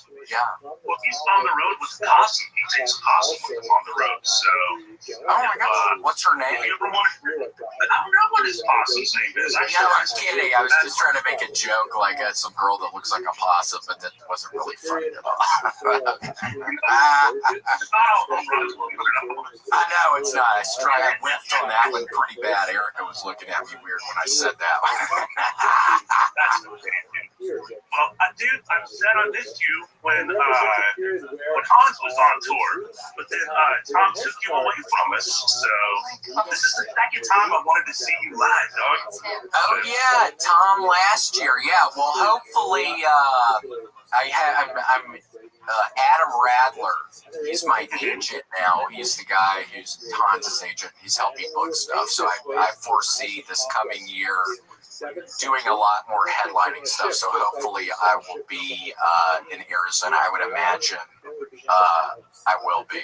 But yeah, start embarking on that road of going out solo, which has been good. I've been bringing Casey along. He's not here today, but Casey's hilarious. Casey's the shit, dude. He's hilarious on Kill Tony. Yeah. I think he was only on it the one time. I would imagine. Oh, really? I think I would, or twice. I think he was on twice, but yeah, I would imagine you'd probably see more of him on there in the future. That would just be a wild guess of mine. But yeah, Casey's he's hilarious. He's one of the funniest people I met in Austin. So he's sweet. Yeah, dog. I about got a hernia from laughing. That dude's on fire. It's something else. Yeah, in San Diego, he did the shows in Vegas and San Diego. One of the shows in San Diego, I'm sitting back there and I'm loving it because it warms up the crowd. But I'm thinking, dude, he's so funny. This is going so good. How am I about to get up there? And it went great. It's all positive. But yeah, there was once or twice I'm like, holy shit, this is so good. But he's wonderful. We'll have fun though. I'm sure I know the shows will be very good that you see for sure. Cool, Scott. Well, nice talking to a fellow Memphian. Thanks for calling in. Pleasure's on mine, dude, and I hope everything is awesome with your medical shit. Cool, thank you. Yes, I'm hoping as long as I can stay on top of it, things will be okay. So we'll see. Awesome, bro. All right, you will SPF 50 and keep streaming, all right? Cool. Sounds good. I will. Sounds like a plan. Bye, Scott. All right, take it easy, dude. Well, he was sweet. Yeah, the beauty shop. He worked Grant at a place Eric and I ate where Elvis Presley's wife used to Really get her hair. old beauty shop. They had the little hair dryers. Is that Priscilla Presley? Exactly. And there's a movie about her right now. Some A24 movie. I don't know. Priscilla. Priscilla. I seen her at Beverly Hills Hotel looking like Tisha Adams. Oh, really? Well, I mean, she was older. She's still with us? She was at the Polo Club. Oh, really? Hello. Hey, how's it going? Good. How are you? Oh, there he is. There's Scott. Scott, how are you? Oh, I'm Scott. I'm Jasper. Oh, Jasper. Grant, what's going on? Why are you telling me his name's Scott? It clearly says Jasper on the screen. Oh, I don't know what you're talking about. My apologies. After the surgery, my eyes are working a little wonky, so my apologies, Jasper. Jasper, how are you? I'm doing great. How are you? How was your surgery? Cool. It hurt like hell. I was in there a couple hours. I don't know. It's just something I'm going to have to deal with until I die, probably, with the skin cancer shit. I got burned some growing up, so I don't know. And it's maybe the driving side window. I'm trying to figure it all out, but I can't figure it out. So, yeah, I'm trying to retrace my steps, where I actually got sunburned. A decent amount of it happened down in Destin, Florida, so I'm trying to track what the ozone was looking like at that time. It's not looking good. I'm thinking it's from Florida, but it could be from any number of states. So we're figuring out exactly where it came from. And I think once I pinpoint where I got it from, where it originated from, it will help. The doctor wants to know where it originated from. So I'm trying to figure that out, Jasper, but it's turning into a very difficult task. It takes 5 hours at least out of most of my days during the week. Pinpointing, looking at maps, seeing where my parents were driving, seeing where my grandparents used to live in Gainesville. Could have been Gainesville. Googling the strength of the sun. Yeah, Googling sun strengths when the flash flares happen, flash sales, flash flares. But yeah, so how are you? What time is it where you are right now, Jasper? It's about 9:50. Oh, so hold on. So what is it here? It's 11. So you're on the West Coast somewhere. Okay. Oh. Give us a peep at your place so we can guess where you're from. Yeah, we need to try to guess. We're 0 for 1. We thought the girl. 2 brown doors and some curtains. It's a very California. And a clock. Okay, Grant saying. The camera on the iPad. Okay. Ooh, look at that television. What are you playing? Oh, I played Borderlands 3. No, I didn't care for Diablo 4, unfortunately. Woo, well, Jasper, don't play this new season because I am badly addicted. This new season, I swear to God, Jasper, it is so much fun. My sorcerer is 100. Now I started playing as whatever the big Viking-looking dude is, and I'm a level 73 on that. I leveled up 40 levels yesterday. It's crazy. Time to play. Levels again. Well, it's post surgery. I couldn't do a lot. My face has been hurting, so I was gaming a shit ton yesterday, and also a good Samaritan helped me. I started playing with this guy I met online, and he was really good, and he helped me level up. But then I think, am I cheating? So it's kind of I don't know. That's in my head right now. I might be cheating. Yeah, that's the morality of gaming. Correct. I swear, I was standing in front of the nightmare dungeons, and he's just clearing all the nightmare dungeons, and I'm able to upgrade my glyphs and everything. And I'm thinking to myself, this is cheating, William. Why are you doing this? But I don't know. It saves time. It saves hours. So we'll see. How's Borderlands? Is that a fun game? It is fun. Yeah, it's a fun game. I've played them all a bunch, so I'm just kind of, playing them again. It's fun. Cool. I know the feeling. Wait, so what'd you eat? Anything for breakfast? Yeah, I made a sausage and egg croissant sandwich. Ooh, you made it? Yeah. Oh I made it. my gosh, how do you do your eggs on something like that? Just over hard, cooked all the way. Ooh, over hard. You don't hear that often, but I like the sound of that. And also, and Gator is a huge fan. Look at little Gator, and there's a little Chi-Chi. And here's a little Chi-Chi in here. That's a little Chi-Chi. Cover it. Grant, will you cover that Chi-Chi? Grant, you don't need to cover her Chi-Chi. Oh, okay. Yeah, Gator just watches me play Diablo all day and licks my wound on my face. So I hear dogs' mouths are the cleanest of all animals' mouths. So I let her lick It's the my. closest thing to Neosport. Yeah, closest thing. That's what the Native Americans used to do. I think is they get battle when they get a dog to lick it. Yeah, that sounds about right. Yeah, I think so. Battle of wherever Custer's Last Stand. I think there were a lot of battle dogs there, but not a lot of people know that. But I'm kind of a history guy. Yeah, I'll look into that. Yeah, look up battle dogs and Custer's Last Stand. It's a lot of, and it's sweet little dogs. You would think battle dogs, you'd think maybe a big lab or some sort of scary kind of thing. But there's a bunch of little dogs kind of like her. Do you have an animal, Jasper? Are you thinking about it or never? We have 2 dogs. Yeah, 2 dogs. Oh, really? Do you love each other? Of course. Do you kiss them? Yeah, we kiss them. Hug them and kiss them. Let them sleep in the bed. I know. That sounds like us. Let's see. Gator, look. Oh my gosh, Gator, look, it's a little dog. Oh my god, they love. Oh, they see her. Gator, they see you. They're wagging their little They're butts. saying hello to you, Gator. Oh, those are your greens. Cool. Well, you got some guard dogs. Yeah, we got a German Shepherd and a Border Collie. Ooh. Oh, that's sweet. My mom had a Border Collie, and I think coyotes ate her, which is sad.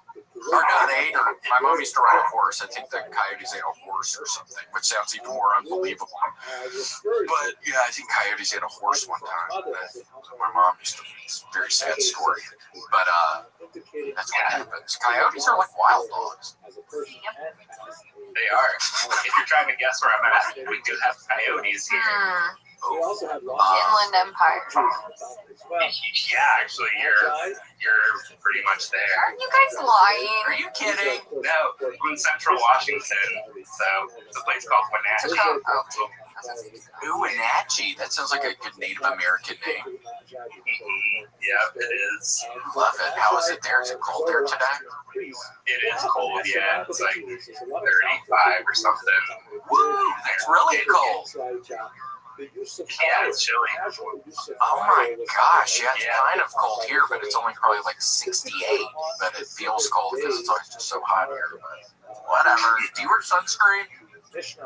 Not as often as I should, but sometimes in the summer. Cool, please do. You don't want any part of this. I mean, Grant refused to even look at me, which embarrasses me. It's like I could probably never go on stage again. I'm just too embarrassed by all of this. But, Fucking asshole.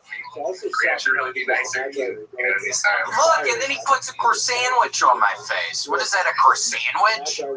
That's just fucking take a look at. Okay, can't Look how good that Santa looks. Ooh, that's a good croissant. How, Jasper, compared with this, did you have cheese on your croissant earlier? I did. Mine wasn't round. Mine was like I took like a Costco croissant, made a sandwich out of it. Ooh, It was more of a long sandwich than a round one. So you're a Costco guy. Do you ever get any of the clothing drops they have over at Costco sometimes? I have some Kirkland slides, but that's about it as far as clothes. Oh, cool. Yeah, I missed the Kirkland slides when they dropped there this past year. I think it was this past year I saw some Kirkland slides and we weren't able to make it in time, which was kind of sad. I still just have my 2 sweatshirts from 2 years ago, so I need to get back on top of that. But whatever, you live and you learn. It's kind of my bugaboo going to Kirkland Signature or Costco, but whatever. Yeah. I'm sure it's crazy down there. Yeah, the Costco here they're nuts here, but it's kind of fun. But live and you learn. All right, Jasper. Well, wonderful to speak with you. Thank you so much for calling in today. Have a wonderful rest of you. You got the whole day ahead of you. Any plans? Yeah, I have my day off. I'm recording some music. I'm working on an album, so. Oh, cool. What sort of music do you play? Who's your inspiration? What kind of music is it? It's instrumental. It's rock music. I don't know. Yeah, I'll Where do we listen to it? On Spotify, the OK Gatsby. Love the name. That's what it's called, the OK Gatsby. Yeah. Cool, we'll look it up. We'll listen to it on the way back. It better be good, Jasper. I'm kidding. Yeah, I'm sure it's listen to it when you're going down to Florida to pinpoint those sun locations. I know. That'll be good. I'm going to be in the car a bunch doing that, so that'll be good. We'll listen to the OK Gatsby on the way. Wonderful to know. Well, Jasper, give them hell. Thanks so much for calling. Yeah, thanks, William. Thanks, Erica. Grant, have a good day. Gator. See you, dude. And Gator, say goodbye to Gator. She can hear you. Bye, Gator. Yeah. Dog and TV. Oh, She's an animal actor. yeah, she hears you, Jasper. Look at her. She's looking for you, Jasper. He's not in here. Oh, he's not in here. Oh, Gator, Jasper's not even in here. Oh, she's crying. Oh, she's crying. Jasper. Oh, you gotta get down there in person. I know, you need to You say might have to hello. watch her for us. Yeah, we need somebody to watch her when we go to Florida. Anytime. Yeah, anytime. Perfect. Okay, sounds good. All right, bye, Jasper. Jasper, he was sweet. And watch, it's 9, it's almost 10 there. Too early. Too early. I was I don't asleep miss at 10. Yeah, I was asleep at 10. Grant, when did you wake up today? Kids. I had to get up around 6. Oh, really? Yeah. When do you come up here every day? Well, I live close to here, but I just had to take my girls to school. Oh, cool. Yeah. Thanks. We have to take the long route now. Papa John. Take the long way. What did Papa John do? I don't even want to talk about it. Oh, I know. Something else. Did something else happen? He's going over Is he for- messaging y'all? He's going over for Thanksgiving. It's relentless. Oh my gosh. Yeah, well, I wouldn't let him over for Thanksgiving unless he brings like 5 pizzas. Yeah, pizza on Thanksgiving, that's maybe a new tradition. To bring the heart-shaped pizzas. Yeah, you can get heart-shaped pizzas from Papa John's on... I don't know if we need to promote them at all. Okay. Fair enough. I'm sorry. Chacaroni. All right, we got Josh. Yes. Josh, hello. How are you? Doing good. How are you, Will? Cool. Well, I've been better. I mean, I got this battle scar on my face. It looks like you could maybe get tan. I've been saying to people maybe wear sunscreen, but you could probably get a little tan, can't you? I do. Yeah, I don't usually wear sunscreen. No. Oh, good for you. I should have. Good for you. I used to not. Now I'm again trying to pinpoint where I got all this shit from, but whatever. How are you today? Doing good. I'm working right now. Just chilling. What do you do? I do project management, so I work for a big bank. Yeah. Cool. Yeah. Well, that sounds good. What did you have for breakfast? Did you make a good sandwich like the last fellow? So, no, I had an orange. I have a really bad, I'm getting over a bad sinus infection, so I'm trying to Vitamin C. get some vitamins, yeah. Does stuff taste weird? Does milk taste weird? Have you tried any milk with your sinus infection? It does, yeah, it does a little bit, but it's getting better. I'm on the back end of it, so it's not bad. Cool. Yeah. That's good. Yeah, I hate sinus infections. We're getting into cold and flu season, and I'm worried about it. I don't know. I'm worried Gator's going to get me sick. She's always out with people, and she comes back all weird, coughing. Whatever. I don't even fucking know. Who's back there? I got my sweet little dog in the room with me. Let's see. Oh my gosh, your Gator wants to see. Gator, look! And Gator's watching. Look! He has a little bra on. Oh my gosh! And then Gator, look! Is that a friend of yours? What's your dog's name? Her name is Marley. Marley, look at Gator. You and Marley could be buddies, She wears a maybe. bra. Yeah, Gator, it's another girl dog. Do you and Marley ever kiss? Oh yeah. Oh yeah. Yeah. Gator, look, Joshua's kissing Marley, Gator. That's what people do who love their doggies. They kiss each other. Oh yeah. I know that. Do I? I was just gonna say she wants to go out and play with her new little brother Miles. We got Arlie and Miles is playing with Grandma Cheryl right now. So Do you live? Your grandmother, or does a grandmother live with you? no, it's my wife's mom today. She comes and babysits while we work. So Oh, cool. How is she? Do y'all get along? good. Yeah, no, she's awesome. Yeah. Oh, nice. Well, that's good. Yeah. Does she cook y'all food?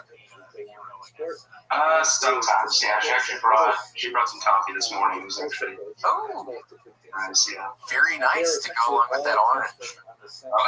Right, yeah. Coffee and orange. I know. We might go to some bagel place after this. I have to eat all day. I'm starving. My face is killing me. My face is blown up. It's horrible. Oh, jeez. What? Yeah, I saw you said you had the battle scar. What's that from? The skin cancer surgery.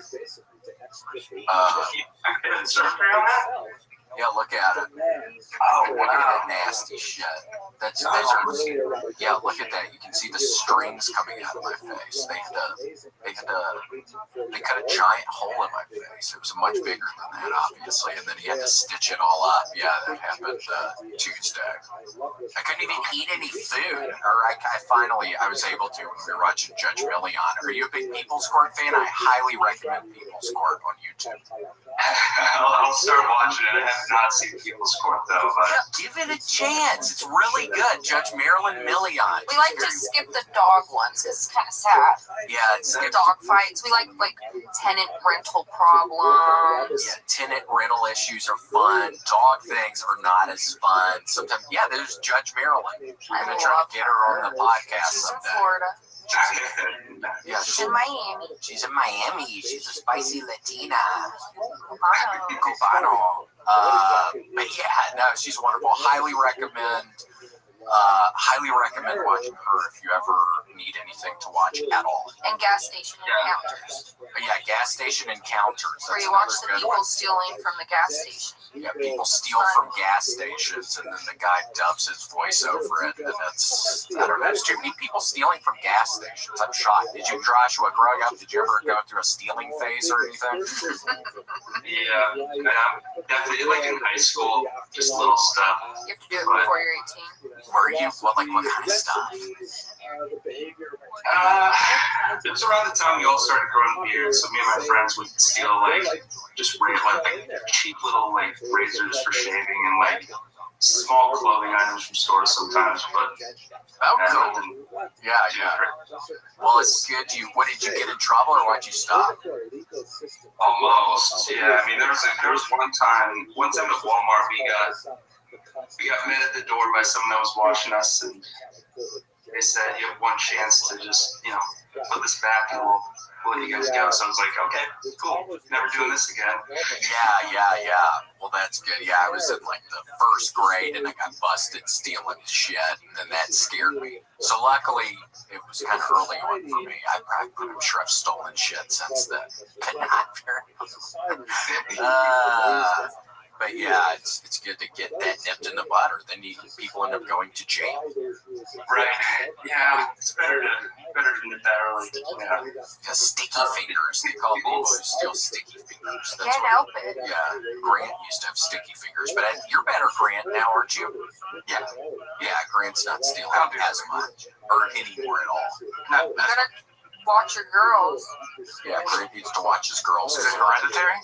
No, I think kids No, it's just just learn. fun. Yeah, kids just learn from their papa, From their friends. and from their friends. Go to the mall. Let them go to the mall all the time. Yeah, let them go to the mall, Grant. Be a good influence on them, and you'll be good to go, Grant.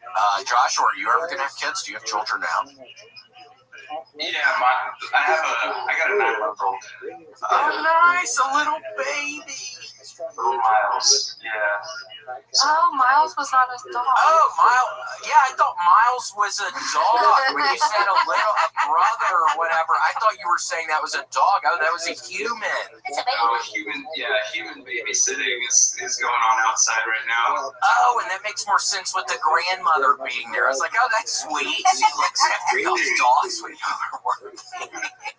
Yeah, I should have clarified, I guess, but That makes more sense. Well, congratulations. How is that having a child? Does it affect your sleeping at night? That's what I always hear. it did for probably the first 6 months. It was a little bit, but he sleeps through the night now. Yeah, he's doing awesome now. That's good. Well, don't do what my grandmother used to do. She used to give me a bottle with Coca-Cola and whiskey in it. So I think that's part of the reason why I became bad raging alcoholic at one point, was because of that growing up. And that could have been one of the days in Florida, because I have a memory of being under an umbrella thinking this Coke tastes weird. And looking back, I think there was whiskey in it, and I think I got burned to hell that day. I was just like a 3 or 4 year old, but I remember getting a horrible sunburn. Like people pass out on the beach. That happened to me when I was real young. So, just be careful. Definitely, yeah. We haven't tried the whiskey yet, so we'll probably hold off on that. But yeah. Oh my gosh, yeah, I cannot recommend that at all. What about you? Are you thinking about having kids ever? Yeah, maybe at some point. I mean, I'm just getting older. I'm 36 now, so now if I had a child, they would be, I'd be some old man by the time they're my age. But yeah, I think at some point, now that I'm not an alcoholic, Eric always said you never had kids with an alcoholic. So now that I'm not an alcoholic, maybe it could happen in the future. So we'll see. And there she is, the firstborn. And yeah, there's my first little girl who I really up. Oh, look at her. And then, Joshua, did you even see her cheek? Stop. Put it away. Okay.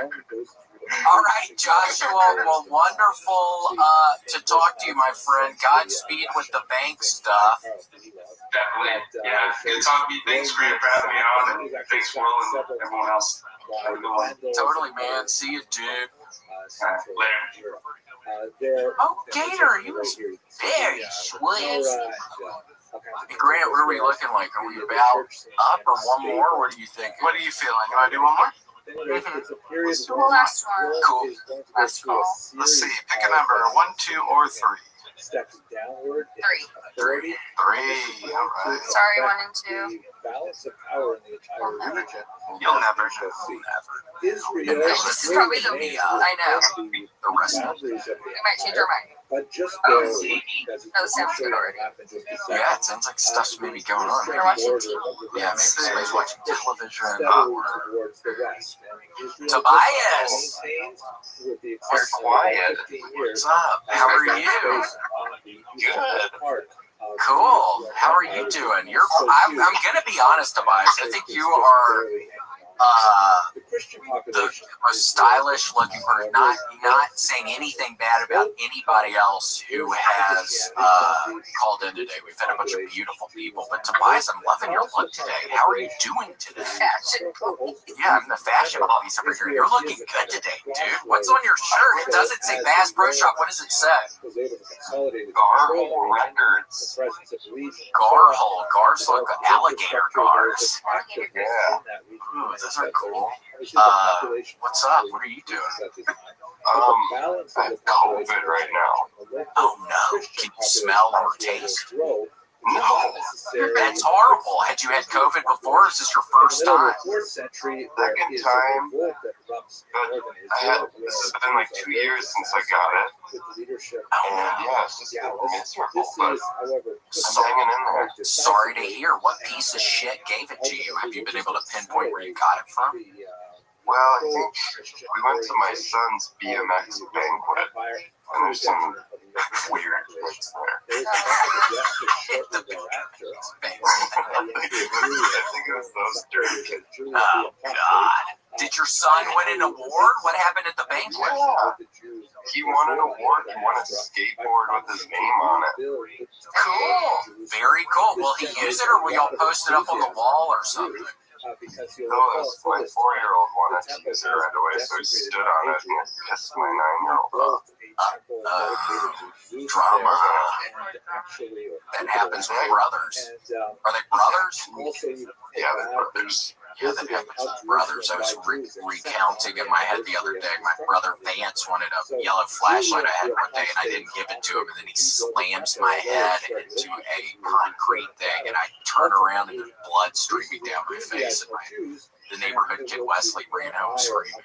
I think it was Oh my gosh. it was brutal looking, and now I have my other battle scar, my skin cancer surgery, so we're dealing with that. Tobias, what are your thoughts? Am I going to look cooler or less cool with the scar on my face? Probably less cool. No, stop! I was wondering what you'd say. Okay, that's probably an accurate answer, though. That's what I'm worried about. Yeah, is that a coronavirus cell in your background?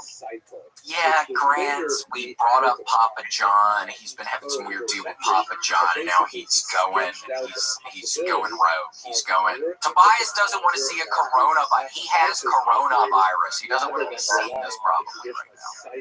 Had enough. Yeah, thanks, Tobias. Yeah, I mean, we have enough sometimes with Grant. I mean, normally we love Grant. He's great, but it's so what's that? Grant, what's even on the background now? That looks like the emergency or something. Yeah. Oh, okay. It's vitamin C. Yeah, you got to keep the vitamin C. There we go. So what are you self-quarantining right now with your family, or are you just, what are you doing? Yeah, they locked me in a room upstairs. The evenings outside the door, and they all leave for work, and I take my dog on a walk. And besides the symptoms, it's pretty nice. Yeah, that sounds like you can have a chill. So what time is it where you are right now? 12? Yeah. Midwest. Oh, okay. So what does the rest of your day look like since you're quarantining right now? Well, I was just watching your last week's episode that dropped today. What were your thoughts? Some weird guy just got on. Gave him some solid advice about rolling the goose. Oh yes, that's correct. I forget about that. I don't know, I'm scared to go to sleep. I had a dream last night about Camp Snoopy. You remember Camp Snoopy? I wish. I'm a giant Snoopy fan. I drink out of a Tervis tumbler brand cup every day with Snoopy all over it, so I should know. There was a Camp Snoopy in Knott's Berry Farm. Tervis tumbler. It's a one. What's that? It's a best Tervis. You gotta look it up. What's my last name? Tobias Tervis. Are you associated with the? Do you have a ton of money in your family? Because I think Tervis tumblers make a ton of money. Am I tripping out right now? This is crazy. Grant, pull up a Tervis. Look it up. Yeah, Grant. It's a classic It's like a cup. double-walled plastic cup. The It's like best. insulated. It's the best kind of cup. You need to get one, Tobias. T-U-R-V-E-S. B. Yeah, this one is a V, I think. Tervis. Yes. So yours is Tervis. Yeah. Tobias Tervis. It's kind of a smooth name. Thanks. I know, it's very close. You might still be related. Maybe they changed the name, the spelling or something throughout the years. I don't know. It could be something to look into. It could be. I don't know. Yeah. I think that's the German way to say Tervis. Okay, good to know. Okay, see, so Tobias, there they are. That's what they look like. But they can have all kinds of things in the double-walled construction. We have That's a lot. we have a Joe Cool one. Yeah, we have a Joe Cool one, which is very cool. Okay, so Camp Snoopy was at the Mall of America, which is now Nickelodeon Land. Oh yeah, I've seen some YouTube. Well, the videos. Knott's Berry Farm in California had a Camp Snoopy. Wait, so what happened in your dream with Camp Snoopy? What happened? I was there. It was kind of scary. It wasn't a good time. I can't really say what happened, but I just know Camp Snoopy was involved and bad things happened. Oh, It's like a real Five Nights at Freddy's yeah, situation. I woke up sweaty. I had to take a bath at 1 in the morning. Oh no! Think it's because of the COVID, or do you just generally have weird dreams sometimes? Yeah, no, I think it's eating my brain for sure. Don't say that. Hopefully you don't have long COVID. What is that called when people have long COVID? Was that just having COVID for a long time? I don't know. COVID 38. COVID 38. Well, hopefully you get better, and that's a scary. Where'd you find that Snoopy, Grant? Evil Snoopy. No, that should help tonight. Yeah, don't look at that, Tobias Grant. Get that off. Yeah, you don't need to be having more bad dreams about that. That's horrible. Well, Godspeed. Hopefully you don't have any more bad symptoms, and I pray they're keeping you comfortable. Oh, that's an even worse Snoopy. Look at that one. It's an even scarier Snoopy. Well, Tobias, I pray you get better. You got this. Don't worry about it. You're gonna make it through. Thank you. It doesn't appear like you're some overly big person or something, which COVID kills those kind of people sometimes. So hopefully you're good, Tobias. Trying to stay under the big. Yes, for sure. Just get out there, keep on going to the BMX stuff. I'm sure you can get active at those things. Just keep it going. Well, thanks for answering my call, man. Cool. Well, thanks so much for calling in and get better, dude. Yeah, you're cool. Well, you're sweet. Well, we'll see. We'll see how the skin stuff keeps on going, but we'll see now. And I hated that you said I'm probably going to look less cool, but that was my sneaking suspicion when I looked at myself in the mirror for the first time after my transformation. So. You live and you learn, William. I know. You do. Totally agree. All right, man. See ya. Bye. All right, Grant. Well, that was fun, my friend. Thanks so much, as always. And Erica, it's fun you being here, adding moral support with KCD gone, and it just feels like me and Gator, and then you're in here, so it was fun. Really? All righty. Well, that's it. Thank you. Bye. Thanks for joining us for this week's episode of The William Montgomery Show. Send your questions, artwork, and manifestos to The William Montgomery Show at gmail.com. Leave William a voicemail at 737-471-1098. And never miss an episode of The William Montgomery Show by subscribing to The William Montgomery Show channel on YouTube and anywhere podcasts are sold. Check out William online at william.f.montgomery1 on Instagram. For more William Montgomery, check out Kill Tony on YouTube and check him out live at the Comedy Mothership in Austin, Texas every Monday night. Find more of me, Casey Rocket, at patreon.com/CaseyRocket. Follow me on Instagram at Casey Rocket. This episode of The William Montgomery Show was recorded at Record ATX Studios right here in the heart of Austin, Texas. The William Montgomery Show is produced by William Montgomery. The anthem is sung by William Montgomery. The drums are sung by William Montgomery. The words are sung by William Montgomery. The William Montgomery Show is a Fanny Co production. Thanks for joining us. See you next time. The fuck is that? I'm trying to have fun tonight. And it's highly likely that they were settlements of Jews that met them as they arrived. We know from other sources that there was a king Karib Asad in the return of the 5th century who was having conflict with local Christians and local Christian kingdoms, and this prompted him to convert to Judaism. This, by the way, is not an unusual kind of story. We see a very similar thing in the Khazar Empire, which I hope to discuss not too long from now, when the Khazarians, seeing that they were on the one hand pressed by the Christians and on the other hand pressed by the Muslims, they saw Judaism as a third way of maintaining their independence. And it appears that King Khalid Assad also saw that as an option for these Kinyar people. So we don't have really great sources about the conversion, but apparently it happened sometime around the time of the 5th century. We have other sources, Christian sources, that describe a King Yusuf Asar Yatar du Uwas that lived about 100 years later, and presumably Kinyar is basically the Jewish kingdom this entire time.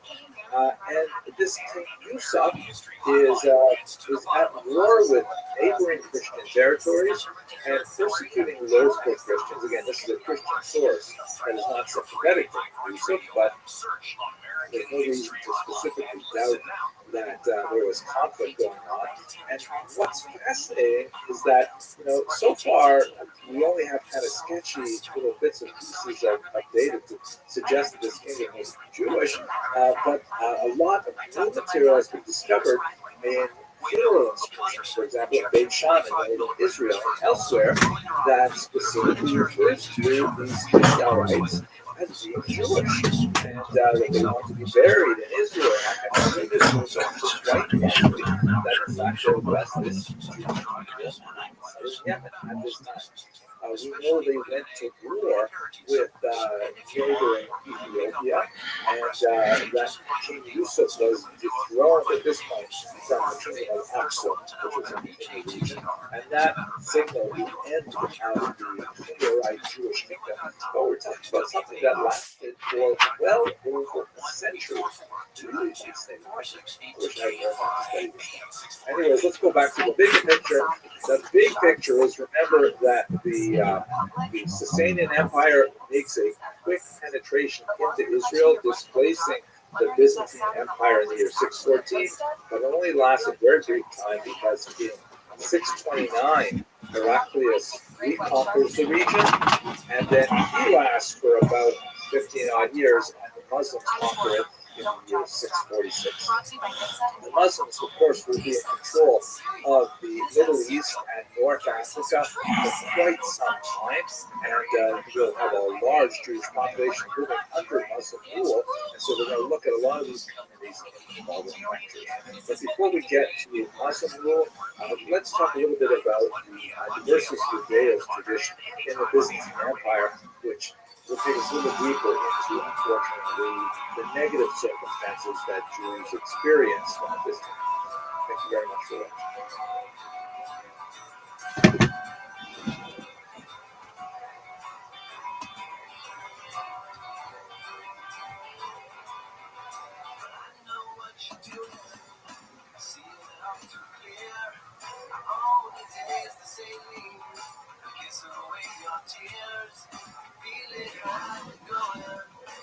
One of the more consequential aspects of the Jewish experience in the late Roman period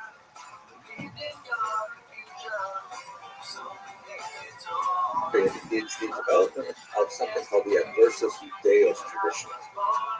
This is the group of ideas and ultimately policies that were developed by the church fathers in the late Roman period. Adversus Judaeus, the title is generic, it's taken from a series of sermons delivered in the 4th century by St. John Chrysostom. We'll speak about in a few minutes. It translates as against the Jews, or as they say here in the United States, against the Jews. Besides the regional differences, because there are clear distinctions to be made between those ideas that were generated in regions where Jews had very little population base and it was an increasingly Gentile environment, and those areas where there was much more of a mixed population and non-Jews actually interacted with Jews on a significant level. But what's also really important to note is that Christianity becomes a state religion in the early 4th century with the adoption and approval of Christianity by the Emperor Constantine. And so these ideas that begin as kind of theological disputes, early Christian thinkers trying to articulate the identity of Christianity against the background of Judaism, largely theoretical kind of ideas, which may have had more of a rhetorical import than a physical one, becomes much more policy ideas once Christianity is joined with the empire. And so some of the ideas which are, perhaps understandable in a rhetorical environment of people speaking and, hyperbole and things like that, they can become actually quite significant when there's real power behind those ideas. Anyways, let's have a look at a couple of the aspects of this versus VJ in particular. Let's start with Justin Martyr, shown here, and I have to tell you, as a quick sidebar, as I was preparing this lecture, I came across this amazing book on the internet. Here's the citation: André Tevet, Les vrais portraits et vies des hommes du l'Est grec, latin et païen. So, translation is the true portraits and the lives of these men from Greece, Rome, and I'm not sure what païens means. I think it means peasants, which really doesn't make sense to me. But at any rate, 16th century book that illustrates the true portraits of these people, which I find absolutely amazing and hardly credible. Although some of the images, like Socrates, for example, seem to be taken from busts that are from the Greek period. So maybe a couple of them are more accurate than others, but otherwise, hard to believe that this 16th century work actually portrays these people for real, but was really cool. Okay, so here's Justin Martyr. As you can see, he was called Justin the philosopher as well. He lived in the 2nd century, very important early thinker, and among his many works was a book called The Dialogue with Trypho, which is essentially a dialogue with the Jew. And Justin Martyr really takes a lot of the ideas that were nascent in the Gospels and develops them to articulate a rather harsh approach to Judaism as a whole. First off, he clearly makes a distinction between his vision of Christianity, which is ethereal and spiritual and based on ideas, morality, and emotion, as opposed to Israel, the Jews, who are carnal in nature, dedicated to really, like earthly things like sacrifices and blood and like which spoon went into which pot. Was it a meat spoon and a milk pot and things like that? And he wants to say essentially that the Jews are all wrapped up in physicality, and that's a negative thing, whereas Christians are much more thinking about the more spiritual aspects of life. This is an unfair characterization, but nevertheless, it creates a kind of a dichotomy that will be repeated over and over again in many Christian thinkers over the centuries. Also, at the same time, Joe Rogan podcast. A little bit contradictory that check it John out. is putting down the Jews for their carnality. He's saying, and besides, we're the real Jews. Christians are the quote-unquote true Israel. That is, that what the Jews were doing with all of those mitzvot, all of those commandments, those were totally wrong and totally physical and not the way God wanted them to go. Christianity, which has abandoned all of these things, is much more of the true Israel.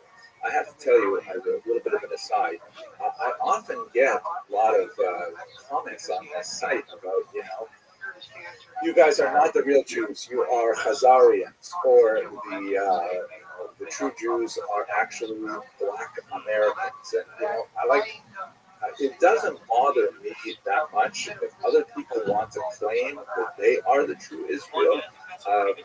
It'll all sort itself out in the end, I guess. But what bothers me is, like, what does it matter to you what I call myself? I could call myself an alligator if I want, right? Why is it such a big deal to you if I decide to identify as an alligator? At any rate, that's something that is a very pronounced idea that reverberates throughout the centuries. Also, at the same time, Justin Martyr really emphasizes something called the obduracy of the Jews, meaning their stiff-necked nature, their refusal to admit that everything that Justin Martyr and other church fathers are saying is true. And this is why, according to Justin's thought, the Jews deserve more punishment, because really, by refusing to admit the truth, they brought it on themselves. Right? So in other words, the Justin Martyr would demand that Jews admit something, and if Jews refuse to admit it, then they should be punished for obduracy. Definitely a kind of not such a great start for Jewish-Christian relations, and it is a very important theme in the Church Fathers. As we shall see, however, there are some very important correctives, especially for Augustine. But before we get to him, let's have a look at the briefly, at any rate, at the work of St. John Chrysostom. And look, isn't this amazing? Hey, we have another one of these vrai portraits, another true portrait of St. John Chrysostom. This one seems to be rather, captures a certain element of his life. At any rate, he is a 4th and early 5th century thinker based in Antioch. And as I mentioned earlier, it is to his work that we owe the very term Adversus Judaeus, because there's a whole cycle of sermons that he delivered in the 4th century that became especially influential in the Eastern Church, but nevertheless set a tone for the entire church as well. The main thing that John Chrysostom was upset with was the participation of Christians and pagans in Jewish public ceremony. We should pause for a second and just think a little bit about Jewish theology here. One of the basic ideas that was articulated long before in Jewish thought was the idea that the children of Noah, that is non-Jewish society, is not bound by the huge number of commandments that Jews are in receipt of. That is where the stuff that Justin Martyr was saying was all carnal, like, the refusal to use electric devices on the Sabbath and things like that. That's all like carnality, and it's all physicality, and you guys just let it go already. But in Jewish thought, that is something which is not mandatory for non-Jews at all. In fact, the Talmud describes 7 specific commandments which are incumbent upon all humanity, and by and large, those 7 commandments I think most people would find pretty reasonable. Like, for example, no murdering and no adultery. You've got to set up courts of law to work out your differences, and no cruelty to animals, by the way, and things like that. There's 7 basic laws. Just be a mensch. That's the Noahide laws. And according to Jewish theology, there is no reason whatsoever for Noahites, that is, the children of Noah, general humanity, to take on any more commandments than they were originally given. If they so choose, then they may, and of course the conversion is always open to non-Jews, but there's no impetus, there's no demand for it. They will enter into heaven and receive reward for righteousness and so on, so long as they observe these 7 commandments. Nevertheless, this makes Judaism essentially neutral on the participation of non-Jews in their services. Non-Jews may, there are some interesting exceptions to this, which I won't go into in this little class, but non-Jews are welcome to come to Jewish synagogues. Non-Jews are welcome to participate in all kinds of rituals, and there's nothing really stopping them. It's not like a closed society. From what we see in Chrysostom's rather venomous comments in his sermons, this is exactly what was happening in Antioch, that the fairly open society, non-Jews are getting involved in Jewish activities and going to synagogue even, and participating to whatever degree they feel like they want to within Jewish circumstances. And he was really upset with this because this was making it very difficult for Christianity to clearly identify what it's about as opposed to Judaism. The kinds of things he's very upset about is non-Jews, Christians, participating in Sabbath rest, specifically on Saturday. Right? A little bit earlier in the 4th century, the very important Council of Nicaea that adjusted the calendar in some significant ways, making sure that Christians would observe the day of rest on Sunday, not on Saturday, the Jewish day of rest, and that Easter would always be unlinked from Passover. And this was apparently not happening. And so he was very upset that a lot of Christians are resting on Saturdays and working on Sundays. He's upset that it appears that non-Jews and Jews are occasionally exchanging gifts on their holidays, which is very puzzling to him. This also has some echoes in the Talmud, incidentally, but I'm sure he wasn't aware of those things. That non-Jews were enjoying matzah, that Jews would give them their freshly baked Passover matzah, and that's a pretty nice gift. It's like 25 bucks a pound. So they're giving them, it's essentially bread, it's just flour and water crackers, but nevertheless it's a seasonal food and so on. that non-Jews were engaging in feasting and fasting with Jews, that sometimes Christians would participate in Jewish fasts, like the fast to commemorate the destruction of the temple and so on. He refers to non-Jews kindling lights on the Jewish festivals, which appears to be some kind of reference to non-Jews acting as a Shabbos goy. The term goy, by the way, can be used in a derogatory sense, depending on how it's used, how it's, the tone in which it's stated. It literally means nation. In fact, the Jews themselves are called a goy, a nation, in the Bible and in the liturgy. It's kind of like the word Jew, which I use generally in neutral or positive sense. But if someone says to you, hey, Jew, in the street, that's probably negative sense. So the term Shabbos goy means the Sabbath non-Jew, and it's a non-Jew who will occasionally help out with things that are forbidden for Jews to do on the Sabbath, such as kindling lights. By the way, kids, before you ask a non-Jew to do this for you, there are lots of restrictions on this. Check with your before you get excited about having a non-Jew take care of this.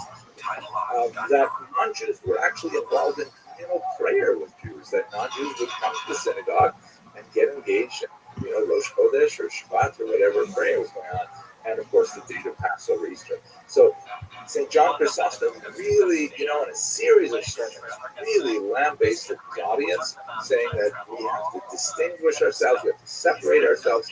These are all terrible things for non-Jews to be doing, Christians specifically, and that the Jews have to be essentially checked aside. There's a lot of evidence in Chrysostom's sermons that suggests that Jews and Christians actually got along fairly well in Antioch, and he was not happy with that specifically.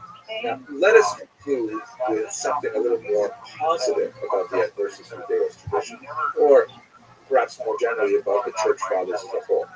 If I had to pick my favorite church father, which no one has ever asked me to do, but I would definitely say it's St. Augustine of Hippo. He's a fascinating person with an amazing biography, so many cool things about him that it's enjoyable to read about it. This is one particular story, a beautiful Italian envisioning of it, in which St. Augustine was apparently, he had a lot of personal doubts about theology and religion and so on, and he works us through it in his work, in his writings. He was really confused by the Trinity, could not understand how the Trinity could work. So he came upon this young child who in the original version was standing by the ocean in this particular beautiful late Renaissance picture. It's in the forest or something, and the little child was with a small spoon scooping out water from the ocean and putting it in a little hole up here. You can see the little hole right in front of him, and there's the halo indicator. It's kind of like a supernatural vision. And St. Augustine says to him, "What are you doing? And you'll never be able to fill up that hole." And the child says, "Exactly. There are some things which, you can think about, but you can never get. So therefore, you have to kind of let go sort of the question." Anyways, let's talk about what St. Augustine has to say about the Jews, which is very useful and positive, actually. One of the things that he says, and again, this is around the same time as Chrysostom, he writes that, wait a second, let's just rethink this whole of Israel. Because after all, Christianity is built on the foundation of the Torah. And the Torah clearly has God commanding the Jews to do these things, to not eat meat and milk, to observe the seventh day of rest, to not mix wool and linen in their clothing, all kinds of really carnal things. Who are we to say that God is not allowed to make these commandments to the Jews? And should we not, praise the Jews for remaining steadfast in their commandments, right? They are not in any way binding on non-Jews. There's so much Jewish theology in this case. But the fact that the Jews would remain steadfast to the Torah, that's a positive thing. Why are you criticizing them? In other words, he's taking issue with a lot of the other church fathers, like Justin Martyr several centuries earlier. In fact, Augustine writes that Judaism functions as the desk of Christianity that supports all of Christian teachings. It is the foundation. It is another metaphor, and therefore the Jews should be valued as they are, without demanding them to convert to Christianity. This will actually have some explicit reference. He developed something extremely consequential in Jewish history called the doctrine of witness. It argues that the presence of Jews and their maintenance of the Torah is an essential testimony to the validity of the entire enterprise, including Christianity. That since Judaism is the desk of Christianity, that it is the foundations of Christianity, you can't destroy the foundation and hope the superstructure will continue to stand. That the Jews must be allowed to remain as testimonials to the communication with God that is recorded in the Torah. And in fact, when the Messiah returns in Christian thought, they will once again testify to his identity. So, contra Justin Martyr, contra Chrysostom, and many other church fathers, St. Augustine is saying that the Jews should be preserved. Now, this is not uniformly positive. They are like, he uses the metaphor of Cain. You'll recall that early on in the book of Genesis, Cain kills his brother Abel, and then God punishes him by placing a mark upon his forehead and causing him to wander forever. And the most important element of that mark is that although there was opprobrium associated with it, he was not to be killed. That anyone who would slay Cain, the mark was there to indicate they should not be killed, that he should not be killed. That's exactly the way, says St. Augustine, that we should relate to the Jews. Now, that sounds kind of negative, but in reality, this principle, which he articulated using a citation from Psalms, slay them not, was hugely consequential because it essentially defined a church policy that Jews should not be killed, God forbid. They should not be subject to forced conversions because they must, according to the doctrine of witness, remain as Jews. And this is essentially a way of testifying or witnessing to the validity of Christianity in St. Augustine's thought. Now, it is important to note that this particular set of ideas was interpreted in various ways over the next few centuries. There were certain thinkers like Pope Gregory the Great, for example, who definitely hewed to St. Augustine's positive approach with huge benefits for Jews. And there were others who emphasized that the idea of the doctrine of witness only worked if Jews were in a degraded state. That is, let's keep them around, but they shouldn't be allowed to get ahead, because if they get ahead, then that witness actually stands against Christianity, because it says, hey, look, we should have stayed Jewish. Why should we have converted to Christianity? Look how good the Jews have it. Nevertheless, St. Augustine's ideas created sort of like a pathway to allow the Jews to progress through the Middle Ages, and ironically, church law therefore protected Jews because they were within the boundaries of St. Augustine's doctrine of witness.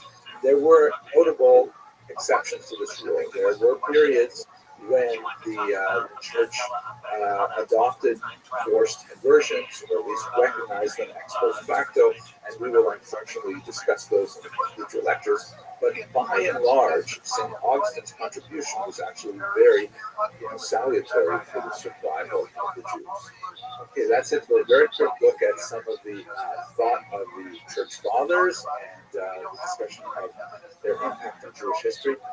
Let's look a little bit more now at the interior life of the Jewish world, specifically at the world of the synagogue and the development of something called the T. Thanks very much for listening. Speculation on that. It may be the tide, as you pointed out with the Stephen King story, the tide pushes back. That if you're trying to change time significantly, it pushes back and stops doing it. It sets roadblocks in the way.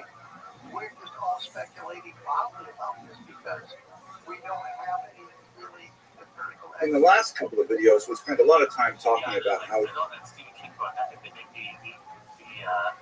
The case that the bigger the event you try to change, the more you try to change something significant, the harder the kickback Jews on time were itself acted is. upon by larger forces, the state, the church, and so on. But I don't want to give you the impression that they're just, passively accepting whatever is coming to them from the outside. The Jews are also very creative at this period in time as well. And so let's just take a few minutes to see one area where their creativity is especially prominent, and that is in the institution of the synagogue. Here's an interesting looking map of the synagogues in the ancient world, specifically looking at the 1st and the 2nd century. If you have a look at the legend there on the left, you can see that the blue dots refer to literary references to old synagogues, and the green circles are papyri, and then you've got inscriptions like stone inscriptions, and finally the stars are archaeological evidence of these synagogues. Now, they're not including here the synagogues in Israel. Of course, there are quite a few in the land of Israel itself, but the main concentrations are in the Nile Delta in Egypt. You've also got quite a few in Asia Minor, the Italian Peninsula, a few of them up on the Black Sea littoral, which is really interesting. And then one that we'll look at in a little bit more detail in a second, Dura Euhopos, which is way over here on the right, fascinating synagogue. And so synagogues are an extremely important institution for Jews, especially after the temple is destroyed in the 1st century, especially when they're a minority living away from large Jewish population centers. The synagogue is their locus for formal communal ritual activity, specifically religious worship, and they had to kind of articulate that. What exactly does religious worship look like when you don't have the ritual sacrifice associated with the temple? Synagogues did predate the destruction of temples. In other words, Jews seem to want to create these institutions where they could get together for communal prayer. There's a lot of fascinating discussion in the Mishnah and in the Talmud and the Midrash that describes the evolution of the prayer service and what connects to what, and the references to the patriarchs and fascinating kinds of things like that. But we should understand that the synagogue, the word itself, by the way, is Greek meaning place of gathering, is effectively a Jewish community center, a JCC, for a minority population, and it would fulfill all kinds of different functions, not just religious, but it would be a place of gathering for discussing family affairs, for adjudicating disputes, all kinds of things. The basics of the service that is familiar to synagogue goers today took centuries to evolve. And if you look at the prayer book, that's really an archaeological textual representation of the wanderings of the Jews in diaspora as well, with core elements that go back to Israel and other elements, other prayers of that in many different iterations throughout their long history.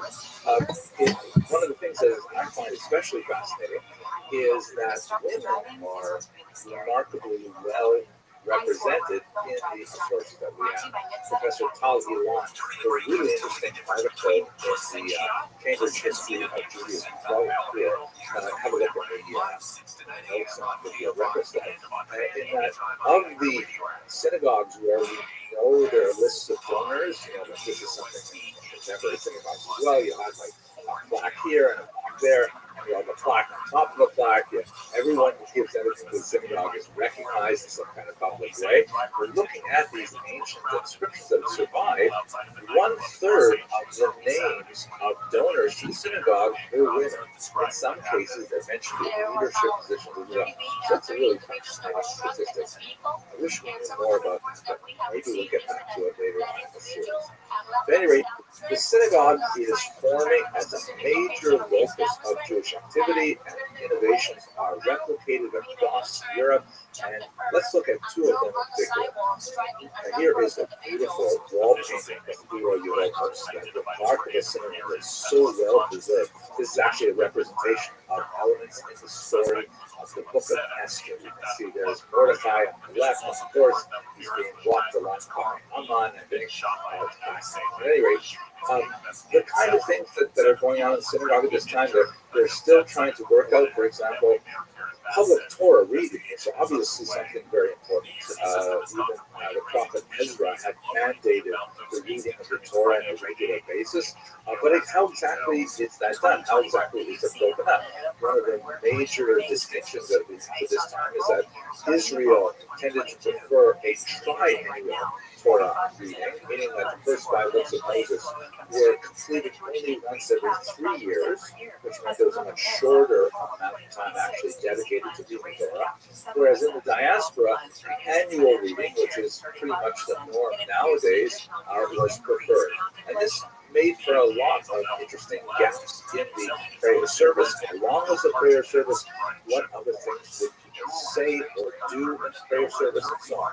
One of the most fascinating elements related to this is the institution of the, I guess the modern term would be drasha, or sermon. It's not the term that was used in the ancient period, but it finds its textual expression in the creation. I think it was probably not a lecture, a speech you were giving about the Ten Commandments in schools. And so then I watched it and I said, oh, okay, that's very interesting. So I thought we'd have a cool conversation. Yeah, well, I'm just honored to be here. My pleasure. Thank you. Honored to have you. It's always interesting to see a person who is a Christian who is not for the Ten Commandments in schools. Yeah. And I think you made a very compelling argument, you know. Yeah, I've gotten that a lot. People who are like, you're in seminary, you're studying to become a minister, why wouldn't you want the Ten Commandments in every classroom? So I recognize that it's kind of a weird position to be in. But I grew up in a tradition that cherished the separation of church and state. Not just because it protects the church or protects democracy, but it is what allows this democracy to happen, where we can all have different faith traditions and live together in peace. And so any attempt to erode that boundary, I feel like I have a special obligation to speak out against it. And so I told my colleagues that I thought the bill was unconstitutional, the bill was un-American, but I went one step further and I said I thought the bill was unchristian, which again probably sounds weird to people, but in all of Jesus' teachings, he's always focused on the outsider, the outcast, the person who's left out, the person who's different.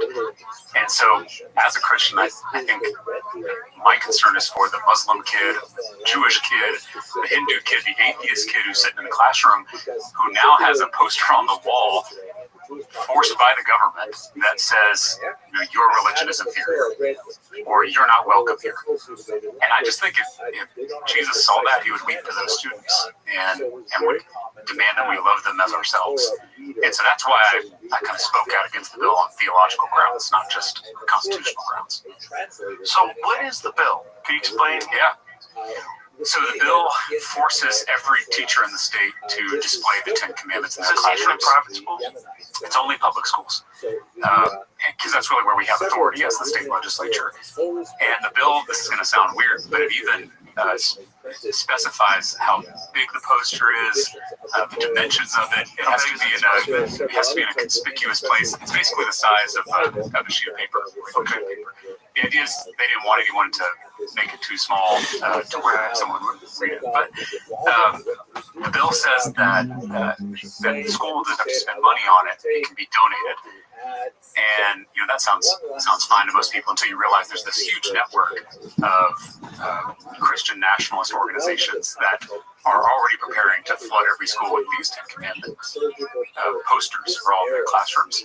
So the donation thing sounds like it's kind of innocuous until you realize that the donations are already ready to go from all these outside groups. So there's going to be legal challenges, of course, but if it's not struck down in the courts, every teacher is going to have to put up the Ten Commandments in their classroom against their wills, even if they don't want to. I mean, again, speaking as a Christian, if we have to force people to put up a poster, to me that means that we have a dead religion. A religion that no longer moves people, a religion that no longer speaks to people's hearts. If we have to prove our legitimacy by micromanaging what teachers put up in their classroom, I mean, to me, that means we have a real crisis in our faith. We should be leading by example, not by mandate. How did this get proposed, and what is the support for it?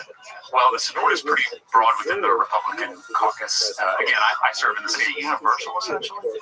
Yeah, I don't think there was a single Republican who voted against it this time around. And again, I serve in the state legislature. A lot of people think I'm a congressman. I serve here in Austin, at the state What capitol. is your position? So I'm the state representative. So I serve. There are two chambers, just like the federal government, a Senate and a House. I serve in the House, in the state House. So the Republicans have a majority in the House and in the Senate. I'm a member of the Democratic Party, so I literally can't get anything done without working on a bipartisan basis.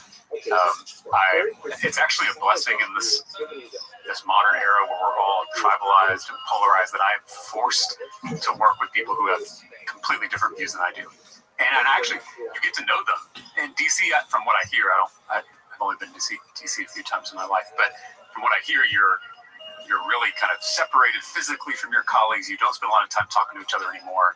It's a lot of fundraising and events, and not really a lot of relationship building. In the state capitol, you don't have the same media scrutiny, the same spotlight, so we can still get to know each other and go out to eat with each other and meet each other's families.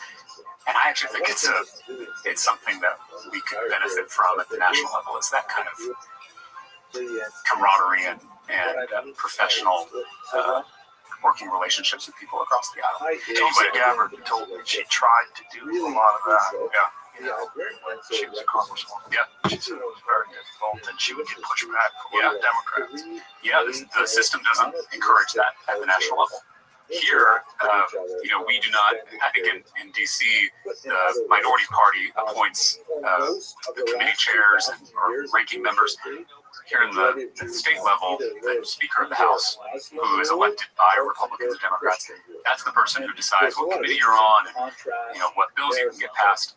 And so in some ways that forces you to be loyal to the body rather than loyal to your party or your caucus. Again, I'm proud to be part of the Democratic caucus, but I literally can't get anything done if I don't have some kind of Republican support. And so that and I get a lot, I'm able to pass a lot of bills as a Democrat. And it's because I have good relationships with my colleagues on the other side of the aisle. But yeah, on the Ten Commandments issue, it kind of became one of these culture war fights. And so there wasn't room to have kind of an honest conversation about Here's a barber showing photographs of every hair he's had the pleasure to know, and all the people that come and go. Stop and say hello. Delaying the bill enough to where it died on the deadline, so it didn't pass. And it came back this session, 2025, and eventually passed both chambers and got signed by the governor. So unless it's stopped in the courts, it's going to be law in the state of Texas. And then there's a barber showing photographs. Every hair he's had the pleasure to know, and all the people that come and go. Stop and say hello. And on the corner is a banker with a motor car, and every children laugh at him behind his back. And the banker that wears tonight in the pouring rain, very strange. Pain is in my ears, in my eyes. There, beneath the blue suburban skies, I sit up, meanwhile, bound in a lane is by the Daddy portrait is a portrait of the queen, trying to keep the fire and to clean this clean machine.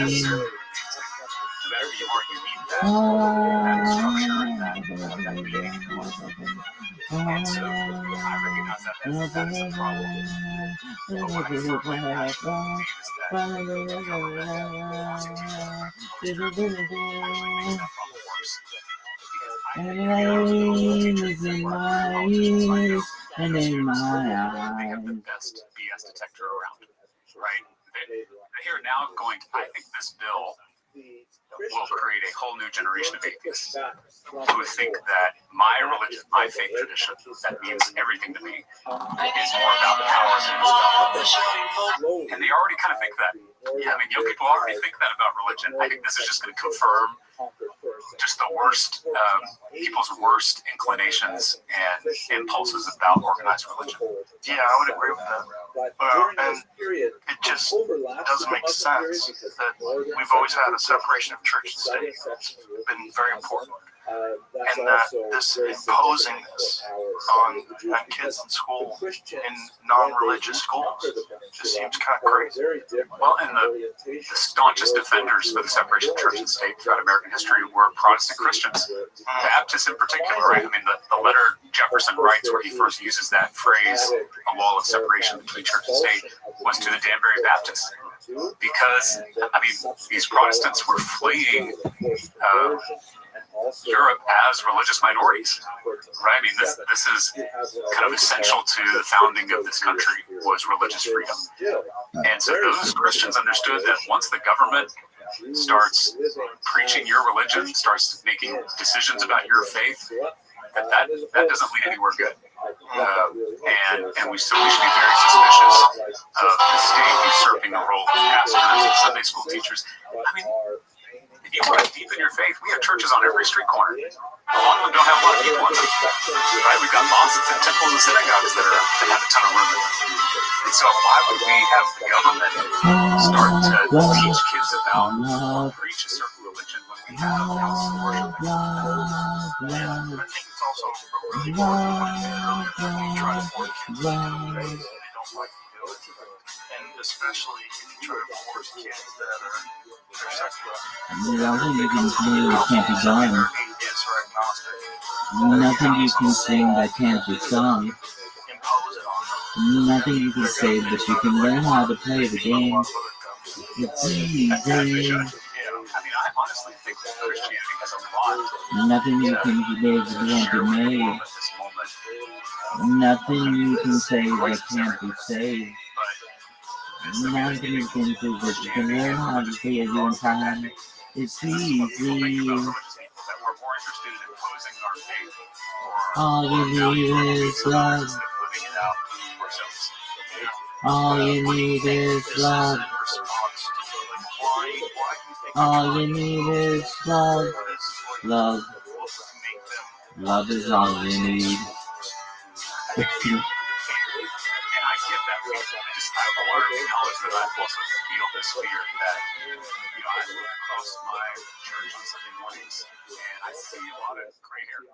I worry about the future of my church, of my faith in this country. Everyone has seen the charts of declining religious participation and the decline in what do you think who belong to faith. What do you think that's about? I think a lot of it is well justified because organized religion has done a lot of damage to people. Particularly if we're talking about this country. Well, this country's going to be Christianity right now. In India, maybe a conversation about Hindu nationalism, but here the dominant religion is Christianity, and we've seen that too many churches, too many fake leaders have abused that trust. A lot of Gen Z, a lot of my fellow millennials, when they hear me talking about my faith and how it informs my public service, they're like, I've never heard of this kind of Christianity, right? Like I was told that if you wanted to be a Christian, you had to hate gay people. If you wanted to be a Christian, you had to want to control women. I say If you wanted to be a Christian, you had to reject science. God. And so when millennials were faced with that choice, it was a pretty easy choice for them, right? They chose their gay friend, they chose women's rights, they chose believing in science, and that, in my opinion, was always a false choice. You say yes, And in fact, a lot of I those say positions that I just mentioned no. are contrary You to say stop, biblical values, to and the I teachings of say Jesus. go, And so go, there's always going to be go. progressive Christians and conservative Christians. That's a very healthy debate we should always have. But in this country, it's become synonymous with right-wing politics. So much so that when people hear I'm a Christian politician, they just assume I'm a Republican. You say yes, So it's just, I think I that's say pushed a lot of no. people You say stop, and I say go, go, go. Oh no. You say goodbye, and I say hello. It's part of why I made the decision to go to seminary. So I'm going to talk about my faith and my beliefs and my values in a public setting or on this podcast. Millions of people are going to listen. I say I fuck. don't know what I'm talking about. I better be thoughtful on how I approach these things because it has real power on people's lives. And so I think You say you see that yes, from the beginning of the I Christian say tradition. no. You say Those in power, stop, whether it's and I say power, go, go, go. homosexuality, or economic power. Oh no. You say goodbye, and I say hello. Hello, hello.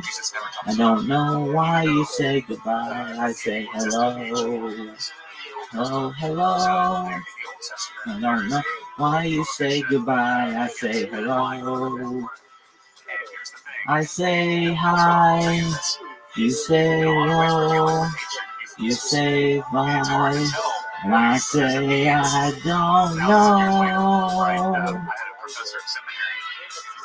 Oh no. You say goodbye, and I say hello. Hello, hello. I don't know why you say goodbye. I say hello. Hello, hello. I don't know why you say goodbye. I say hello. We're not sure exactly what it means, and we're taking it just literally. Why do you say goodbye? Goodbye. Oh no. What is the actual passage? I mean, that's the one I just gave you about. What is the punishment? I think in most of these violations of the law, the punishment, if it's called an abomination, the punishment can sometimes be death. And this is true of eating certain foods, of planting different crops next to each other, wearing two different types of crops. Sure. And again, I'm not a rabbi, so I hesitate to be able to speak with authority on the Jewish scriptures. But this was a people who had found freedom from slavery in Egypt, and they were trying to be able to set themselves apart from that domination that they knew in Egypt. They wanted a completely new world where God was in charge, not some pharaoh, not some emperor. So this is a radical community they were trying to build, and so they put rules in place to remind themselves that while it may only take a few weeks to get out of an empire, it takes a lifetime to get the empire out of the world. So we now, 2,000, 3,000 years later, in terms of the Jewish scriptures, we're now reading it with modern eyes, trying to interpret what they mean and then apply it to our modern context. One, I think that's sloppy theology. Two, I think it's disrespectful to the Jewish people. Three, it's a misunderstanding of Christianity, because the whole idea of Jesus' movement was that he was simplifying the law, right? He simplified it into two commandments: love God and love neighbor. Those are the only two commandments that we Christians should keep our focus on. And Jesus regularly got into conflicts with the religious authorities, right? Jesus is always getting in trouble with the church of his time because he is rejecting legalism and embracing the spirit of the law, which is loving your neighbor as yourself. And so in our modern context, that should mean loving our gay neighbors as ourselves. And so to me, when I'm looking at the teachings of Jesus, I think it's very clear how we should treat those who are different, those who are left out, those who are on the edges. And I think trying to take the Hebrew tradition and interpret it for our own political benefit is really does a lot of violence to that scripture. I mean, the word homosexuality wasn't even invented until the 19th century. So if you see the word homosexuality in your Bible, that's an interpretation. That's a translation and using a word that didn't even come around until thousands of years later. What do you think it meant in the Old Testament, though? If you're looking at a literal translation of it, a man lying with another man is an abomination.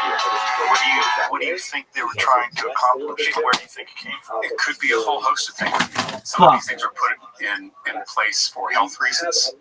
Obviously, they didn't have modern medicine, and so if there were things that were considered hazardous to your physical well-being, sometimes those were included in the law. Preserving family structure, right? You obviously had a patriarchal structure in the ancient world where it wasn't just about your commitment to your wife. It really was about how land and wealth will be passed on to children. And so all those things were important to protect that family structure. So some of these ancient commandments, which again I don't claim to know what the original meaning was, may have been put in place for some of those reasons. But again, if this was something Lady Madonna, children at your feet, wondering how you managed to make ends meet. Who grinds the money when you pay the rent? Don't you know that when it was heaven sent? Friday night, the lady got a suitcase. Soon the morning, making like a nun. But the morning, there's no case. See how they run. Lady Madonna, treat me at your breast. Everyone they managed to be the rest.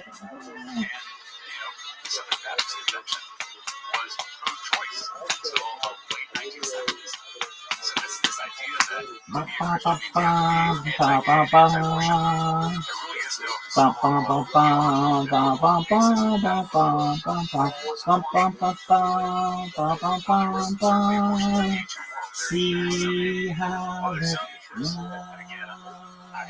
Lady Madonna, doing it, making millions of rain in your head. There's some subtle instructions for how to perform an abortion, certain things to drink, things like that.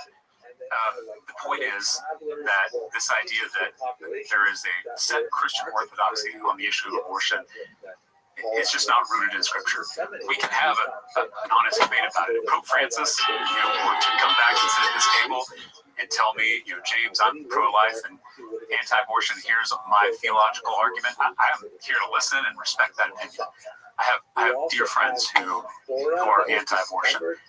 All I'm asking is that for Christians who are pro-choice and who respect the bodily autonomy of women, that we be given the space to make our theological argument, because I think there is a lot of biblical evidence to support that opinion. What do you think is the biblical evidence to support the pro-abortion?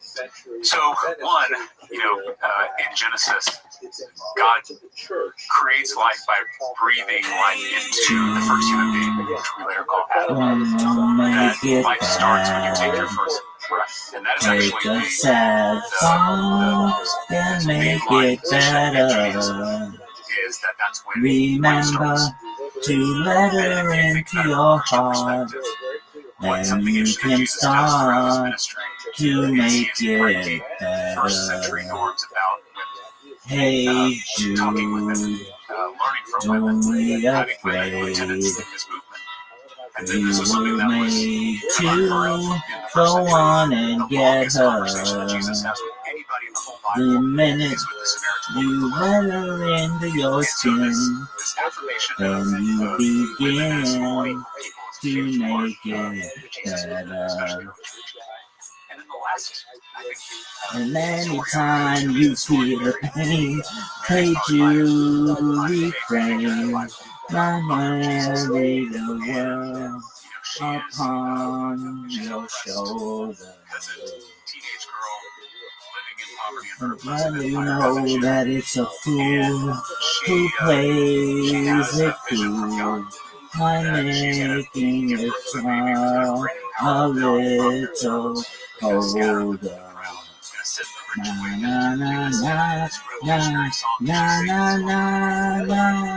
It's actually been banned by certain authoritarian regimes because it is so radical. But I say all this in context of abortion because before God comes over Mary and we have the incarnation, God asks for Mary's consent, which is remarkable. We go back and read this in Luke. I mean, the angel comes down and asks Mary if this is something she wants to do, and she says, if it is God's will, let it be done. Let it happen. So to me, that is an affirmation in one of our most central stories that creation has to be done with consent. You cannot force someone to create. Creation is one of those sacred acts that we engage in as human beings. But that has to be done with consent. It has to be done with freedom. And to me, that is absolutely consistent with the ministry and life and death of Jesus. And so that's how I come down on that side of the issue. Again, I'm very open for my fellow Christians to disagree with that, and they may have scriptural passages they point to be anti-abortion, and I think that's a debate that we should feel comfortable having. All I'm saying is that it shouldn't be assumed that just because you're a Christian, you are anti-gay or anti-abortion, because there are so many Christians out there who don't subscribe to either of those policy positions. So there's a lot of nuance if you're talking about abortion, right? Because you're not just talking about a woman's right to choose, but you're also talking about rape and incest, right? So you're talking about a woman's right to choose whether or not she carries a baby when it was not her choice to begin with. That's right, and it's why I think that almost everyone in this country is pro-choice to some extent, because polling indicates that the vast majority of Texans, the vast majority of Americans support exceptions for rape, incest, or threats to the mother's health. Now, I've had arguments with people that don't support that, though, which is interesting. The argument that they give is that two wrongs don't make a right. Don't make it right. It's a crazy argument. They're even talking about rape girls, but at least they're consistent. I mean, if you believe that a fetus is a person, certainly has the potential to be a fetus is alive in terms of just biologically alive. We do have literally trillions of living organisms in us right now. The question is, the question is a fetus or is an embryo person with full legal rights that trump the rights of a woman? Because if or a girl, as you mentioned, if you're a 16-year-old girl who's raped, does that embryo or that fetus, does it have its rights trump the rights of that girl? And I say no. I think most Americans say no. And to me, that exposes kind of the lack of support for the legal person. Again, we can have conversations about limits to abortion, all those things, but I do think it's clear that most Americans believe that a woman or a girl should have the autonomy to make those decisions about their own body. I think most Americans probably would agree with that, but I think also most Americans are very uncomfortable with the concept of late-term abortions. Sure, yeah. And I would say, what are your thoughts on late-term abortions? Well, I think if you look at the data, the late-term abortions that happen are almost exclusively to save the life of the mother. Because, I mean, now you're talking about people who have picked out a name, who bought a crib, people who want this baby. And so the only time this happens is for immediate, life-threatening medical reasons. Right, but there are exceptions. There are people that change their mind. Well, I think within Roe versus Wade, there was a legal framework for states to be able to make decisions about how you regulate abortion. And so if a state decides that they wanted to ban elective late-term abortions, if those things happen, then that was completely fine within the framework of Roe versus Wade. But we're not having that conversation, right? We're having a conversation about a total extreme ban on abortion. Jojo was a man who thought he was a loner, but he knew he couldn't last.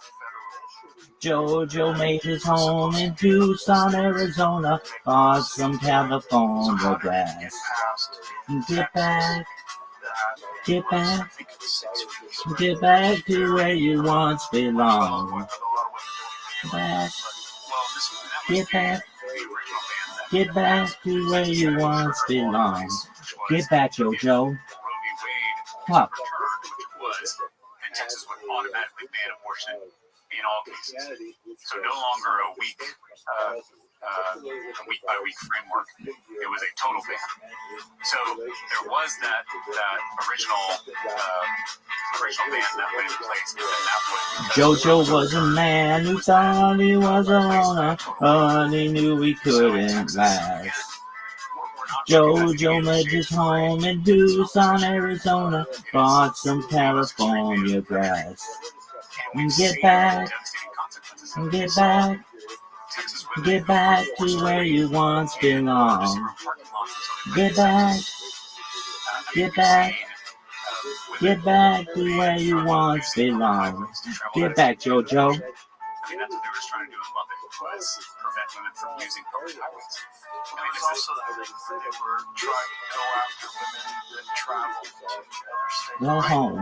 Yes. And even if there was no evidence, Get like back, if a woman travels to get see her back, in-laws or get back to where you once belonged. that was Get back, get back, get back to where you once belonged. and lost her baby, they would then be Get back, Joe. even if they had not had an abortion, they would be questioned.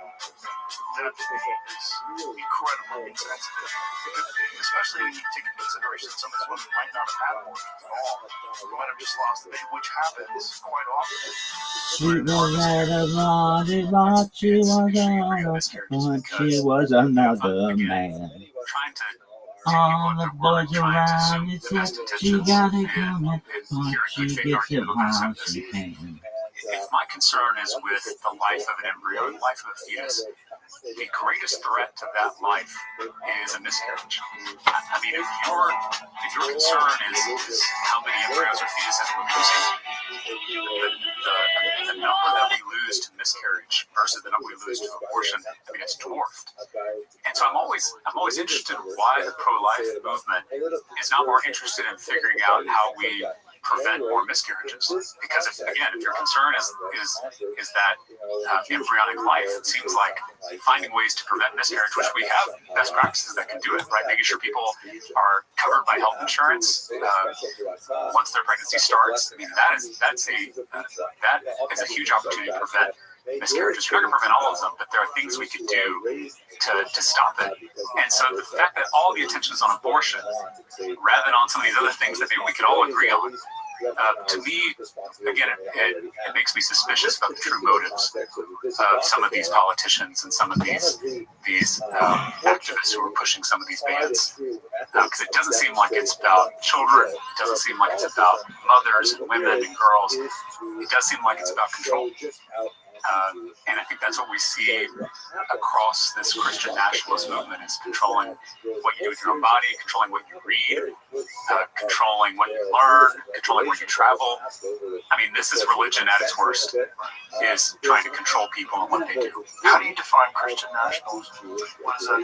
Yeah, so I think there's lots of different ways you could describe it. The way I define it is a little broader. I say Christian nationalism is the worship of power, whether it's social power, economic power, political power, in the name of Christ. And I think it's relevant to describe it this way because it's something we've struggled with within the Christian church from the very beginning. So the first followers of Jesus didn't even call themselves Christians. They called themselves the Way, because their crucified teacher had taught them a different way of being human, a different way of relating to other people, of understanding your relationship to neighbor and to God. And this transformed them. They became these peculiar people, is how the Bible describes it, because they didn't participate in the economy, the military, the culture. They were persecuted because they turned the world upside down. Again, that's how it's described in Acts.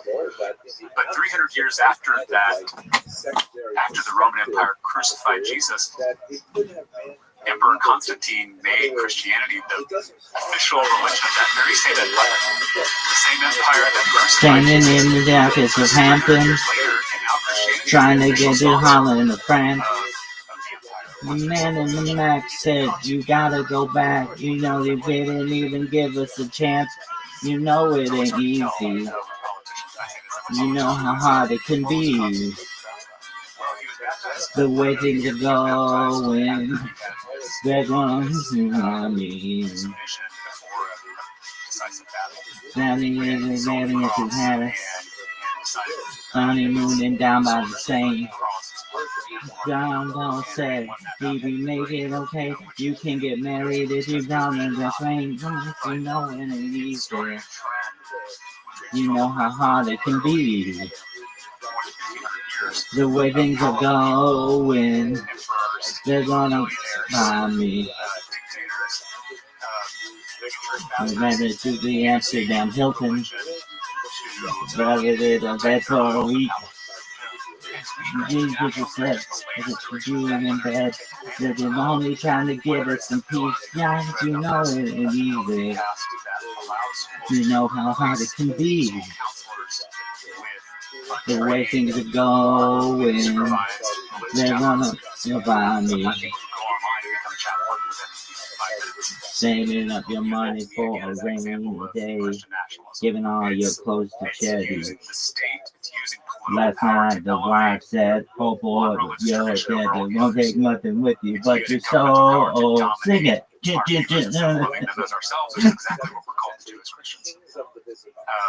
And then, of course, most recently we saw this bill that defunded public schools here in Texas to subsidize private Christian schools. And to me, again, that is a bill that's right in the middle of this Christian nationalist movement to erode the separation of church and state and force a certain interpretation of Christianity on everybody against their wills. Yeah, there's this narrative that this is a Christian nation. This is it was founded as a Christian nation. I think they call upon that when they're making these decisions and talking about it in this very particular way. Yeah, and I think no one would disagree that Christianity was influential in the founding of this country, and it's still influential. I mean, it's fused throughout our culture, our politics. It is a central part of who we are as a nation. But I think it's really important to clarify that we were not founded as a Christian nation. We were founded as a nation where you were free to be a Christian, or a Jew, or a Muslim, or a Sikh, or a Buddhist, or an atheist. I mean, that's the promise of America, is that we are this multicultural melting pot, where no one is told how to pray. And just elevated over the other. Point out that it wasn't in the Pledge of Allegiance until communism was initiated in this country. Yeah, and to be fair, the Declaration of Independence does mention a creator, and now it doesn't necessarily mention the Christian God, but it does mention a creator. I think probably in a deliberate attempt to be less sectarian. Something in the way. I mean, a lot of our founders, if we're being honest, some of them weren't religious at all. Attracts me like no other lover. A lot of them were deists. Something in the way she moves me. Clockmaker who created the universe and stepped away. I don't want to leave her now. I don't want to leave her now. How did you come up with that? I think this is how deists would describe it, because the universe she knows. And it's because they were enlightenment thinkers, so they and all I have to do is love scientists. And they saw something in your smile that shows me. I don't want to leave her now. Don't I believe in how? From God's creation. That is a very different view. It's an invalid view. I don't mean to cast aspersions on that view, but it's very different than you asking me, will my love grow? I don't know. I don't know. You stick around, it may show. I don't know. It's just not quite historically accurate. these were Enlightenment thinkers. They had their own suspicions of religion. I mean, Thomas Jefferson created his own Bible where he took out all the miracles. Really? Yeah. He also owned slaves. Well, yeah. I mean, all these guys had, I would say so. But again, Christianity was used to justify slavery. It was also used by abolitionists to tear it down. Right? Christianity was used by Bull Connor and white officials in the South to maintain Jim Crow. It was also used by Dr. King and the Civil Rights Movement to tear down that system. So, faith is really in the hands of the user. It can be used to do a lot of damage to people, but it can also be used to move us toward a more just and loving world. That's where it gets weird, right? It's like we need someone who interprets faith in a way that is beneficial for all, and not personally beneficial or beneficial to their ideology. Here come old flat top, he come grooving on slowly. He got juju eyeballs, he wants holy ruler. He got head down to his knees. Want to be a joker, you can't do what he please. Because that's fertile ground. So let me back up. So in my faith tradition, Jesus is not just a great teacher. Anyone knows she shine, he got toe jam football, he got monkey fingers, he shoot Coca-Cola, he said, I know you, you know me. One thing I can tell you is you got to be free. Come together right now. Incarnation, by the way, is not just limited to Jesus, it's everybody. Right? Everybody bears the image of the sacred. Right? Joe Rogan does, James Sullivan does, every listener to this podcast bears the image of the sacred, made in the image of God. He got production, he got one shot, he got more. That's Good Friday, where Jesus, because he confronts the powerful, is executed on a cross, a humiliating death, along with other criminals. And then the last step is resurrection. That's something new and beautiful rises from those ashes. What up, Frosty? So those three things, incarnation, crucifixion, and resurrection, that's the pattern of the universe. Again, just take religion out of it for a second. Let's just think like a physicist or a biologist. Creation, destruction, recreation. I mean, that is the story of the physical universe. It's the story of our lives, right? That we are all headed toward a brick wall at the end of this, right? There is birth, death, rebirth. Hindus would say reincarnation, right? This pattern of reality is something that's recognized across traditions. I say all this in response to your question because all of us in our faith start off with order, disorder, and then reorder if we get to that last step. All of us kind of inherited a faith from our parents. It was usually pretty stable. We didn't ask any questions. And it was comforting, right? You were childish in the best sense of that word, innocent. You grow up, you have experiences, you meet new people, you're exposed to new ideas. Suddenly you start to question all those things that you were taught. And now you have disorder, disillusionment, right? That maybe what I was told wasn't real. Maybe this isn't right. Maybe I've got to question everything. And that's healthy and essential. You need that crucifixion to break apart what was there before. That third step of resurrection, reincarnation, rebirth, reorder, however you want to describe it, to me it feels like that's what we're on the precipice of. And it does feel like young people, particularly the ones that are asking these questions, because young people have always put every major issue, have usually been the ones who have been able to kind of think outside the box and see things anew. But it does feel like they are waking up to how broken organized religion is. And they are starting to yearn for something bigger and something better and something that's more true and more honest.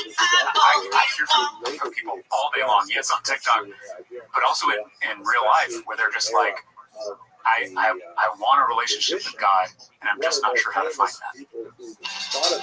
I mean, I think that's maybe it was the pandemic, but there is something brewing out there where people, they're hungry for something bigger and deeper. So again, that's me on my hopeful days. I also have my days where I'm more cynical, but what happens when you're cynical? So actually, I'm in my fourth term in the Texas House. So and they're 2-year terms, so that's 8 years. In my second term, I kind of had a crisis of confidence, I guess. It was a brutal session. It was a lot of really vicious fights on the House floor, a lot of really terrible bills. The abortion ban, which we just talked about, was passed in my second term. And I just I honestly lost faith in the impact I was making, and maybe even in democracy as a whole, whether this thing was even going to work, this idea that we were all going to try to solve our conflicts non-violently and peacefully through a political process. I don't know, all of that I started to doubt in a profound way the work I was doing. And throughout my life, whenever I've felt that doubt, I've always fallen back on faith. Faith is the thing that is kind of the foundation for me. And so in that second term, I had thought about quitting altogether. I thought about resigning my seat and just going off to do other things that would be more fruitful. But through a lot of praying and a lot of soul searching, a lot of meditation, I made a slightly different choice, which was to go to seminary and go back to school and go through the process of becoming a minister. My granddad was a Baptist minister in South Texas, and so it was a part of my upbringing. And I had really not thought about doing it myself, but I think I had just loving thy neighbor is really hard sometimes. And the work I do in the legislature is my attempt to love my neighbor. The bills I pass and the work that I do on prescription drugs, on child care, on public schools, on justice reform. But I was losing faith on whether I was actually doing what I came here to do. And so I made that decision to go to seminary to follow Jesus' first commandment, which is to love God. Those are the 2 commandments he gave us, love God and love neighbor. And as a seminarian and a lawmaker, I kind of started to figure out how these 2 commands, how they relate to each other, how they sustain each other. You need that inner life, which I feel like I'm cultivating in seminary. And then you need this outer life of how does it impact your relationships and the work you do out in the world. And you really can't have one without the other, because if you do the second one, the work out in the world, you can burn out so easily, which I think I was about to burn out in that second term. You can burn out if it's not sustained by that love of God. And again, I don't mean God as that word is charged for a lot of people. I don't mean like a sectarian religious orthodoxy definition. I just mean that ground of your being, whatever that is. Anyway, I don't know if it answers your original question, but What was the main struggle? Like, what were you facing in the house that was causing you to have this crisis? well, so there were several bills. I mentioned the abortion ban. Was it human beings, though? Was it the actual? So the bill, this was the straw that broke the camel's back. Toward the end of that legislative session, my Republican colleagues brought again, this is the way I would describe it, a voter suppression bill, making it more difficult to vote in the state of Texas. Again, Texas is probably the hardest place to vote in the country, just in terms of the paperwork, the requirements, the hoops you got to jump through. How so? There's a whole host of things. The fact that we don't have online voter registration in the state, when a lot of other states do. But think of all the things you do online. Voter registration is not one of them. The IDs that now count for registering to vote or voting are very selective. So, for instance, you get a concealed carry license. That license counts as ID, which I agree that it should. But a student ID from a college or university doesn't count as an ID. You have to get a driver's license. Yeah, you got to go get a driver's license. And again, for someone like passport. Yeah, passport. But again, I didn't have a passport for most of my life, right? I didn't travel outside the country until I was, I was in my 30s, and so I didn't have a passport. A lot of people don't have a driver's license, especially older folks. So the point is that these rules get added on top of each other and make it even more difficult. What are these rules? What's the reason for these rules? The rules, they're trying to keep people that are non-citizens from being able to vote, right? Well, not exactly. I mean, there is that concern. There's all, and here's where it kind of breaks down. The main concern is voter impersonation, which is the idea that I would show up to vote as if I was someone else. Like I was When going I to go and find impersonate myself Joe Rogan in and vote for times Joe of Rogan. trouble, Mother Rabbi comes to Finishing with me, few incidents of this speaking happening, right? words Because of Shooter Fire wisdom. Zero, Let it Zero, yes, be. of course, and Ken Paxton, In my hour of darkness, decides to he is standing Attorney General right Texas in front of decides me, to spend speaking millions of words dollars trying of to find wisdom. voter fraud, Let it right? To try to be. prove that this is a widespread problem. Let it be. Let it If he comes up be. with anything, it's usually Let like it be. one or two cases of Let it some mom who made be. a mistake on her form. I mean, With the the Secretary of State here words in of Texas, you're a wisdom. Republican, Let it said that our elections be. are safe and secure. So I'm all for And the making sure that our elections broken-hearted have integrity. people I think you have to have living that in in democracy. the world My agree. concern, though, is when some of There these will bills be are an adding answer. Let it unnecessary regulations be. on top of that just to make it harder for some It folks to be able will to vote, make me rather than make parted. everyone. There is still a chance that they will see. There will be an answer. This issue of Let it be. colleges, universities, and those Let it students not being able to be. Let it be. in Texas, you Let can it change your registration be. every Let time you it move counties. be. So if you move within a There county, will be an answer. this is something we Let don't it have to do, but we have, be. there are logistical systems in place where we could track voter registration across counties. But think about the people that disenfranchise us, the people who move a lot. Who moves a lot? Young people move a lot. Every time you get a new job, get a new apartment, if you go to a college or university, then you are moving and your voter registration has essentially been erased until you redo it. And young people are more likely to vote progressive and liberal. I mean, I don't even know if that's true anymore because, you know, a lot of young people voted for President Trump in the last election. I think that's because a lot of young people felt very disenfranchised by some of the laws that were being passed by the previous administration and some of the actions they were taking to suppress freedom of speech. I think it's fair. My point is, when Republicans in my workplace try to disenfranchise certain groups, I think it's almost they should give themselves more credit and believe in their ability to actually win over those groups. Right? Instead of trying to make it harder for the young. Well, but my point is, instead of making it harder for young people to vote, why don't you just go out and try to win their votes? That leads to your door. They can compete for those votes. Competition is a good thing. You'll never disappear. I've seen that road before.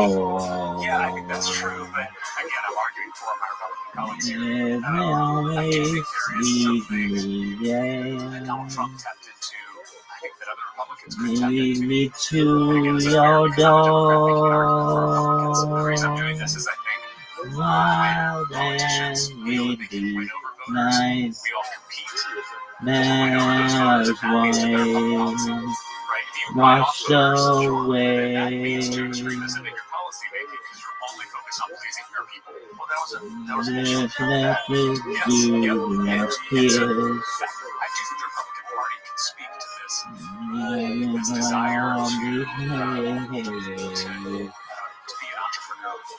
Democrats too often, in my party, we standing here. I've never met someone who wants a handout. Right? We know the way. I actually haven't. Many times I've been alone. Many times I cried. Here's the thing. I think some people may think they want that. Yeah, you got it, son. Some people think they just want to sit on their couch, right? And I do too, right? When I'm like exhausted, the last thing I just want to rot. My point is, after a while, it doesn't make you feel good. No, right?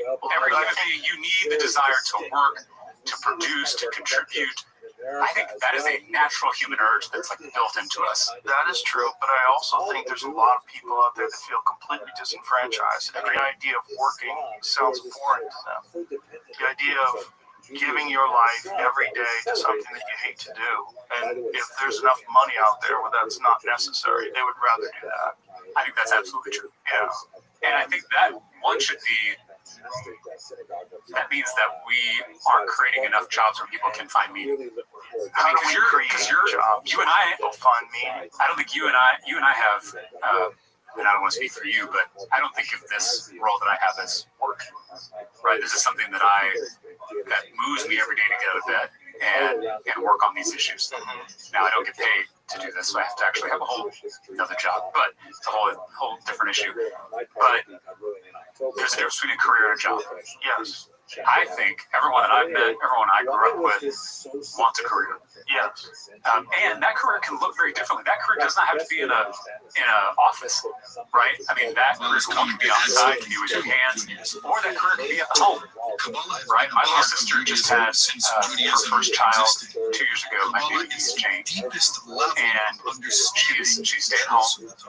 Madeline is, she's spending so much time with Jane, and I've never seen my sister more alive than the work that she's doing. Yeah, right. And my sister was a successful accountant.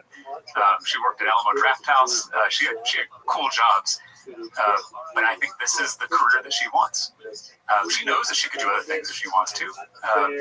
But this is what's giving her meaning in her life. And I want to have kids one day, so I definitely see that. There's work that I want to do. Part of why I'm going to seminary is that this is something I feel called to do. It's something that's giving me purpose and meaning in my life.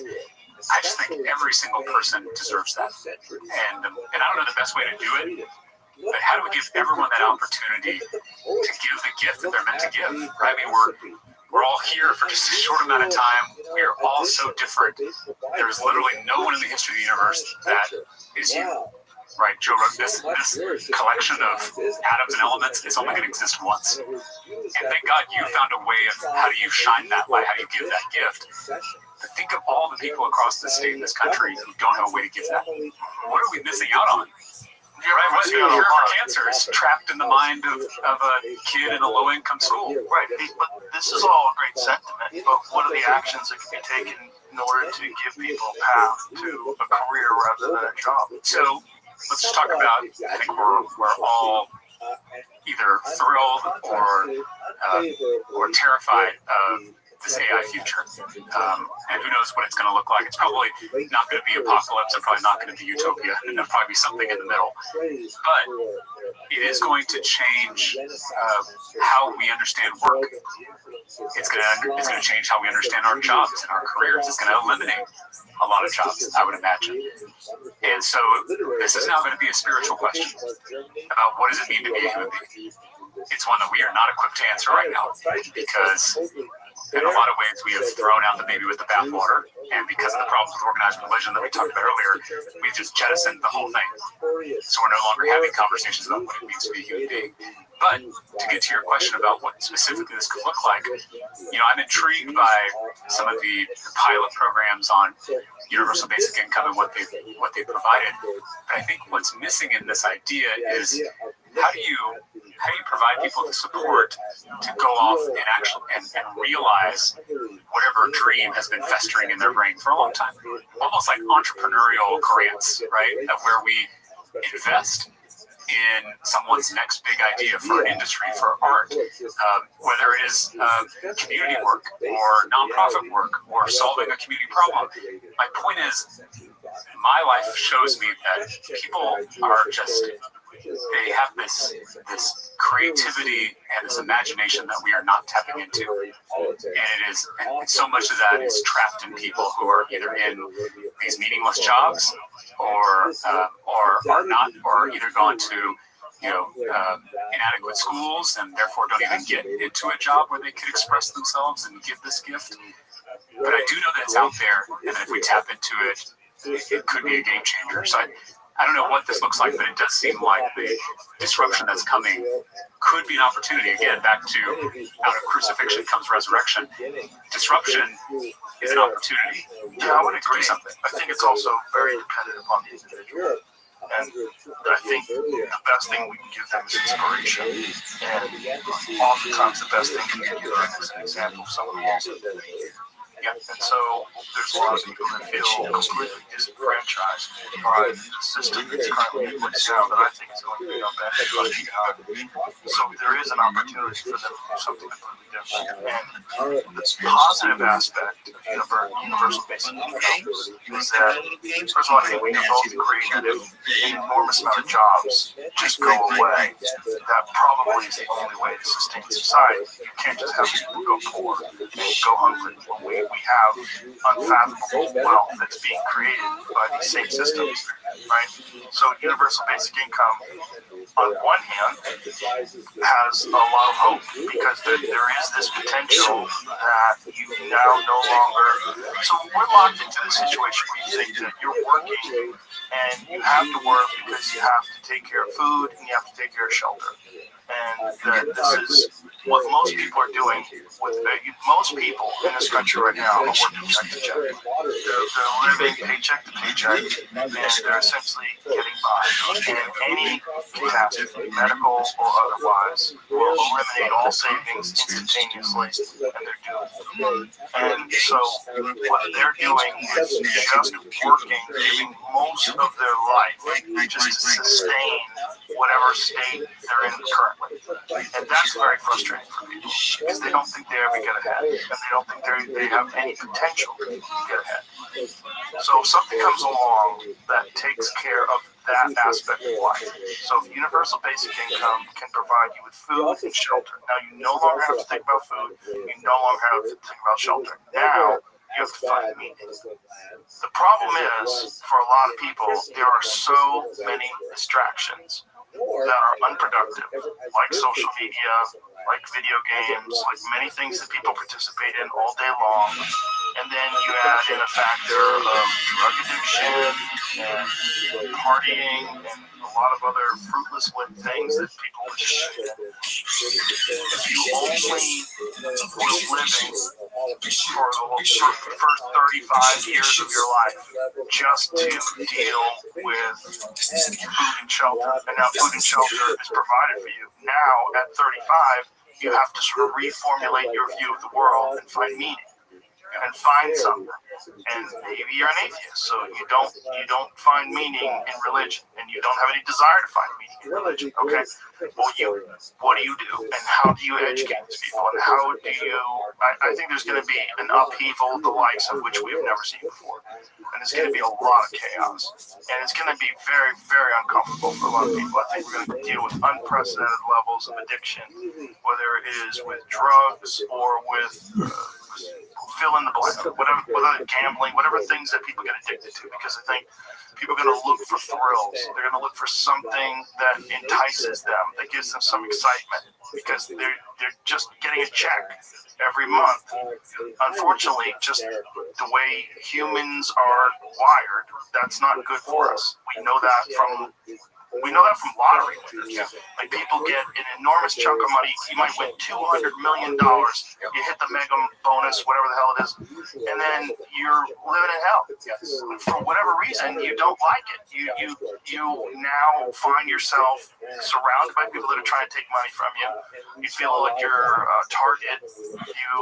All the people that you grew up with, and all people that are now looking for handouts, and it gets really crazy. And most of them wind up penniless within a short period of time. I think it's like, how many years is it where most lottery winners wind up broke? I think it's like less than 20 years. Even when they have enormous amounts of money. Yeah. So, like, the only thing that you can do for those people is to somehow or another inspire them to live in a different way. And I don't think that's a function of the government. I think it's a function of individuals and of inspirational people that can provide some sort of an example that differs from what they're surrounded by. I agree. And so if we approach this when it happens, which I agree it's about to happen, and I don't think any of us are ready for it, if we approach it as a technological problem or even an economic problem, I think we're missing the full picture here. Because I do agree with you that it is primarily, first and foremost, a spiritual problem. And what I do know about human beings is that all of us ask these questions. What does it mean to be a human? What is all this about? Where is my life going? Why are we all here? Right? Late at night, I can assure you, almost everybody has asked those big, deep questions. That is essential to being a human being. Whether you're religious or not, whether you're an atheist or not, we all do struggle with these ultimate questions. And I think what's borne out over thousands of years of our species' history is it's best to wrestle with those questions in community. Yeah, because right now, especially on my side of the aisle, where religion has declined among certain populations, there's this tendency of like, well, I'm not religious, I'm spiritual, which I'm very open to people who say that, and I understand where they're coming from. But you want to be careful that it is not private spirituality only, meaning that it's only something that you own, that only impacts you and has no relation, no connection to other people. I do think we've got to be a part of communities where we ask and struggle with these questions together. It can look like a church or a mosque or a synagogue. It could also be a book club, to be honest, right? I mean, or a podcast, right? Like this space, in a lot of ways, for the whole country has become a place where people are having these bigger conversations that aren't just about your job, aren't just about the current events of the day, but something deeper. And I think we're going to need that now more than ever. And right now, we're not equipped. No, I agree too. And there's also a lot of people that don't have a legitimate in-person community. That's right. That's part of the problem too. And the people that do reject the concept of religion, finding an in-person community that doesn't turn into a cult, which is also a problem.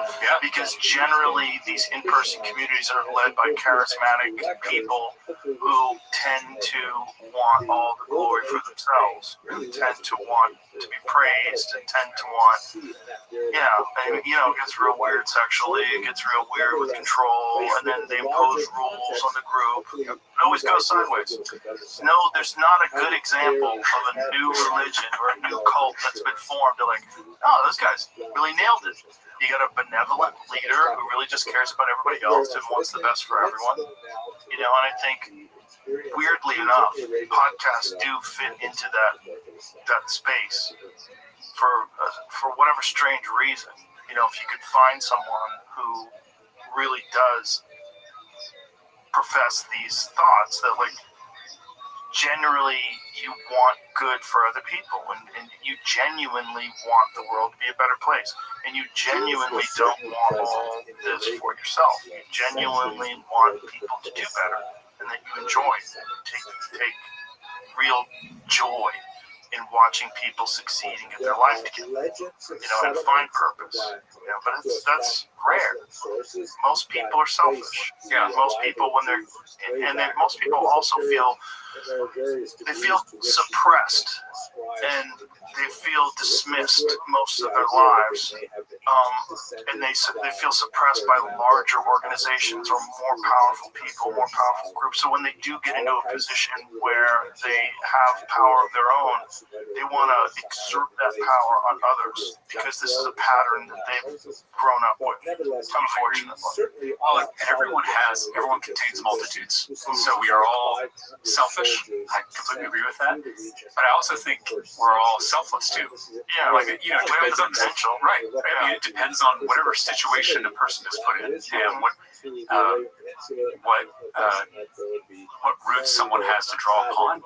And it's why I feel so lucky that I was brought up in a faith tradition that really emphasized my own experience as a validator for faith. Because what you just described, a pastor or clergy consolidating power, is something we see all too often in organized religion. And so if you don't empower your congregation or someone who is seeking answers to check everything based on their experience and use that as a measure for what's true and what's good, then you make people dependent on that one guy, right? Which is way too much power for one person. So toxic, right? It has to be. You have to use your own life as a way of saying, like, does this work for me? Right. Or does it not? Does this ring true with everything I've lived through, or does it not? Trust yourself in some ways. A lot of people don't have a reason to trust themselves. They don't have confidence. They don't have the history of overcoming adversity and obstacles, which is also difficult. And this is also the part of the problem with meaningless jobs. Like meaningless jobs that don't give you a sense of purpose. They never develop your feeling of accomplishment. So you just exist. And then you like, again, you find yourself 35, 36, I don't know why I'm coming up with that number, but this is like a point of no return where, you know, if you haven't had a family by that point, and you haven't had real love and relationships by that point, now your body's starting to get tired. So now you don't have the energy that you had when you were 20. When you were 20, where you could get 4 hours of sleep and just still show up and go do things, and you had the courage to say, you know what, I'm going to quit this thing that I'm doing, and I'm going to go pursue some completely different thing because I think I can do it. Because I'm young and brash, you know, and when you get older and then you do have a bunch of bills. And then one of the things that I like that you talked about was that if we were really a Christian nation, we would forgive student loan debt. And I am a big fan of that. And I do not like that we are predatory towards young people and condemn them to loans that are unforgivable regardless of any other kind of bankruptcy, which is really kind of sick. The idea that we have put education that may or may not be even helpful for you in the future and may just be complete nonsense. Like say you know, you spent hundreds of thousands of dollars getting some degree in the humanities, getting some degree in gender studies, some just a nonsensical degree that you're never going to get a job from. And now you're condemned to not just pay that initial debt, but with interest forever. There's people right now that are on Social Security that are getting their Social Security docked. They get chunks of it taken out to pay for their student loan debt that they will never pay off. They will go to the grave in debt for predatory loans that they took out when they were so young. Their frontal cortex wasn't even fully developed yet. They didn't have any idea what they were doing. They were being coerced by a bunch of people that told them this is the only way, that you have to do this, otherwise you're going to be a loser.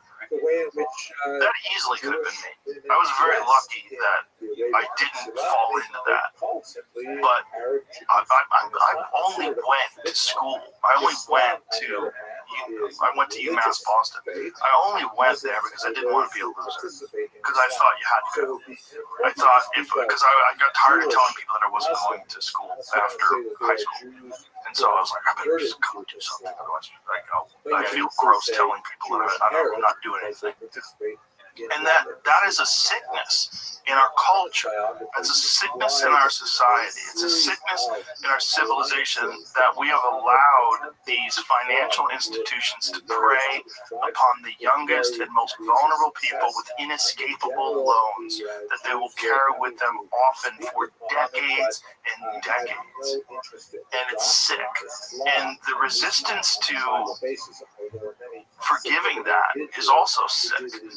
It's like we spent so much money on other countries. So much money went to U.S. aid, where, you know, developing foreign nations and influencing elections and regime change.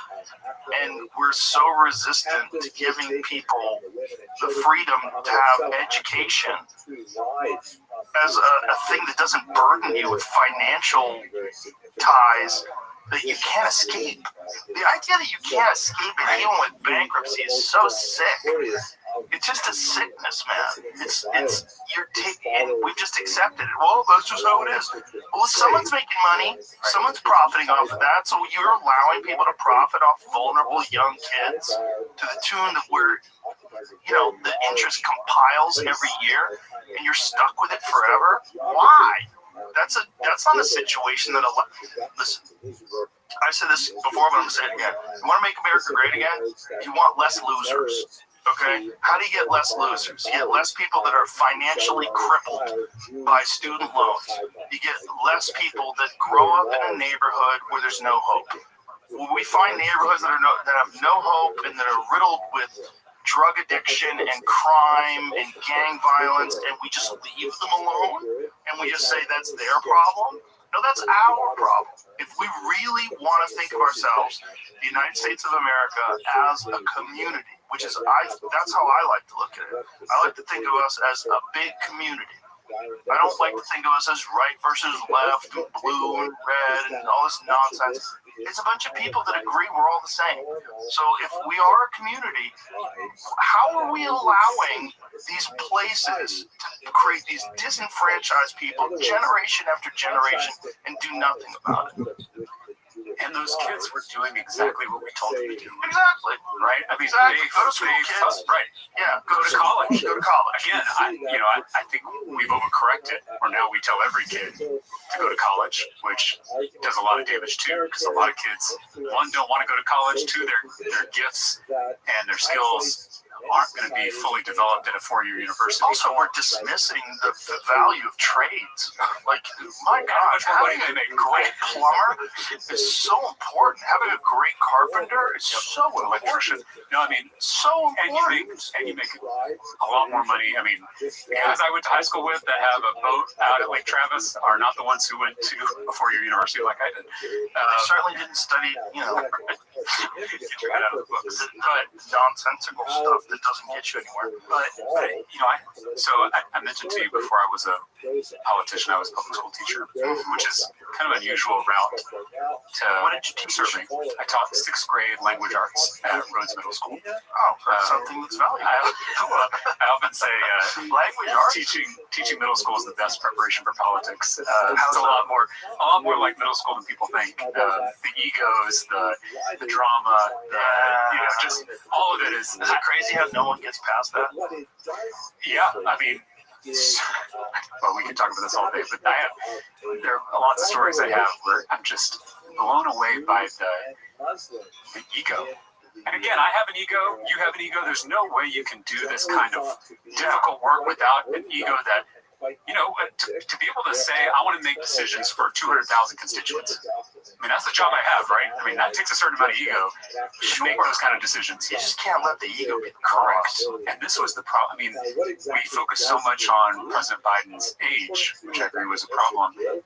But I don't think we've really discussed that the biggest problem was ego. It was his inability to step aside and let someone else do the job.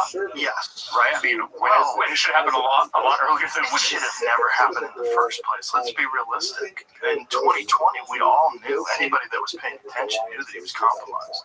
Yeah, well, and he said he was the transitional figure. I mean, I don't know how explicit he was, but he certainly made it sound like he was stepping in so that he could usher in a new generation, and that never happened. Because when you get into these offices, and I'm just a little state rep at a low level, but even I know, like, people call you representative. Your mail says the honorable. Right? Yeah, right. And you're like, that feels pretty good, right? Like, people, and you have a bunch of new friends, right? All the lobbyists are like, now you're professionally friendly, right? And all that can go to your head very quickly, I'm sure. And think about someone who's been in it for 60 years. It almost becomes a fused part of your identity to where you can't step aside. Everything is for self-preservation. Well, look at these politicians that are in their 80s that are still in office. Desperately clinging. I mean, I look at these people and I'm like, you have grandkids. Well, it's not just that. It's also the support system that's behind them, right? Because all those people need that person to stay in office. Correct. Yeah, they all depend on it. But I'm like, you tell me this 60 years from now, if I'm 80 years old and I'm still in elected office, it's like, go home. Well, maybe not. Spend some time with your grandkids. You're still valuable. I'm not dismissing. Age comes for all of us, right? I mean, yeah, but I don't dismiss the possibility that you could be an elder statesman and be like very wise and kind and benevolent and doing a really good job. I guess but that to me it suggests that you think there's no one younger with more energy who could do this better? Well, why do you have to have no energy if you're old if you take care of yourself? See, I think there's a lot of people that have learned a lot in their time.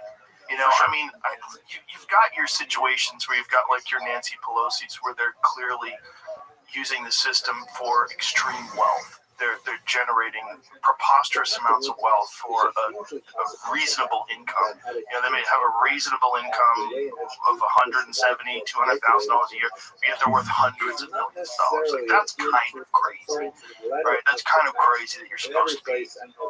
That's above board. That's level. That's okay. That's nuts.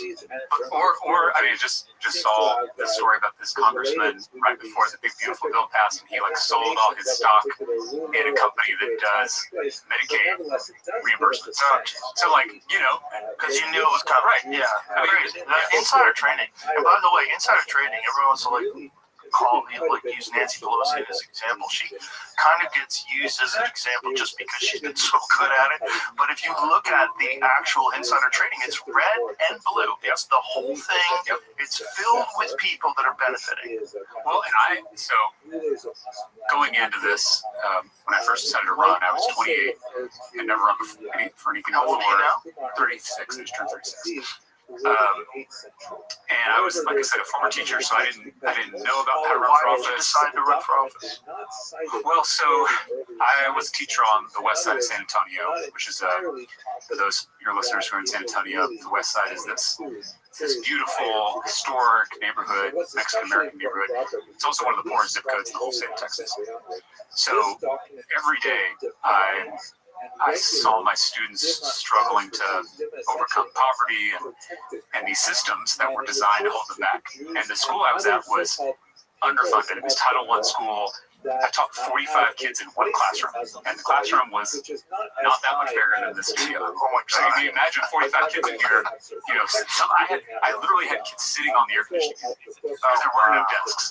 I mean, this is great. This is the 21st century in America, in the United States of America. Wow, and it pissed me off. I mean, so I had one student. I was a first-year teacher. What happens in schools, especially schools in high-poverty neighborhoods where things are really hard, you know, the administration of the school will oftentimes give the kids who need the most help, the kids who have the most troubles, to the first-year teachers, right? Almost like a hazing thing.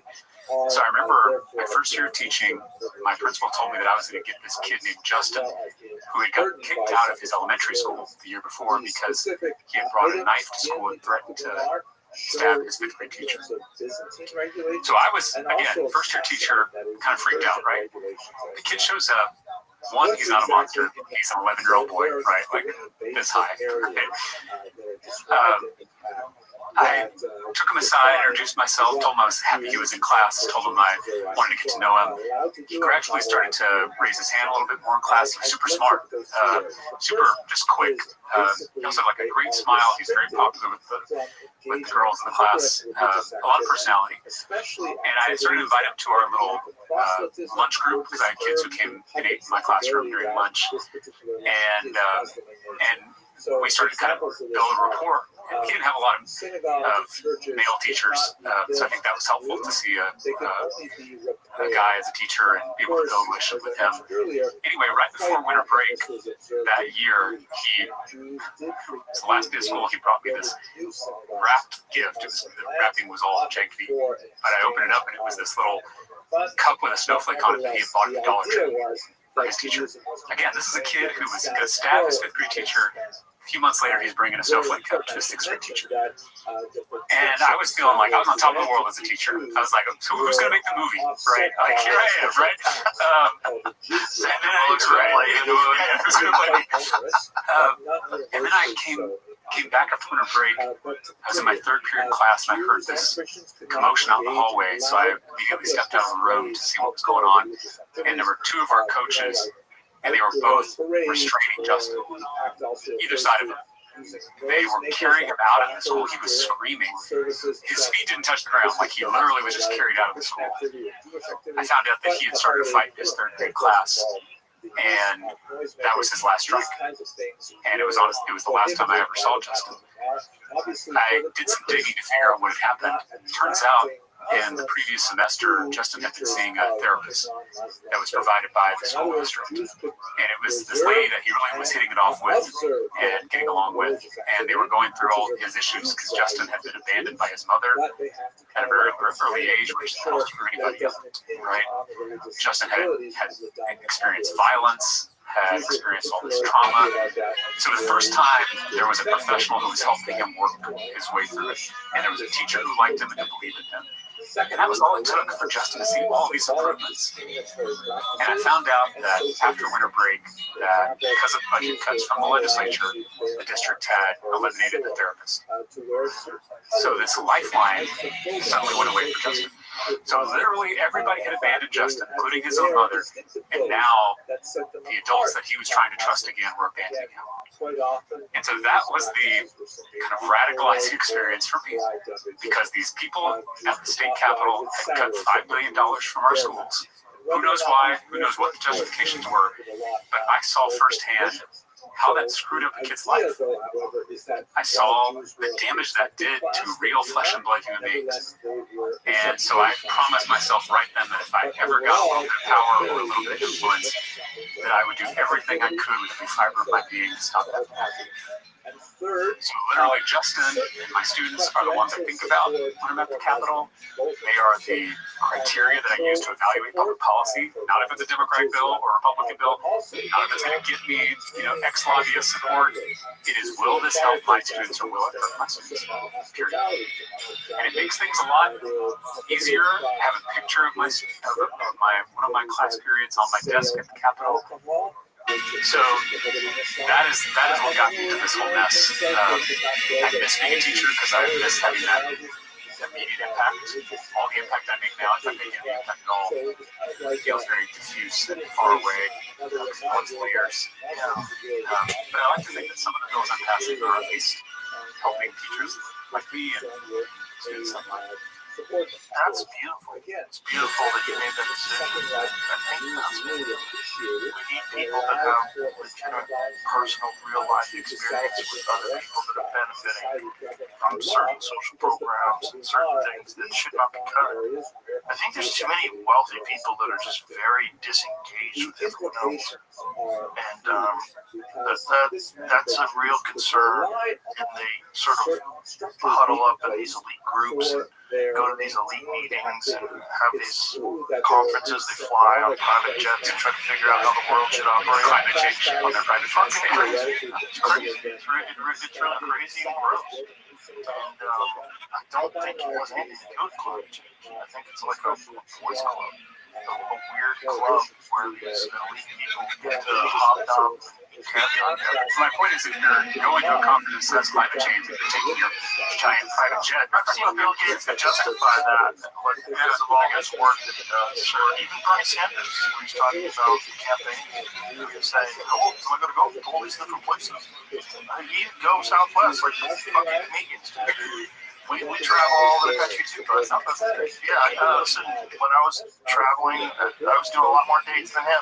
And I never took private jets. So look, there's ways to do it, and the idea that there's only one way to do it, well, that's just the nicest way. It's certainly more convenient, it's easier, it's more comfortable if you got the money.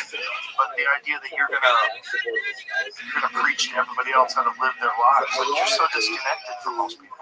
Well, I would say that I am probably the poorest member of the Texas legislature. And I'm not poor, but relatively speaking, most of the people I serve with either very successful lawyers who own their own law practice, doctors and surgeons who operate their own medical practice, or it's trust fund babies. No offense to those people, but yeah, that is a weird thing.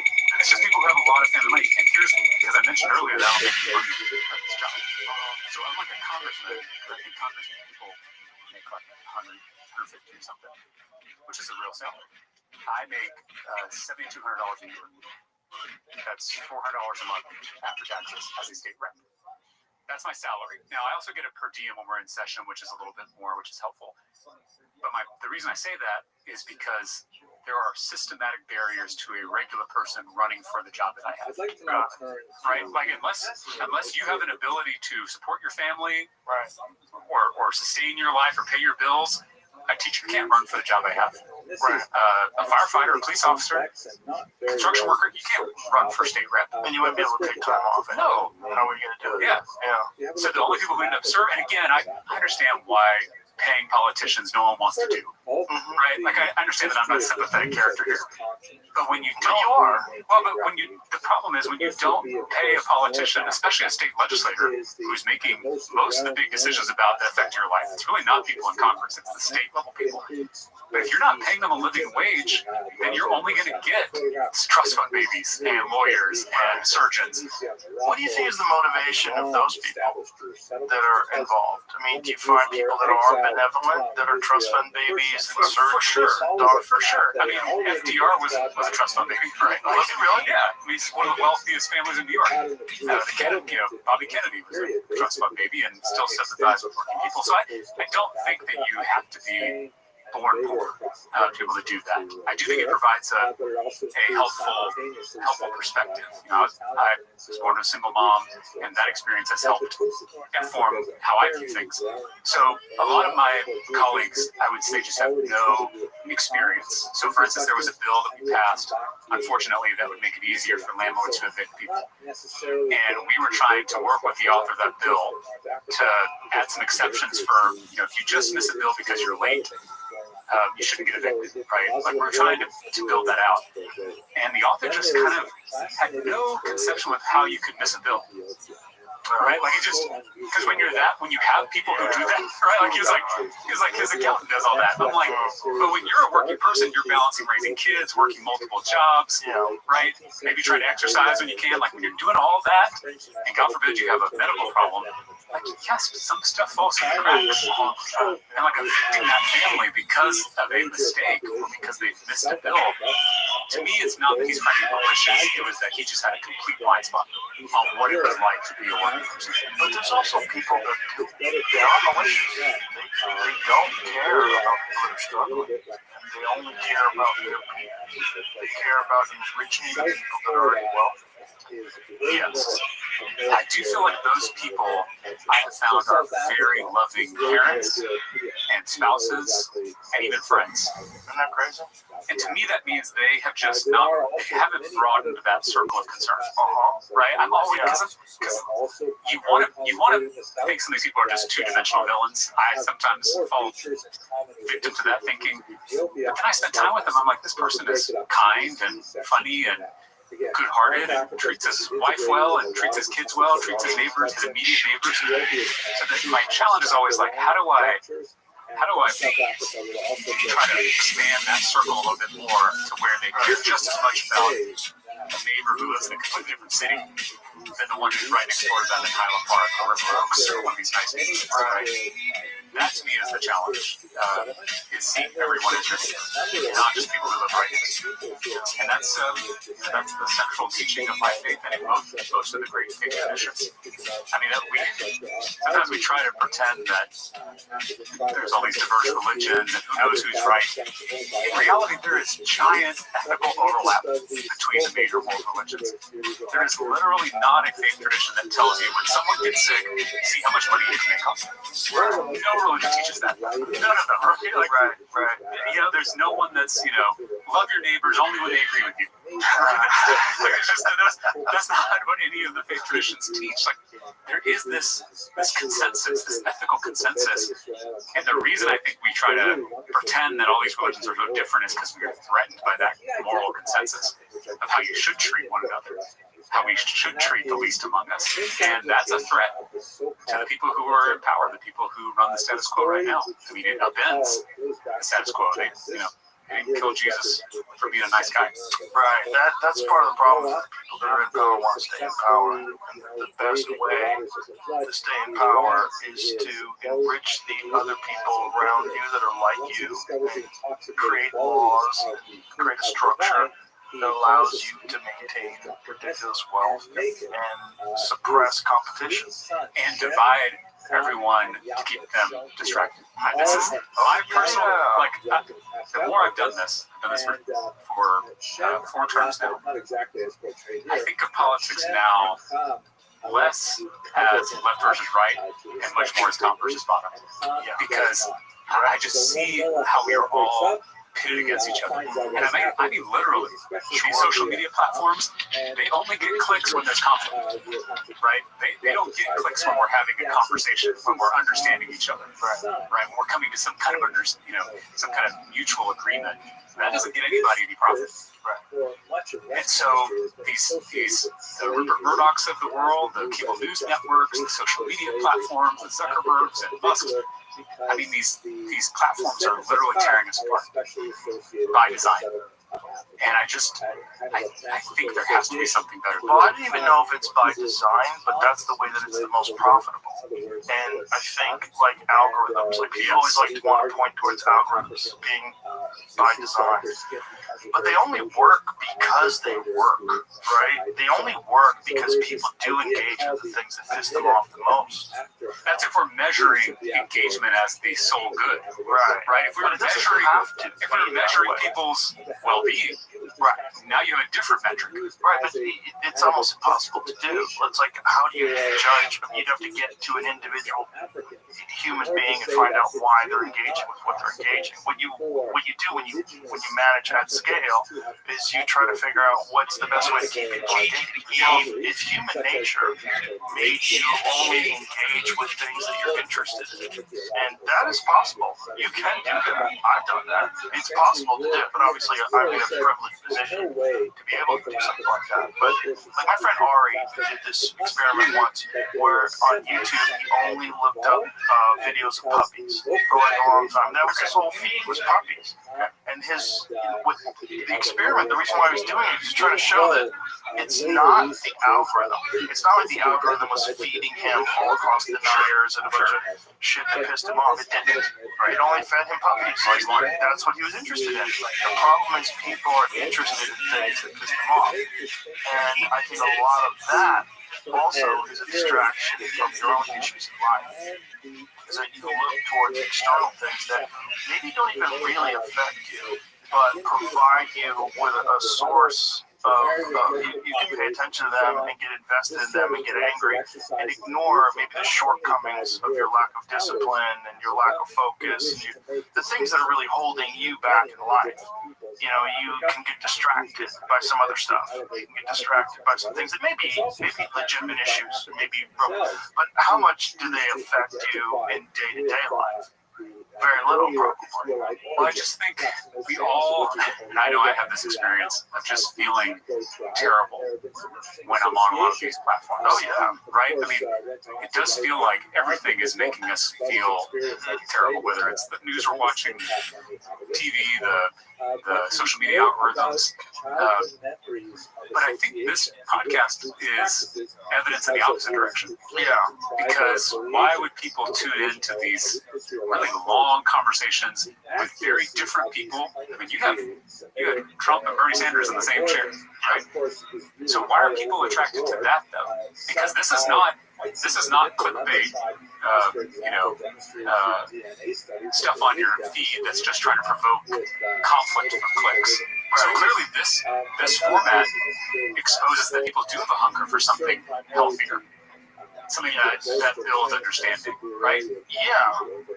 People have both of those things inside them, I guess. I think people, listen, there's a reason why we have complex technologies, societies, cities, urban development. There's a reason why we have all those things. It's because the human mind has a genuine, there's a desire for improvement and for innovation and to learn. It's normal. We can be distracted, for sure, but you have to decide not to be distracted. You know, and a lot of my shows are distracting. You know, a lot of my shows are complete nonsense because I can get caught up in nonsense too. But this show's a reflection of my own personal interests. It's also long form. Yeah, I mean, the platforms the social media platforms just abuse your attention so much. Do they though? Yes. Or do you allow them? Well, you allow them either way. to take over. They don't abuse mine, you know, but they have. Do you not use the typical platforms? Very little. Really? Yeah, very, very little. I go on Twitter every morning when I go to the bathroom to find out what everyone's mad at, and then It's the best place to be on Twitter. I basically, and then even then I don't feel good, and I leave it alone. I don't look at anything about myself. I look at like stuff that's going on. I follow like thousands of people, so my feed is very filled with all kinds of different voices, and I just see a few things that people are pissed off about or people are interested in. I find a bunch of cool stuff, science stuff. We got cool, James Webb telescope discoveries, and then I leave it alone.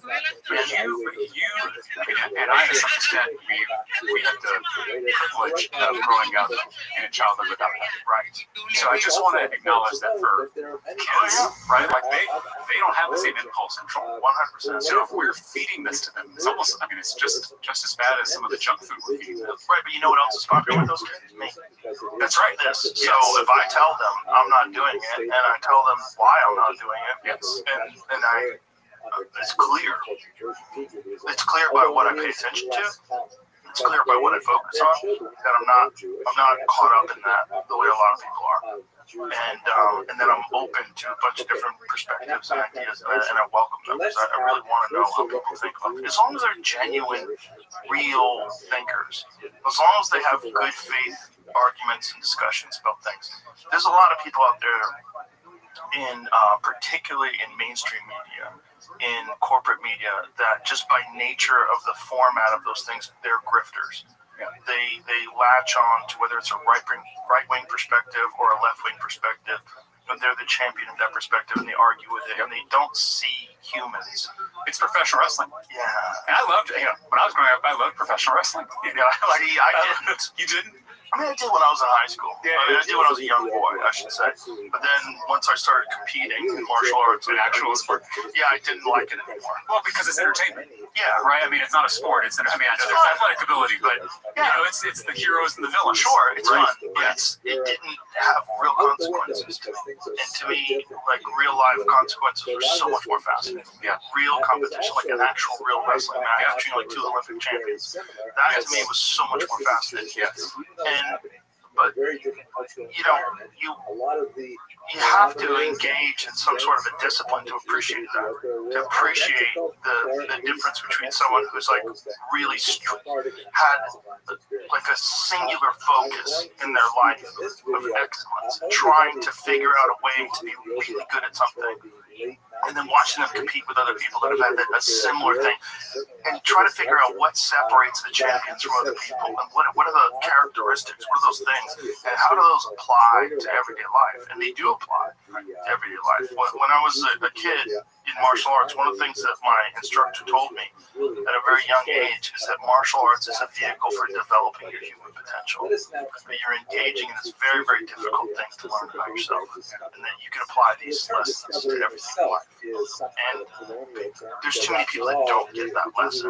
They don't understand that you can figure this thing out, and your path is going to be different than my path. It's going to be different from everybody's, but there's certain principles that you can apply to whatever your individual path are, and you can learn about the value of discipline and of personal autonomy and understanding and personal accountability, and figure out how to get better.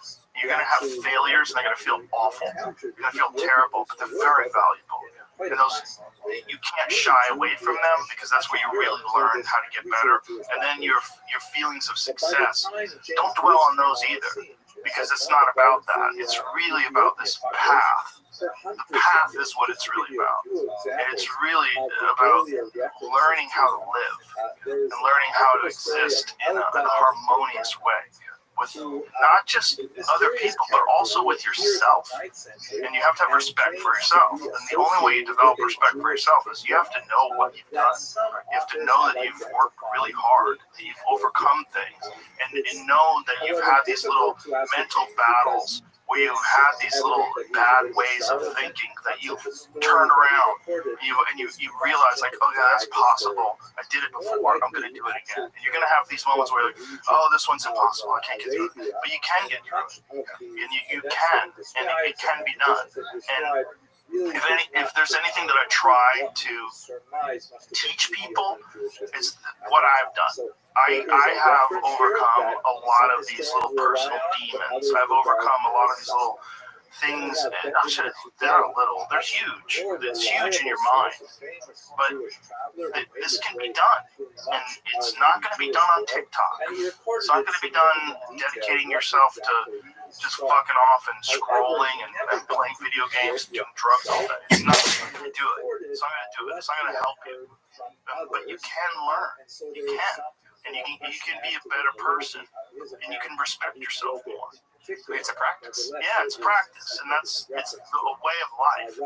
And again, the failures are very valuable, and the successes are very valuable too. But you can't dwell on them either. Right? You just got to keep going. Right.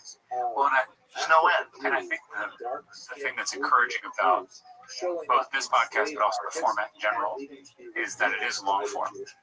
And so it forces you to pay attention in a different kind of way, right? Your attention on TikTok or Instagram or some of the other platforms, it is so superficial and shallow, and that attention, I think, is abused on those platforms.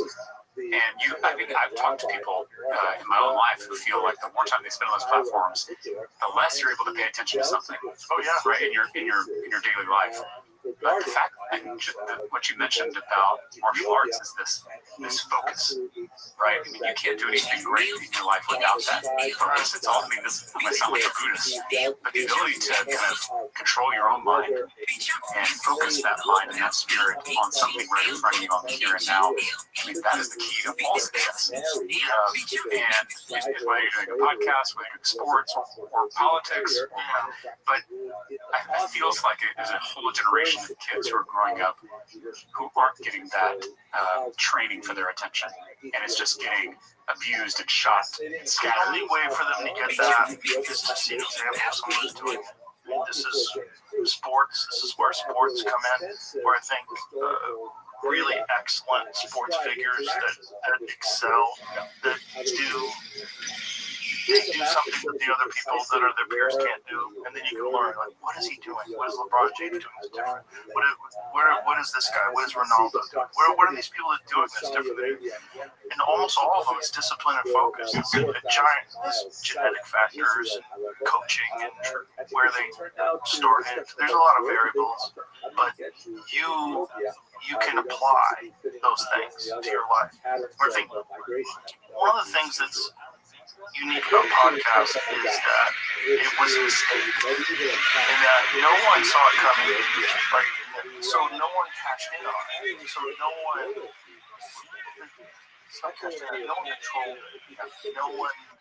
No one dictated how you do it. No one told you what the questions should be, or how you should talk to people. You had to kind of figure it out on your own. So you've got unique individual perspectives that are legitimate. They're authentic, and authenticity is the thing that's missing from television news.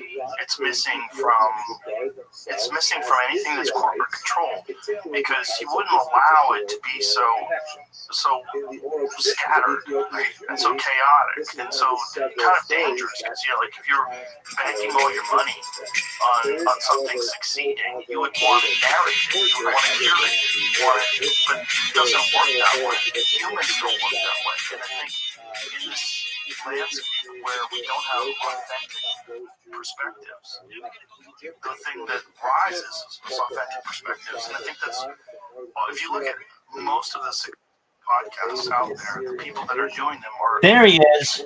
That's who I wanted. Baby, it's your big day. Within 24 hours, you are going to be the funniest person in the whole continent.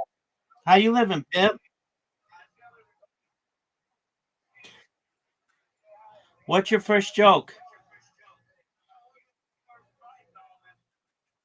Yeah, or is that rude to ask such a highfalutin comedian as yourself?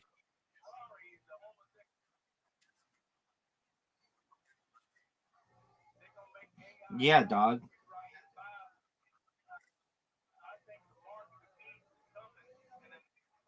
You don't know what your first joke is? Doug, like every comedian has that. Like every comedian has that. That's why they're comedians. That's every comedian, dog.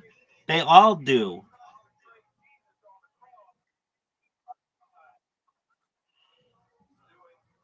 Well, they usually have jokes, which helps, with the whole comedy thing.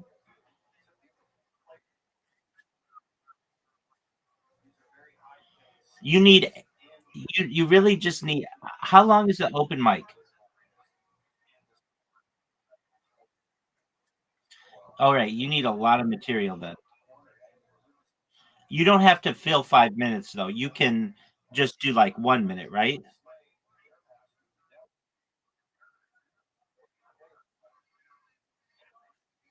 All right. Why don't you tell them that story about, hey, this one time I was in an adult arcade and this giant whore from Reddit was gonna suck everybody's dick in the room. And fortunately, I was number one on the list, and I couldn't get an erection.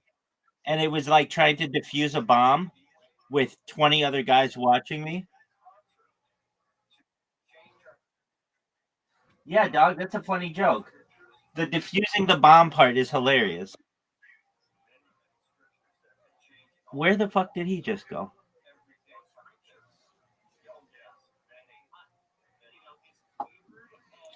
What the fuck is this shit? Time and have no real way of validating. Other theories, which may have a little bit more validity, or at least maybe a little bit more credibility, is the influence of Jews to Dimyar. You recall we spoke about him a few weeks ago.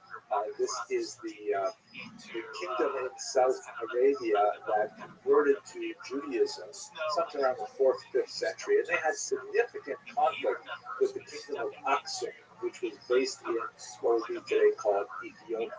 So it's possible that maybe Judaism arrived in Ethiopia through the influence of the Himyar.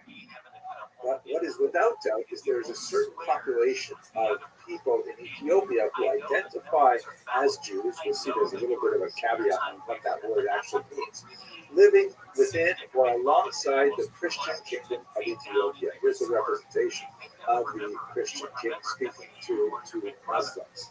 The historical data on the experience of these Jews is not fully fleshed out until much later, but it appears that they had some degree of self-rule. It's debatable whether they had a full kingdom of their own, but they definitely had a certain amount of territory and authority that was often in conflict with the Christian rulers of Ethiopia.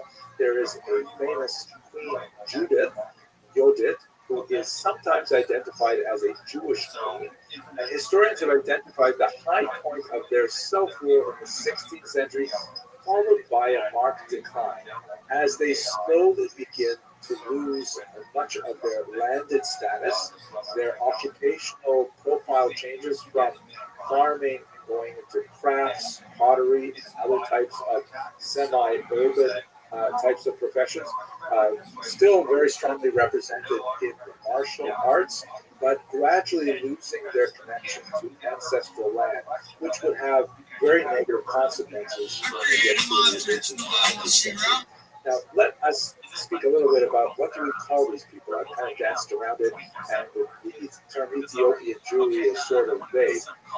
It is important to note that their own, and I think when they go sideways is when they become a part. They get bought out. They become a part. They sell a piece of it to a corporation, and they get curated, and there's a lot of weirdness that gets involved. And, I've managed to resist all that, but it was also because it got so big before anybody came calling that I had already figured out the right way to do it is just do it my way. And my way is to have genuine curiosity, be a real human being, and just talk to people.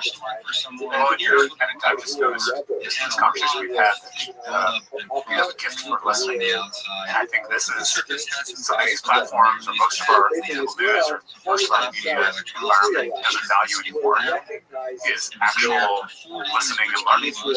Right? It is now all about what you say, what your opinions are, rather than actually creating a connection with another person. Platform that I had to learn how to do it. If you go back to my earlier podcasts, they were terrible. Why? Because you were talking. I would talk too much, or maybe not want to speak. But I genuinely have always wanted to know how other people think and why they think the way they think. And you can find holes in the way people think, and you can find strength in it.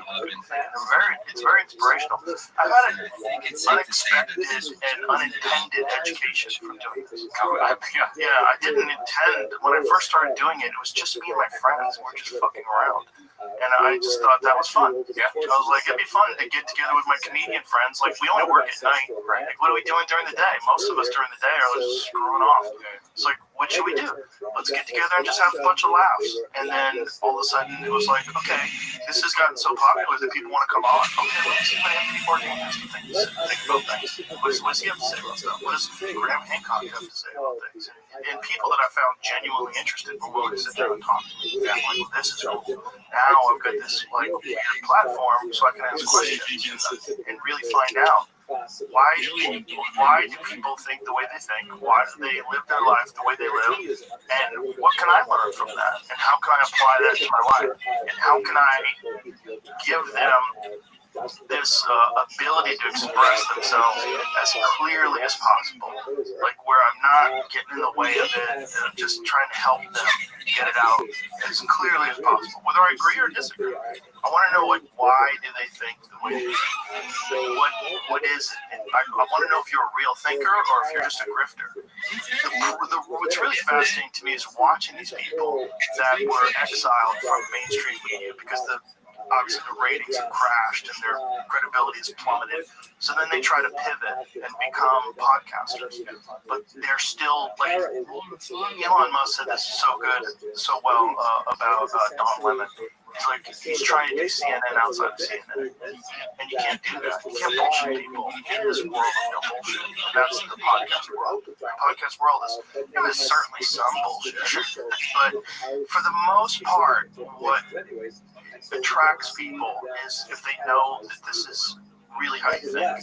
And I know this is resonating with a lot of people out there that you're forced to go to a job where you pretend to be a certain person all day, and if you step outside of those lines, you're going to risk career opportunities, you're going to risk advancement. You have to stay within this very rigid confines of whatever your occupation is. It's not very satisfying. It doesn't feel right. It doesn't feel like you're a human being.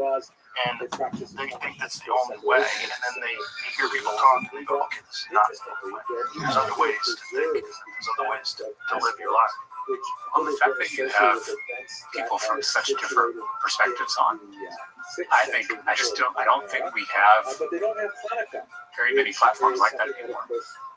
And to me, that is probably the best thing about working in the legislature. I think I told you this, of being forced to get outside my bubble. Because of course, I live in a bubble like everybody else does, right?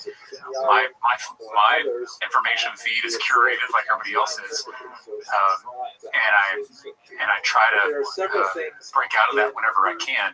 But my job forces me to break out of that because I have to sit down with very far-right Republicans, very far-left Democrats, and hammer out solutions to problems. I mean, that's what I do all day at the Capitol, or when things are going well, that's what I do. But, I think about, there was a colleague, I hope he doesn't mind me mentioning him on here. His name is James Frank, out of Wichita Falls, very, very conservative Republican. And he and I met when I got elected, and we bonded over the stupidest thing, which is that we both have the same first name, right? Like, that's, when you meet someone, like, that's, sometimes you go off of, like, the most superficial basis That's James is a very common one. I know. That's his So joke. so whenever we started this joke of like, what the James Caucus and your vice chair, blah, blah, blah, right? It was a stupid basis for friendship, but it was a basis. And from there, he started like come back to where I sat on the floor, and like when things were slow, he would just come. He kind of sit, shit. He would say like, he would reveal some of the interesting, non-orthodox views that he has about politics, which then gave me an opening to kind of express some of my dissatisfactions with this political system in both parties and the way it forces us into tribes, all that stuff. Anyway, all those conversations really created an actual friendship, and I consider James an actual friend. And then what got interesting is how we took that friendship into public policy. Because I think it was 2 sessions ago, James had a bill that all the Democrats hated, including me. I hated the bill too. It was a bill to allow homeschool kids to participate in UIL. I know you have. Yeah, I was going to say that is basically school sports in Texas, like the sports league. As you know, sports are very important. Well, my concern was that the public education system is not a buffet table, right? Where you can just come and say, I want to do the sports, but I don't want to participate in the actual school or the academics, the life of the school. I didn't want it to become this fragmented thing that everyone just take apart and just do the fun stuff. That was my first reaction. James sat down with me, which right there, a Republican coming to a Democrat and like actually having a private conversation about a bill that doesn't happen enough. It should. Because when he sat me down, he was able to use all the conversations we had to talk about this policy. And he said something to me that just blew my mind. He said, James, whenever we talk about immigration, you always say, don't punish kids for decisions their parents make. Right. And immediately I was kind of first embarrassed and ashamed. Right. That's our natural reaction when we're wrong. And I was like, James, he's absolutely right. Like these kids didn't decide to be homeschooled. This may be their only opportunity to interact with kids their own age in a public school setting. This, the opportunity to do UIL football or choir or theater or debate, like this could be a door that opens for these kids. So anyway, I ended up crossing party lines to support that bill, and I got a bunch of blowback from my folks. But I felt like this trust that I had with James, someone who is on the completely polar opposite side of me, moved me in a way that I actually changed my opinion on. That's awesome. Yeah, I think also, if you just look at it objectively, that would be socially beneficial to those kids. So for sure, if it's beneficial to those kids would be better members of the community. And you know what?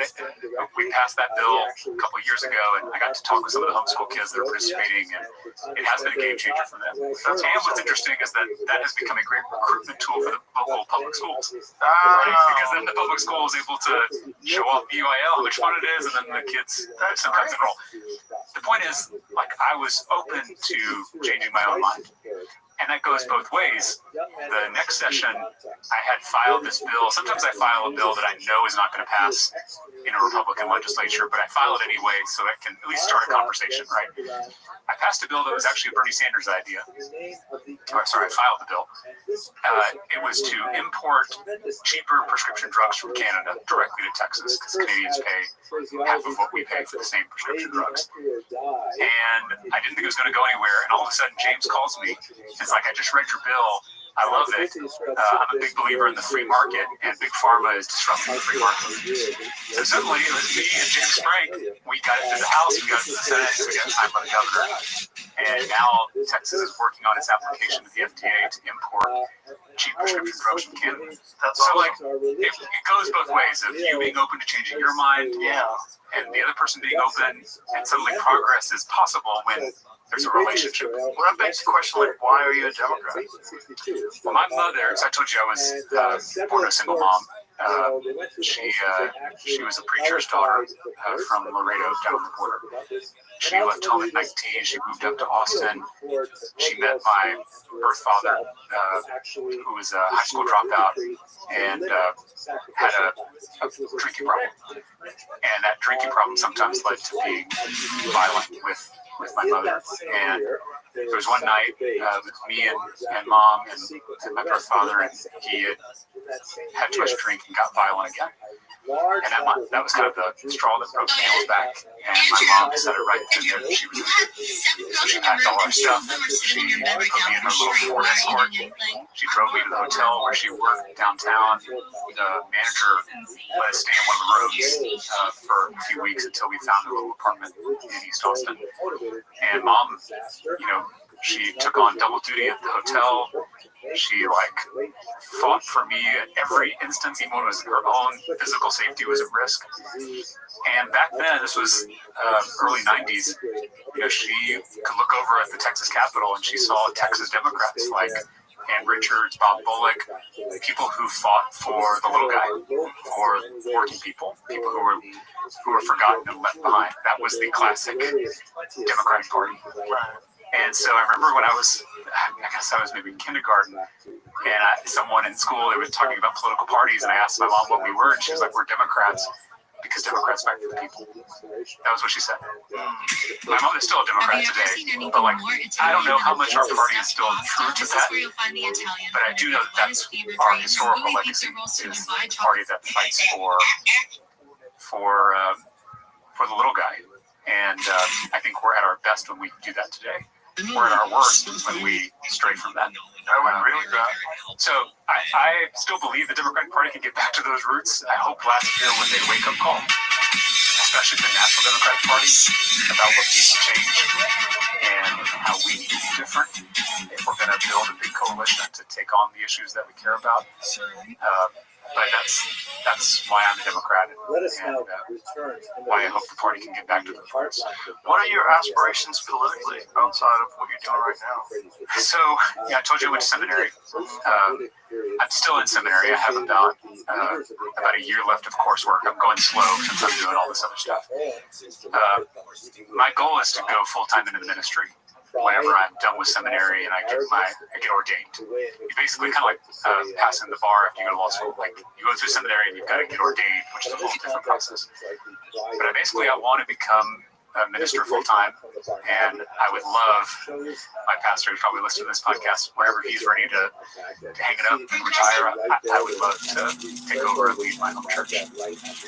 So I say all that because I don't want to do politics forever. I like the work that I'm doing. I do think I'm making an impact. A lot of the bills that I've passed are actually helping people, helping students like the ones I taught. But it is a challenging business to be in. It's interesting because you're the type of person that want to go into politics. Well, but I've always said that the people that you want to do it don't want to do it. It's terrible. I mean, everything about it is terrible. Exactly. But unfortunately, terrible people excel at it. There are great things about it. I really don't want. I'm not a victim here. I have a great. No one was given this job away. I had to work to get this job. Right. I had to raise money. I had to knock on thousands of doors. And the fact that I went from serving 150 students at Rhodes Middle School in room 112 to now serving 5.5 million Texas public school students as part of the public education committee in the Texas House. So that's, I passed a bill to allow incarcerated minors to get a high school diploma while they're in prison. And then I got invited out to speak at their first graduation ceremony in the prison. And I saw these kids who made horrific mistakes, but I saw them with their parents with a cap and gown, and suddenly their whole conception about who they were changed. And it's because of the bill that I passed. That's right. There's all kinds of terrible stuff in this, the corruption, the partisanship, the polarization, the tribalism, it's all terrible. But then, you give a kid an opportunity to earn a diploma, and you're just like, I can hang it up, right? A pathway where that stuff can be at least minimized, the negative aspects of politics. Yes. What is that pathway? One, I think this is a model right here. Having a place that we can all come together and listen to each other. I told you about your talent for listening. I learned this in my seminary training. What pastors do is listen a lot, and how hard it is to actually listen to someone. Right? It's easy to stop talking and then start talking when the person is done, right? Like exchanging monologues. Right. That's easy. Right. But actually being open to hearing someone is a whole different ballgame. You have to genuinely care. Yes, you have to recognize something in someone else, a part of yourself, right? That image. Again, I would describe it as the image of God. I don't want to make people feel weird about religion, but that's something that's well, because the very teaching in my religion is the teaching to love your enemy. I mean, it's crazy from two perspectives. One, it's Jesus is acknowledging that we're going to have enemies.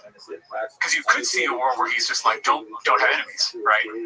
But if you're going to do difficult work, if you're going to speak your mind, if you're going to stand up to entrenched power, you're going to get some opponents, right? Yeah.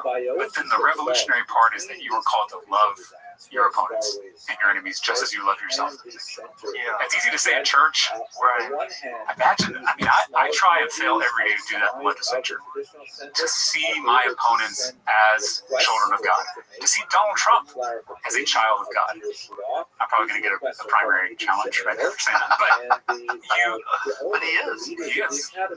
And that's a hard thing for progressives and Democrats to get their head around. But it's like until you, Dorothy Day, who is this great Catholic activist for the poor and labor organizer, she had this great quote where she said, "You really only love God as much as you love the person you love the least." Wow.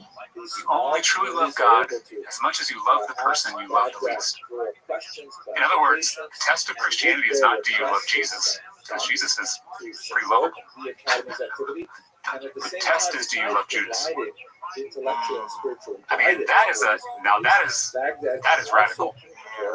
And I think that is the key to saving this whole American experiment. Right. Is how do you love your enemies? And how do you get that idea out there in the zeitgeist? That's part of the key, where you reject the idea of being this person that attacks their enemies, which is also their enemies. Yep. This is a big aspect of social media, is constantly attacking people that disagree with you. I reject that. I haven't engaged in that forever. I used to argue with people online, then I realized I never feel good. I never change their opinion. It doesn't do any good. And then even if I would like win, air quotes, in some online, I never felt good. It felt terrible. So I actually had this happen to me in my first campaign. We were on Facebook, was the main platform at that time, and there was a guy who had written kind of a snarky comment about how I was a Democrat who wanted to take away everybody's guns. And I wanted to respond in anger, right? Because that's always your first instinct. But I tried to check that anger, tried to remember my teachings, and I responded, and I asked him to get coffee. Again, this is just a guy in my comments, right? That's wild. And so we actually met up for coffee. Turned out to be a lovely guy. He actually brought his wife and his kids, adorable kids. He talked about how he was a gun enthusiast, and he was also a certified NRA safety officer. And so the more we talked, we actually got down to how we both really value safety in this conversation, and how he was talking about how guns are the biggest advocates for safety. How you living, girl? And then we found some consensus on background checks. But it turned from in comments on social media to when we were face to face, human to human. Suddenly we heard each other, right? We listened to each other, and he realized I was not trying to take people's guns. I have no interest in that. He recognized that I was just trying to find a way to safety, which is his value too. Suddenly that's a conversation. I'm not saying I don't want to be. I'm not naive. This stuff often doesn't end well, right? You don't often get to an agreement. But I have seen over and over again that when you extend an open hand instead of a closed fist, it's a game changer. Yeah. People mirror that behavior. And person to person, which is the only way human beings are really supposed to talk. And that's one of the beautiful things. That's also one of the reasons why it's been so easy for me to disengage with social media, because I engage with social conversation, like real social. Yeah. So it's like, social media to me is not attractive. I get plenty of interaction with human beings, even human beings with completely different perspectives than I do.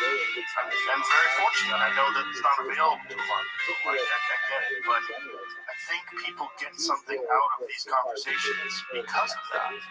And they're hungry for it. Yeah, people are hungry for connection. And social media is almost like empty calories. Where it feels like you're eating, like you're getting connection, but actually just ends you more hungry. You're hungry at the end of the day. Yeah, there's a guy who had on the podcast. Is it Alan Levinovitz? Is that his name? Yes. He describes it as the same way consuming processed foods is bad for you. Processed information is bad for you. That's so good. It feels like food. Feels like information. Feels like interaction, but it's not. It's overly processed and it's gross. Well, this is this certainly exists on both sides of the aisle, but I think in recent years, this cancel culture on my side of the aisle has just become kind of the default spirituality on the left. Yes, and it is so toxic because nothing is more antithetical in my faith than canceling another human being. Right. If we are all endowed with this sacred image, if we are all holy, then we are all of infinite worth. And we're all entitled to unconditional love. Like that is, as a progressive, as a Democrat, like that is central to how I understand the world. It's why I fight for universal health care and against big money. It's because I believe each person is sacred. So then in a conversation where someone happens to not agree with you on a policy, even an important policy, the fact that you would write them off as irredeemable, as trash, I just can't imagine anything more diametrically opposed to my values, my faith, but also to, I would think, the values of the Democratic Party. I mean, the way you win in a democracy is you persuade people. You win the argument. But to say, you are now a bad person, you're a villain, I mean, it's making everyone two-dimensional. It's also a byproduct of social media because there's this frustration that you're not face-to-face with that person. I don't like the way they're talking. I don't like their perspective. Let's get rid of them forever. Cast them out of the kingdom. And, Mark Andreessen had this very interesting way of describing what's going on with people, that it's akin to cult-like rituals. Is that, you demand complete, total compliance. When that person does not comply, you cast them out get them out of the social group, you eliminate them, which is what cults do. When someone doesn't agree, they're kicked out, and then you no longer engage with that person, and you treat that person like a pariah, and that also reinforces this idea that everybody has to be compliant, otherwise you will face the same fate as those people do. In the absence of any sort of religion, people form their own religion. Politics becomes a religion. 100%. Ideologies become religions. They find we have, for whatever reason, we have a default setting in our mind in the way we interact with reality that is very religious, whether we like it or not. I mean, that is inherent in our species. We are a moral, believing species, and that's what separates us from all the other animals, is that we can think abstractly, think about the future and the past, tell stories, and then ask questions about what this all means. Why are we all here on this floating rock out in the middle of the vast infinite universe? Like, the least connected, most lost people I know are atheists. And that is really weird to me. It's really weird. These people that reject religion, for whatever reason, they seem less connected and less engaged with reality. It's very strange. It's very strange, and also more rigid in their perspectives, more rigid in their ideology. Their ideology becomes their God. It becomes, Well, and I, oftentimes I feel like atheists or agnostics have very valid criticisms of organized religion. For sure. Sometimes they see the church more clearly than I can on the inside of how it's not living up to its values. I think the thing you're hitting on is that there is a baby in that bathwater. Yes. Right? If we just throw out the whole thing, I mean, now we're conducting an experiment on humanity in real time. of what happens when you take this believing species and rob it of any community to make sense of the world. I mean, now that's why I honestly believe that's why we see higher rates of anxiety and depression, especially among young people, is because they're growing up in an incoherent universe. Yes, absolutely, and accentuated by social media for sure. This over-processed information. I think there's a perspective that people have that their way is the way that they have to defend, and that other ways are the wrong way. And I think there's a spectrum when it comes to everything. And religion, let's say, if you're looking at someone who's a right-wing person, who's a conservative person, who's a conservative Christian, who's a Republican, they look at the left like Antifa. They see Antifa. They see the Summer of Love in Seattle. They see that as like the worst aspects. And I think someone who's agnostic or atheist, they look at like the Joel Osteens, they look at these mega church pastors, they look at these hypocrites that drive Rolls Royces and fly in private jets and make millions and millions of dollars off of their followers.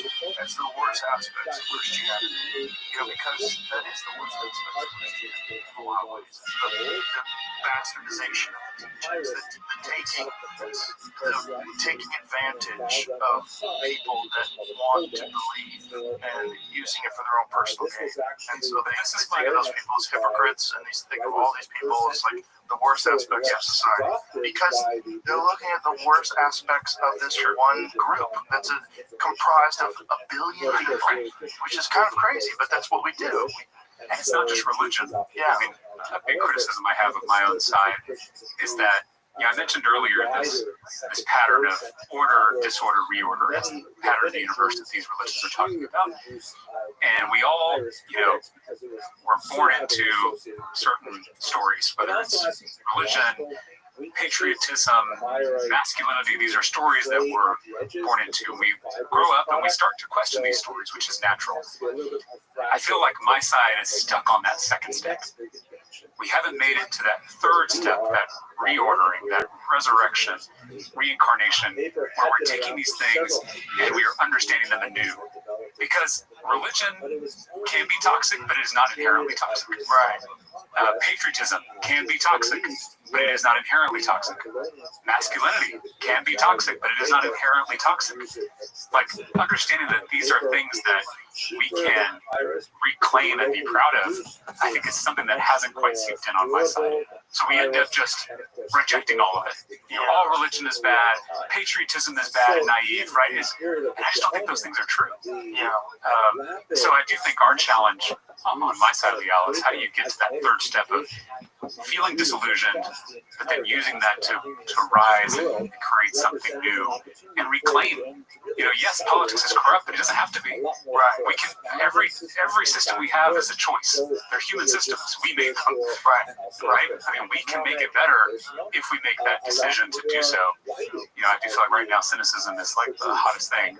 It's very cool to be, too cool for school. But I do think earnestness and hope and optimism are going to make a comeback. Well, that's why people like you, I'd like to see more of in politics. And you're trying to get out. I'm not leaving right away. I do think there are other ways to make an impact outside of politics. You've shown that. Yeah.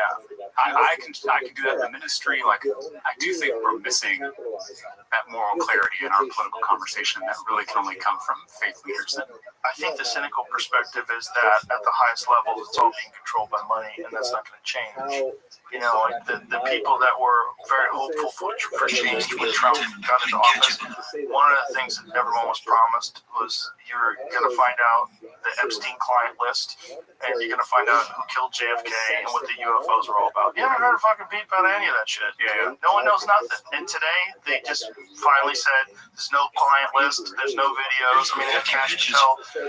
These people, Cash came on the podcast and said there's nothing that you want to see.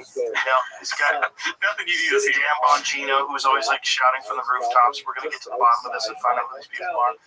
Everyone's saying, no, Epstein killed himself. No, nothing to see here. And it's like, okay, well, that's why people are cynical. People are cynical because you know, you had all this hope for change, and then you realize, like, oh, the same people that are pulling the strings are still pulling the strings. Well, and it doesn't help when there are videos of the president, hanging around with and everybody else, including Nobel Prize winning scientists. Yes, yeah.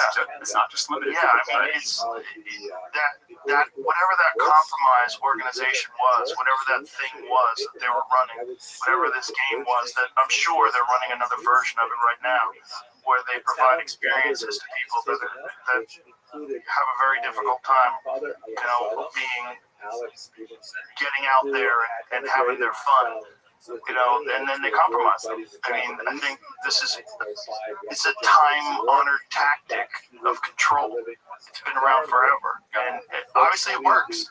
Look, if you have so much interest in getting to the bottom of this, like universally on both sides of the aisle, and yet nothing gets done, that tends to give people this fear that cynicism is the correct perspective. And I want to validate that there is a reason and good reasons to be disillusioned.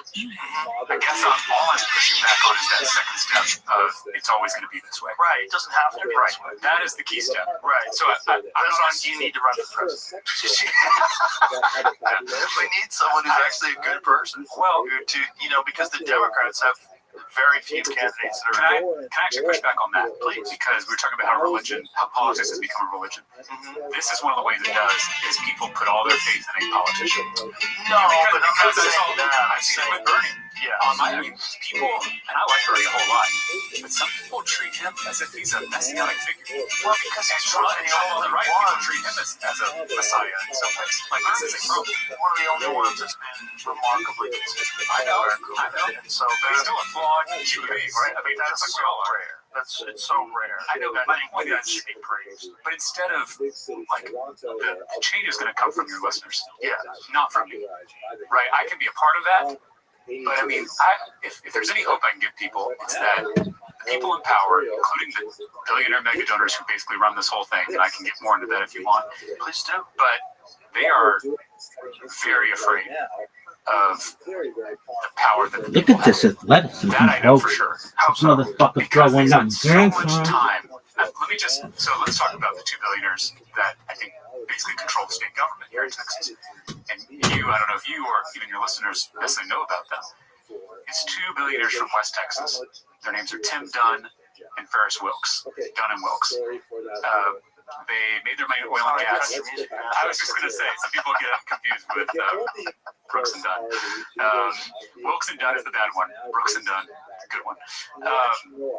But they made their money in oil and gas, but they are also Christian nationalist pastors, which, millionaire pastor, you would think that's an oxymoron, but on Sunday mornings, these two billionaires, they preach at these far-right churches, and they've got very extreme views. They don't think anybody who's not a Christian should serve an elected office. In fact, you can look this up.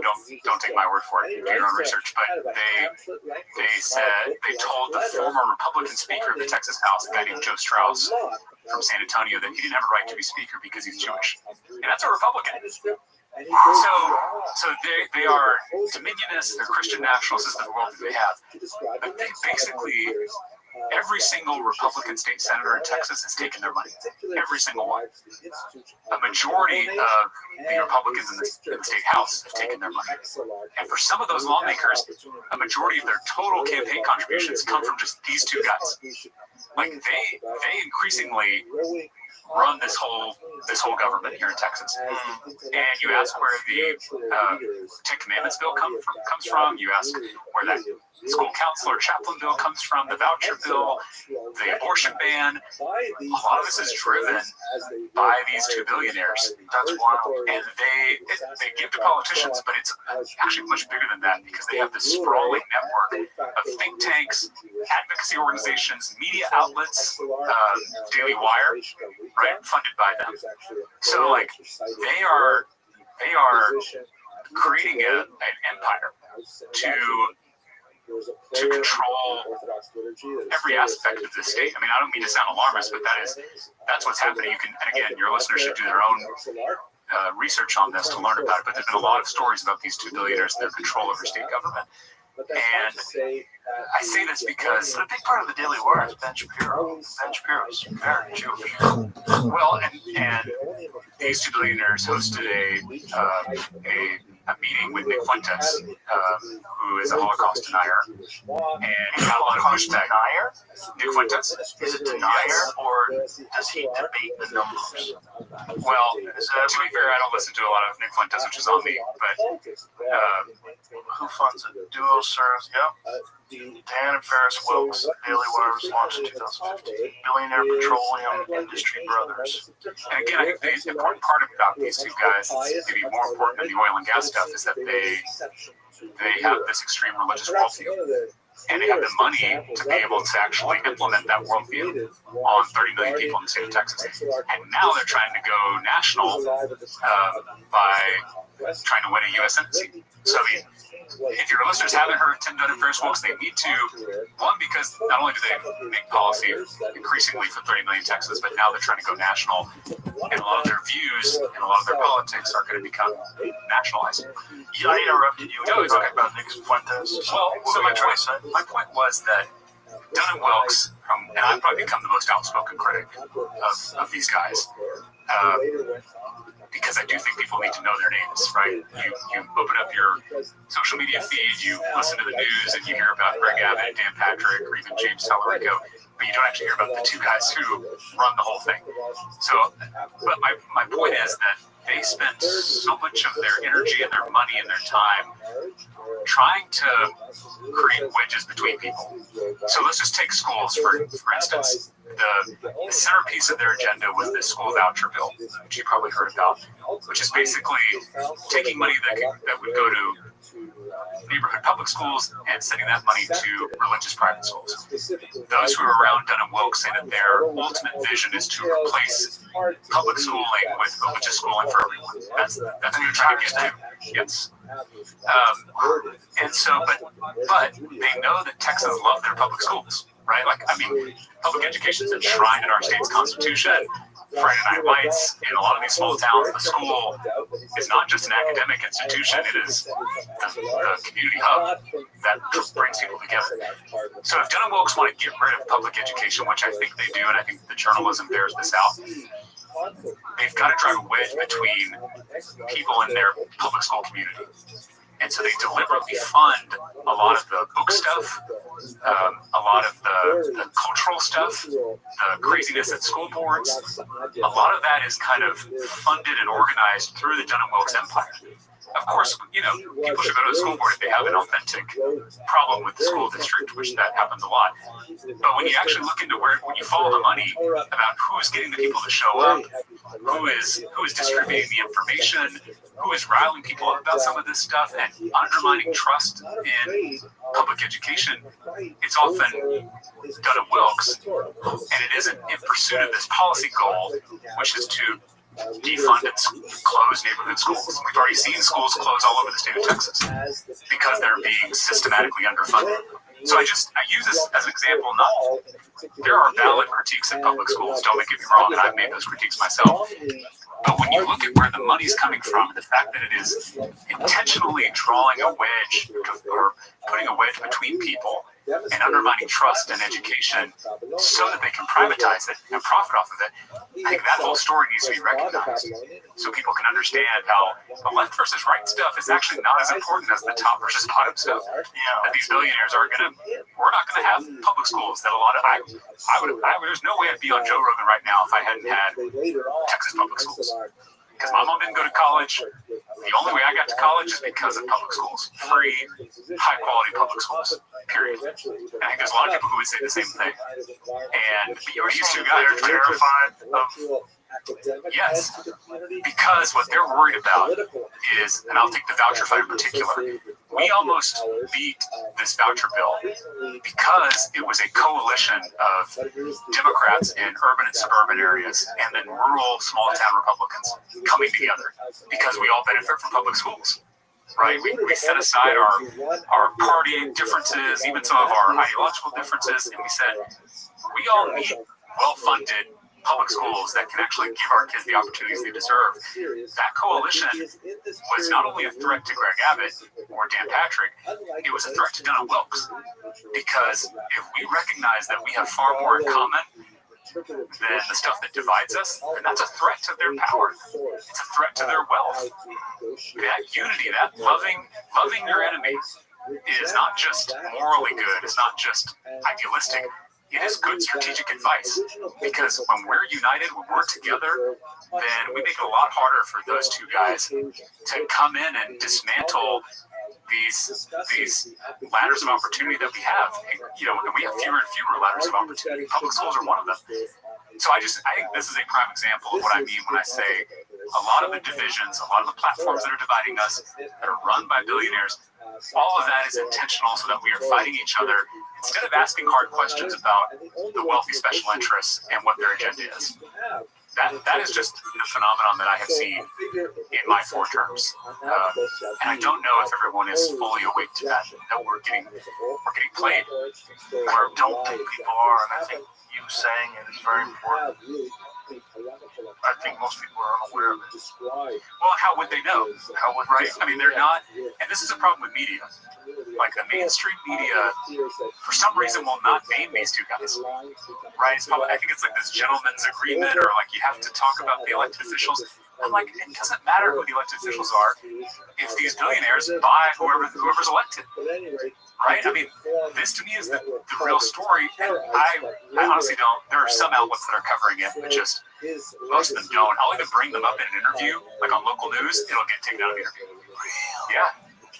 Because they don't want the lawsuits. I get it. They don't want the attention. I even put a video on TikTok explaining Dunham Wilkes, and it was like, the TikTok was getting a lot of engagement, and it stopped all of a sudden. And I think it was because the algorithm, or I don't know how it works, but the platform itself had decided to stop the video from spreading. Wow.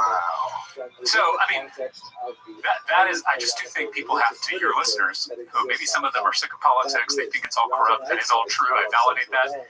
But until you educate yourself, until you do dig a little deeper, until you recognize the way this system is operating, you're not going to have the tools and the knowledge you need to upend that system, which I think it can absolutely be upended. We almost beat their voucher bill because we had that coalition of across the aisle and scattering the tribal dynamics of our politics. So ultimately we didn't win, kind of came down to a photo finish, but it did to me provide a template for what happens if we actually loved our enemies, if we rebuilt these relationships. Like, who could we take on if we did it together? Democrats and Republicans, conservatives and progressives. Like, I don't know. Sometimes I sound a little Pollyanna. No, I think you're onto something. I think what you're saying is absolutely true, though. That it's not us versus them. It's the top versus the bottom. They have all the power. And it seems like they enjoy wielding it. For their own benefit. And what's their ultimate goal? I think if I'm taking the journalism that's been done on Dunham Wilkes, I think their ultimate goal is a theocracy. And again, this is very personal, given how important my faith is to me, but I'm a Christian, and I think there is no more dangerous form of government than theocracy. Because the only thing worse than a tyrant is a tyrant who thinks they're on a mission from God. We haven't had any good examples of that in the past. No. There's not one that you go, well, that one worked out. Right. And so, this is people trying to use my religion to control people. That's the name of the game, and we're seeing that here. I mean, Texas is, I'm an 8th-generation Texan. My family's been here since it was Mexico. I love this state. But I've just seen people like Dunham Wilkes just take us in this far-right culture war direction at the expense of actual problems we need to solve. One of the bills that didn't pass last legislative session was a bill that would have provided funding for flood mitigation and emergency systems to get the word out when there's a flood. And we literally just saw the consequence of not passing that bill. Why would they not want that passed? That seems like... You want to know? Okay, we're honestly here? Okay.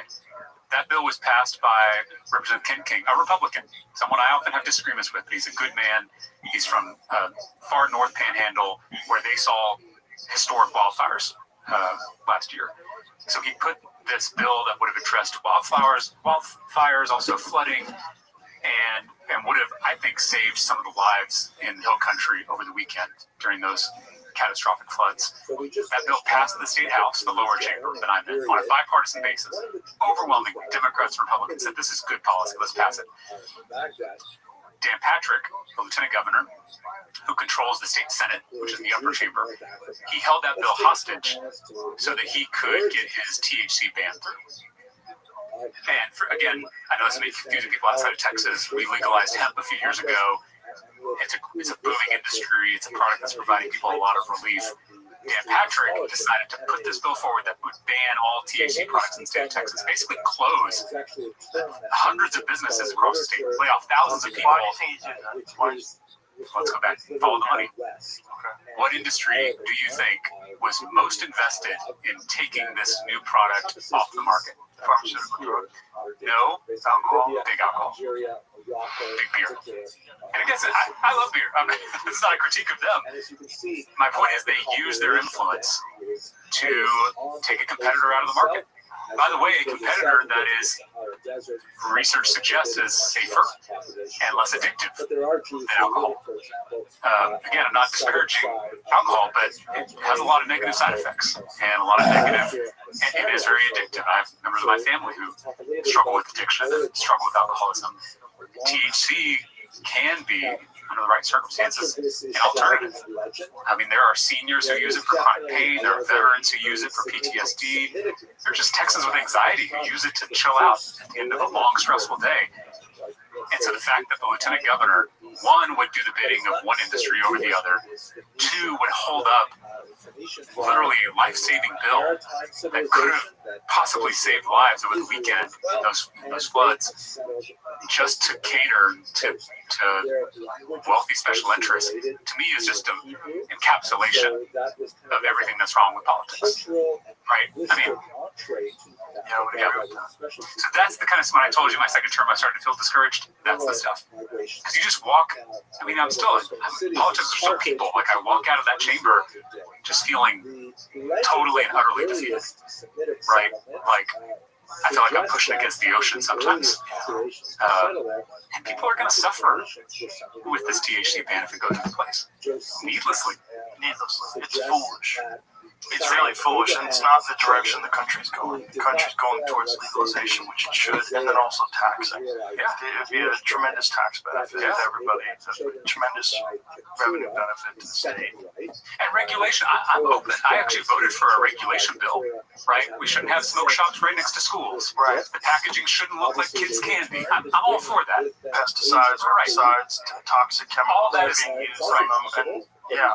But to do a total draconian ban, again, this is the thing with abortion. It's just for the alcohol industry. That's fascinating. Again, all I do is follow the money. I don't want to cast aspersions. It's not like the lieutenant governor said, I'm just doing this for the alcohol industry. Of course. I'm reading the tea leaves, and especially when a policy doesn't make sense. Right. That's when I ask questions. Right? When you're just like, because they'll be like, well, too many kids are getting these products. Oh, okay, let's pass a reform bill where we keep it out of the hands of kids. What? Well, the kids have been getting weed since they that's also true. Well, I mean, this is the whole thing about this is the whole thing. I want to say this. I never thought when I got elected to the state legislature I would talk so much about sex. There are so many weird bills about pornography. There was a bill about dildos, which I can't believe I even said that on this podcast. But what's the bill about dildos? I think it's a bill regulating where dildos can be in like a store. Anyway, I've heard a lot of things from my constituents: healthcare, crime, education. I've literally never had a constituent reach out about dildos, but my colleagues feel the need to pass bills about this stuff. So I end up being in a weird position where I'm having to talk about some of these issues, like this issue of pornography, which has been used to do book banning. And it's an interesting discussion that we should get into, but the idea that teenagers are going to the school library for their pornography. Again, just kind of, it's common sense. I feel like sometimes we're just completely lacking in places like the Capitol. Well, listen, James, I really appreciate you coming on here because you're providing a perspective that I think is very difficult to acquire. I don't think most people have any idea how the system actually works. And the fact that you're willing to do this and speak so frankly and so well about this, really explain it to us in a way that's digestible. I really appreciate it. I appreciate you. This is a special platform you've created here, and it really is an opportunity, I think, to love our enemies again. So I just couldn't be prouder to be invited on. My pleasure. So let's do it again sometime. I'd love to. Don't quit. Okay? Stay in there. Thank you. Thank you very much. All right. Bye, everybody. Santa Synagoga, which says Holy Synagogue, and in the little medallions on either side of the text, there is the very classic Jewish representation of the menorah, which makes this a first century Joe Rogan Experience. September Day Joe Rogan podcast by night, all day.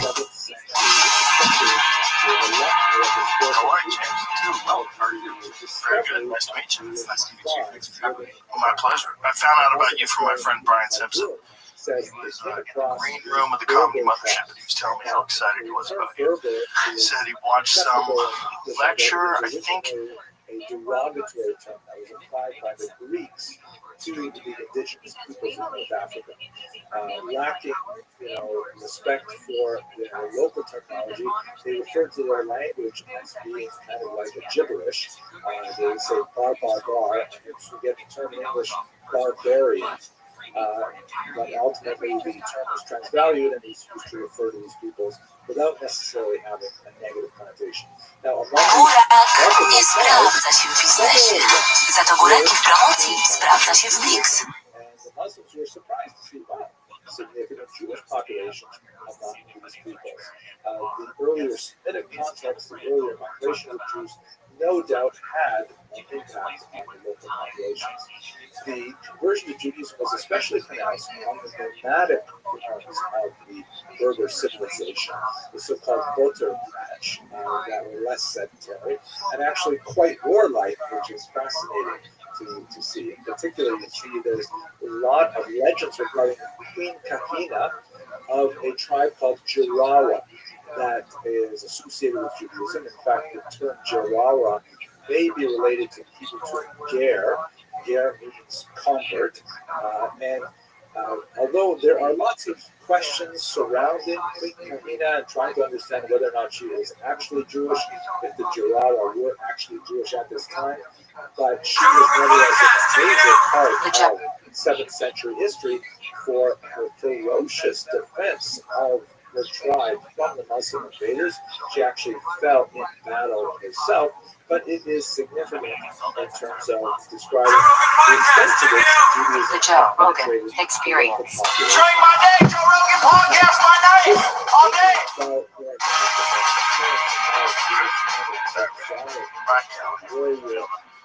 We brought you in here, hopefully, where we're going to kill that public land sale deal from the big, beautiful bill.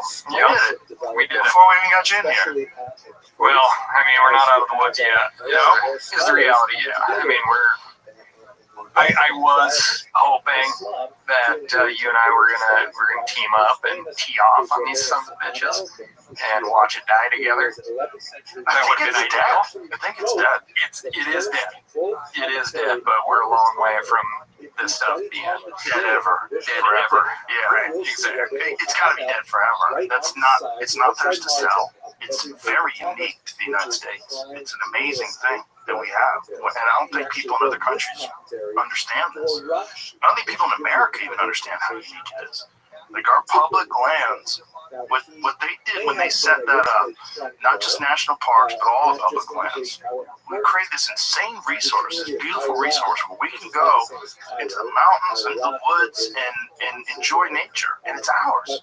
It's all of ours. And I mean, the amount of response from listeners that live outside the country, and to a person, they're like, "Are you guys really going to screw this up?" They're like, "Yeah, how do people not know? How do people not appreciate what you guys have? Don't turn into this country or this country or this country." Basically, any other country outside of Canada and the U.S. I think the real issue is the people in America that don't experience it, don't go there, and don't know how insanely unique this situation is. Like, I don't know how to say Chamath's last name, Polyhoptia, is that how I say it? Even he was tweeting, "This is a great deal, sell the land and, make some money." Like, what the fuck are you talking about, man? Like, you don't understand, but this was an incredible gift that they gave us when they set America up this way. Oh, yeah, and it's not that they need to go out and experience. They can also understand just where food comes from, right? How we get cold water and fresh water in our taps. That public resource is working on our behalf 24/7, 365. Always has been and always will be as long as we don't screw it up, right? So it's not just the recreational part of it. It is, it is no different than, if you want to think of it in these terms, than some, one-armed jack pumping oil out of the ground. Like, it is constantly working on our behalf, and it being public land needs to be intact, an intact ecosystem to do its job. And there's less and less of it every year. So, like, for instance, right, like America's grasslands, we are losing 2 million acres. And grasslands are kind of like a catch-all phrase a little bit, but it'd be like sagebrush ecosystem, shortgrass prairie, mixed grass prairie. But we're losing 2 million acres a year. It's the most threatened ecosystem, not just in the U.S., but in the entire planet. And people are like, "Oh, it's just grass." How are we losing that? Development. Well, there's development, but also encroachment of tree species. So cedars, junipers, stuff like that, working their way back out on to the prairie, to the plain. And we used to have all these natural deforesters out there, bison, that wouldn't allow those trees to grow because they like rubbing up on stuff and it'll destroy them. So, millions of bison out there physically removing or preventing that tree encroachment onto the plain. Those trees are sucking water out of the ground, making it more arid, more dry. The water table goes down. You lose a lot of species diversification, and people just do not know, Joe. They just don't know. And they look at it and they're like, "It's just grass." I never knew that it was 2 million acres a year. How many acres in the United States? About 2.23 billion acres in the U.S. So that's a lot. Like 2 million acres a year is a lot. 2 million acres a year is a lot. And like I was hacking on Jamie for his golf swing, right? He's got a solid golf swing. You gotta leave him alone. Oh my God. Leave him alone. He can swing. Jamie, what's the longest drive you've ever had? However, as to exactly how that's legit as fuck. That's legit, right? I don't play golf, but I think that's pretty legit. I'm nodding my head because I'm like, yeah, I have no idea. 300s, I've set someone up over 600. Wow. It's like with the wind and the elevation. Elevation helps a lot. Right. I can hit 400. I happen to have quite a few lectures. Oh, that's interesting. Simulator. Oh, the simulator accounts for that? I'd like to just take this very brief 2 million acres of golf courses in the U.S. Is there? 2 million acres. Okay, so that's a good way to look at it. Like, all the golf courses in the United States get lost every year in grassland. Exactly. Wow. Yeah. Wow, that's a good way to put it. Yeah. And so we talk as far as like the public estate, right? We have 640 million acres is the number that you hear all the time.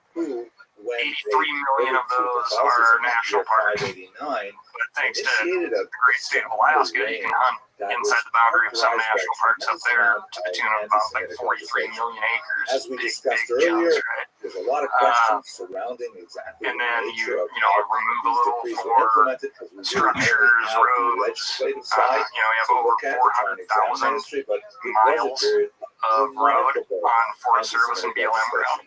legislation. With punishments like I mean, amputations and it's the a lot, imposition right? And of when we get into police like talking about like the track budgeting the of movements things, of Jews, like all kinds of really strange things. BLM, Forest Service, they're maintaining a lot of stuff that people take for But granted. anyway, it was a very, very nasty period. And We have to then, between the years so we're down to like 589 580 and million acres 711, which is of when what the I would Muslims consider like entered the usable. peninsula, And then you consider what those acres can actually produce, right?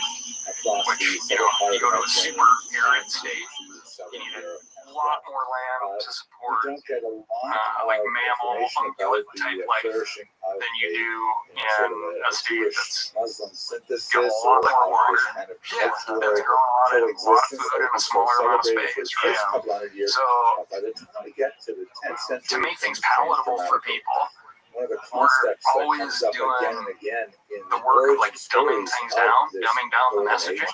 age is the notion And of yeah, the you're loyal right, and people don't wise know. Jewish advisor. They don't know Meaning because you we have try to distill Muslim things rulers into coming into the era, like military all rulers public who've land, got to right? But it manage is so a diverse, which is restive what Christian makes it population who amazing. resents And their that diversity provides all presence, this opportunity. and the Jews And serve as an one of the things that people need to keep in mind is we have nothing but bad examples. Population. All these other countries, opposite way of what we have here.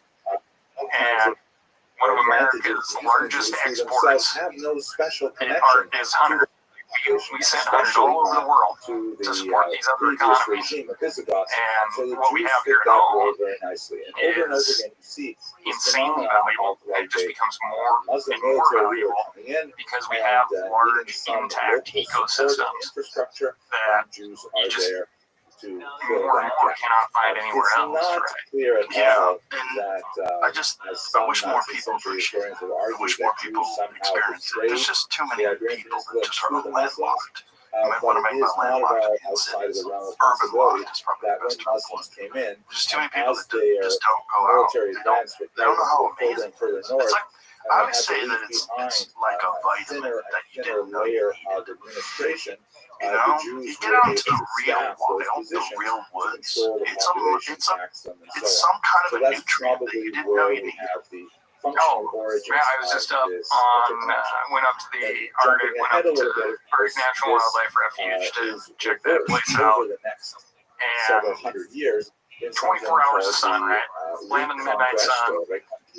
Never gets dark. And I was the only person on that trip who didn't bring like some sort of eye cover to sleep with. And I just can't tell you like how hard which covers the period from 1914 until 1492. Really, even without eye cover all over myself, it's just clean air and lots of space, man. With the That's fall of magical. Granada in the south. But as you can see with the color coding here, I swear to God, Joe, man, when it was time to go to bed, and it started out like bed was at 10:30, and then bed was at 2:30 in the morning, and then bed was 3 a.m. Because you would get, as that sun's kind of like making this little about the orbit. golden age, what we're talking about I'm sure you've seen like time lapses of the sun kind of does a little dip. Yeah. You get this like hazy, gorgeous light that you just want to stay up and see. And that dates from the 10th But to I close my eyes and I could see like the sun going down to darkness in my brain. It was just going to go to bed. It was really bizarre. And then if I had to wake up for something, it was bright light, and I couldn't figure out why. Yeah, but I mean, it was so cathartic, man. Like, we've been running so hard, and because of this public lands that I've also been in, I think most people are like, oh yeah, it just popped up last week. And then we crushed it in Big Ten. Silver Age, And a little larger group of people or a smaller group of people was like, oh, it's started in the house about 6 weeks ago. Nachmanides, And then there's a real small group of people who are like, some phenomenal figures August who were in Spain 24th, shortly after the state of the Utah golden age was coming to a submitted close, a and lawsuit they existed within the Christian for cultural ecosystem. the United States Supreme Quite Court a different to experience in take many ways. 18.5 million acres of BLM land in Utah. August So basically, that's what 2024 we're talking about. is when 200 years we between were like, the, oh my God, we got to be on top of this. This is what's coming. Trump's going to win the election. It's going to set all these things up, and we're going to be in this fight. And people were like, I don't even know why you're talking about this. This isn't a big deal. Now, I'm like, what makes oh, it it is a big deal. perhaps one of the This most is happening. significant Well, it's such a things slippery is slope, something too. that This is what people don't know. scholarly research Don't has appreciate it. led If you say, oh, it's only like to 1 million acres, we'll sell off 1 million acres to help fix it. No, it's not. That's $37 trillion.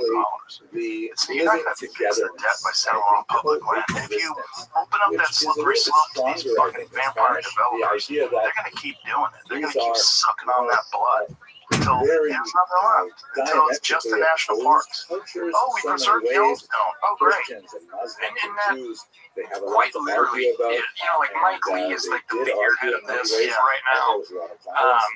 He's on the record saying, we're going to sell everything. We need to sell everything. That's the plan. We're going to retain the national parks. And maybe a couple other things. And he's been on the record for damn near 20 years saying this stuff. Several Who's paying him? examples of this kind of thing. There's a lot there, right? Like where he grew up in Utah, there's a lot of like, that's where the Chaffetz is from, right? Yeah, he was the guy we were fighting a few years ago. Exactly, yeah. I mean, that's exactly why I dug this shirt out, Joe. I got one of those somewhere. Yeah, I wore this shirt on your show the last time this shit was happening. Oh, yeah, right, that's right. It was happening back then. That was like, what, 5 years ago? Oh, I mean, 6 years ago in California, and it was 5 years ago I moved to here, so it had to be 6 or 7 years ago. First of all, yeah, exactly, right? And it's just, it's why cyclical. this And I swear to God, people didn't pay attention to this Utah lawsuit. So far away. I went back into DC for, Steve's on the board for Teddy Roosevelt Conservation Partnership, TRCP. They have a policy meeting that I try to go to twice, 2 or 3 times a year. And where I was in there with all these people that are super smart, went to school for all this stuff. A couple of us were like, why is nobody talking about this? Why is nobody concerned about this? And then this idea of selling public lands got really conflated with like, oh my God, if you talk about anything that's going on with the federal government, you're anti-Trump. And it was just this ultra politicized hot potato. We're like, no, public lands, they're for everybody. Like, this is a nonpartisan thing. We've been talking about it since August. Here's this lawsuit.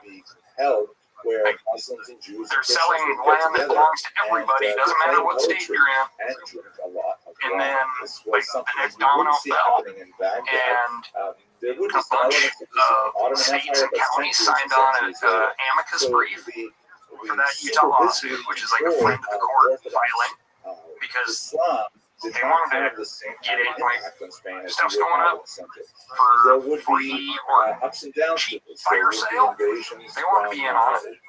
And then the next domino fell, which was, Mike Lee's getting pulled into the White House, and he's cutting deals, and we know exactly what's on his mind. And it was literally just like this opening in the world where nobody's talking about 18.5 million acres. So what if we started talking about 200 million acres or 500 million acres? And it just like totally kicked the door open to this whole enchilada fire sale. And had the dude not been as greedy, people may not have gotten as fired up about it. But, kind of thank God he did. So who's paying him? Man, I think, I'm not an expert on this. There's some like real ideology here, like Mormon church ideology. There's like 1 billion people in the Mormon church, so